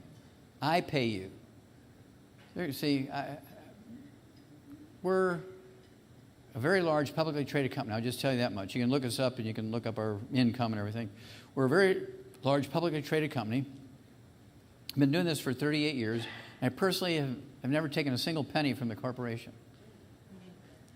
I don't have to take a penny. I make my living selling books. Okay? Thank you. And I did that for several reasons because I didn't want people to think, I believe that I'm doing God's work because how does a 9-year-old kid figure this out? So I figured God gave it to me when I was 9. Okay? Been doing this since I was 9 years old. And so I purposely chose not to take any income from the sale of these products and from the services purposely for 2 reasons. Number one, because I didn't want somebody to say, well, I may need this stuff, but I'm not going to take it because I don't want Wallach making any money. So I didn't want that to be in play. I also didn't want it to be in play that a medical doctor would say, well, just how much money are you making with that quackery stuff, Wallach? Okay, how much money are you making? I said, well, I don't take any money. I don't take a fee from these people. I don't make a penny from the sale of any of these products. I make not one single penny from the sale of any of the products. I take no office call fees, nothing. I give free service, been giving free service for 38 years. Doctor, how many free patient services do you do? Right? And so, and you don't get paid unless you're a licensed doctor and you want to do that out of your office. You'll get paid an office visit, right? But I urge you not to do that unless you're a licensed health professional, and you'll make more money than they do doing this because America needs us badly. The world needs us badly. And you become a student of this information, people will know that you're a member of a healing church, right? And they will come to you and say, I hear you can help people with diabetes. You can help people with high blood pressure. You can help people who are on the heart transplant list, who are on the kidney dialysis laboratories 3 times a week. And you'll be able to help them. And the word gets out and out and out. And the thing that has made America weak is we had more jobs than we had businesses. Now you think, well, wait a minute, jobs were good. Well, jobs are good, but what I said was we had more jobs than businesses. Okay, that's a bad thing. Well, the nice thing about this is you can keep your job. I don't want you to quit your job. You keep your job, do your best thing you can do for that job, keep getting raises and be a good part of the company. But also, how many tax breaks can you get when you're an employee? None. When you own your own little Youngevity business, you got the same tax breaks as Bill Gates, Warren Buffett, Donald Trump, and all the billionaires. Okay? Let's say you're having trouble with your insurance with the company you're working in. They take you from a full-time employee to a part-time so they don't have to pay insurance anymore. Or maybe your insurance company says, well, your deductible used to be $300 and now it'll be $3,000. Suddenly now that insurance is not so attractive. So what you can do, shop around, and then you write yourself a little business plan. And in this business plan, you say, my little Youngevity business is going to pay for my monthly health insurance premiums, my monthly life insurance premiums, and my fitness center memberships. Well, I'm not making that much money yet. It might take a year or two to make that much money. No problem. Out of your pocket, you write a check into your business checking account, and you loan it with a piece of paper that says you're making a loan each month to pay that through your company system. And then when your company's making that much, it'll pay you the money back. But in the meantime, you get tax deductions, and you're going to get back almost all of your withholdings, which amounts to several $1,000s a year. You get that back, which is money the government would do silly things with. Okay? You have more money to tithe to the church. Okay? So these are the things you can do when you own your own business. It's amazing. All the tax laws, all the benefits, the real hard benefits that we get as Americans are for people who own their own business. Okay. You got it? Yes, thank you. Okay, last one. Okay. Good afternoon. Approximately 10 years ago, my husband was diagnosed with sarcoidosis. Okay. And most recently, he had a sinus surgery, and unbeknownst to the doctor, the sarcoid was in his nose. Now I missed the first part of that because I couldn't hear it from down there. Oh, my husband was diagnosed with sarcoidosis. Okay. So most recently, he had a sinus surgery, and the doctor did not know at the time that the sarcoidosis was in his nose. So now he is having a lot of trouble. He gets about 3 hours of sleep per night. And how much does he weigh? He weighs 240 pounds. 240? Okay. Does he have any other issues other than sarcoidosis? Any high blood pressure, diabetes? High blood pressure. High blood pressure, okay. Any kidney issues, any kidney failure? No. Okay. Any constipation, diarrhea? No. Skin problems, eczema, dermatitis, psoriasis? Eczema. Eczema, okay. Well, what's the problem? Gluten. So you got a gluten problem. Now, sarcoidosis is a close cousin to lupus and fibromyalgia, okay? It's caused by a gluten intolerance, not being able to absorb the minerals properly, right? Even if you're supplementing with them. So he's got to be, and you got to be, the dog, the cat, the bird, the fish, kids in the house, his brothers and sisters, his mama, all his aunties and uncles on his mama's side have got to be drop-dead gluten-free, okay? no wheat, no barley, no oats, no fried foods, no processed meats, no oils. And I would give him 2 healthy brain and heart packs per month, a full dose of thing twice a day. I would also give him the Immortalium. It's the first time I've said it tonight, Immortalium, which stimulates stem cells. Stem cells regrow stuff, like joints and cartilage and ligaments and tendons, lung tissue. It'll support the regrowth of stem cells for healthy intestines and so forth, skin. And so I'd have him take 3 of those Immortalium twice a day. It's 2 bottles a month. And again, no fried foods, processed meats, oils, or gluten. And it's amazing how quickly they show benefit. Usually 4 to 6 weeks, you're going to see something recognizable. He'll notice things within 4 to 6 weeks where recognizable. If he has pain, inflammation inside, or pain in any joints or muscles or anything, he can use the CM Plus capsules orally. Take 3 of those twice a day. It'll be 2 bottles a month. He can use the CM cream topically wherever he has pain in a joint or muscle or tendon. And he'll get relief for about 3 to 5 hours. He might have to do it twice a day. Okay? Thank you. You're very welcome. Okay, now just kind of a final thing here. Again, when you order these products, you're going to pay wholesale. We don't charge retail for any of these things when you join us.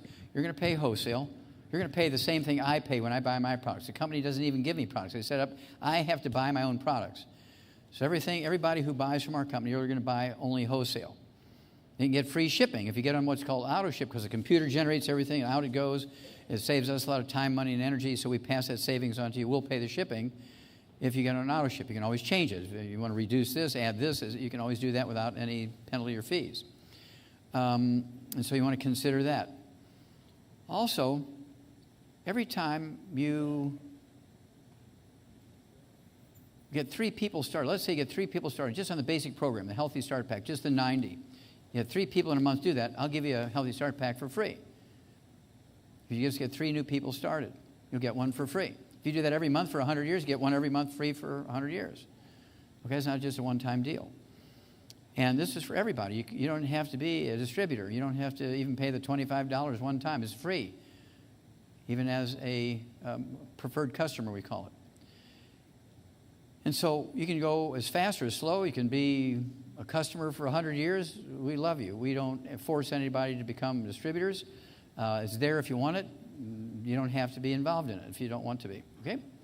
I want to thank you for being such a kind family, for welcoming me in. We love you. God bless you. Look forward to working with you. Thank you very much. Thank you. Make some noise for Dr. Wallach. Okay. They're going to take you in the office, and my mom is right there. Okay. I'm going to have to go in the office with you, okay, so you can talk to her. Want the microphone? No, we'll Unleash me there. Okay. Can you go ahead and mute my mic, my lapel mic? All right. Now, we're going to get ready to dismiss. Thank you for being patient. For those that the line was cut off, you can. The 2 people at the table, Dr. Wallach didn't want anybody to do that before he started sharing. You can go to the table, and you can tell them, I believe, some of the things that you're dealing with, and they'll be able to start you off. Does everybody follow that? So if your question, and just hold on before you move, the questions didn't get answered because we can't go forever. Y'all realize that? So go out there and talk to them and see what they say. Has everybody got it? Now, I know everybody, was this a good seminar? Okay. Everybody's excited, and I know it's kind of bad timing. It's football tomorrow, but how many know at some point you got to start? And sitting in this seminar today is not going to be the end all to be all. You got to start, if bare minimum, you just start weeding out gluten. Everybody got it? You might go, okay, I can't buy all this, and that's cool, no problem. But how many know you can start someplace? Everybody got it? Because how many we're believing this will be a healthy year for all of us? Amen? All right. You didn't win. We didn't do anything. Okay, let's pray. Okay, let's just pray. Father, we thank you now for all that's taken place. We thank you for all the information. We understand knowledge really is power. And so we thank you for that. And now, Holy Spirit, you lead us. You guide us. You direct us. And we thank you that we will get what we need based upon your directive. Thank you in advance for that. We pray for Dr. Wallach. We pray for his health. We pray for his continued support. Keep him safe as you use him around the world.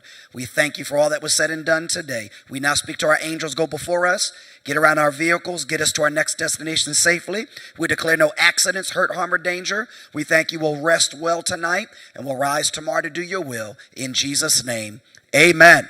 Love y'all. Be blessed. Be safe.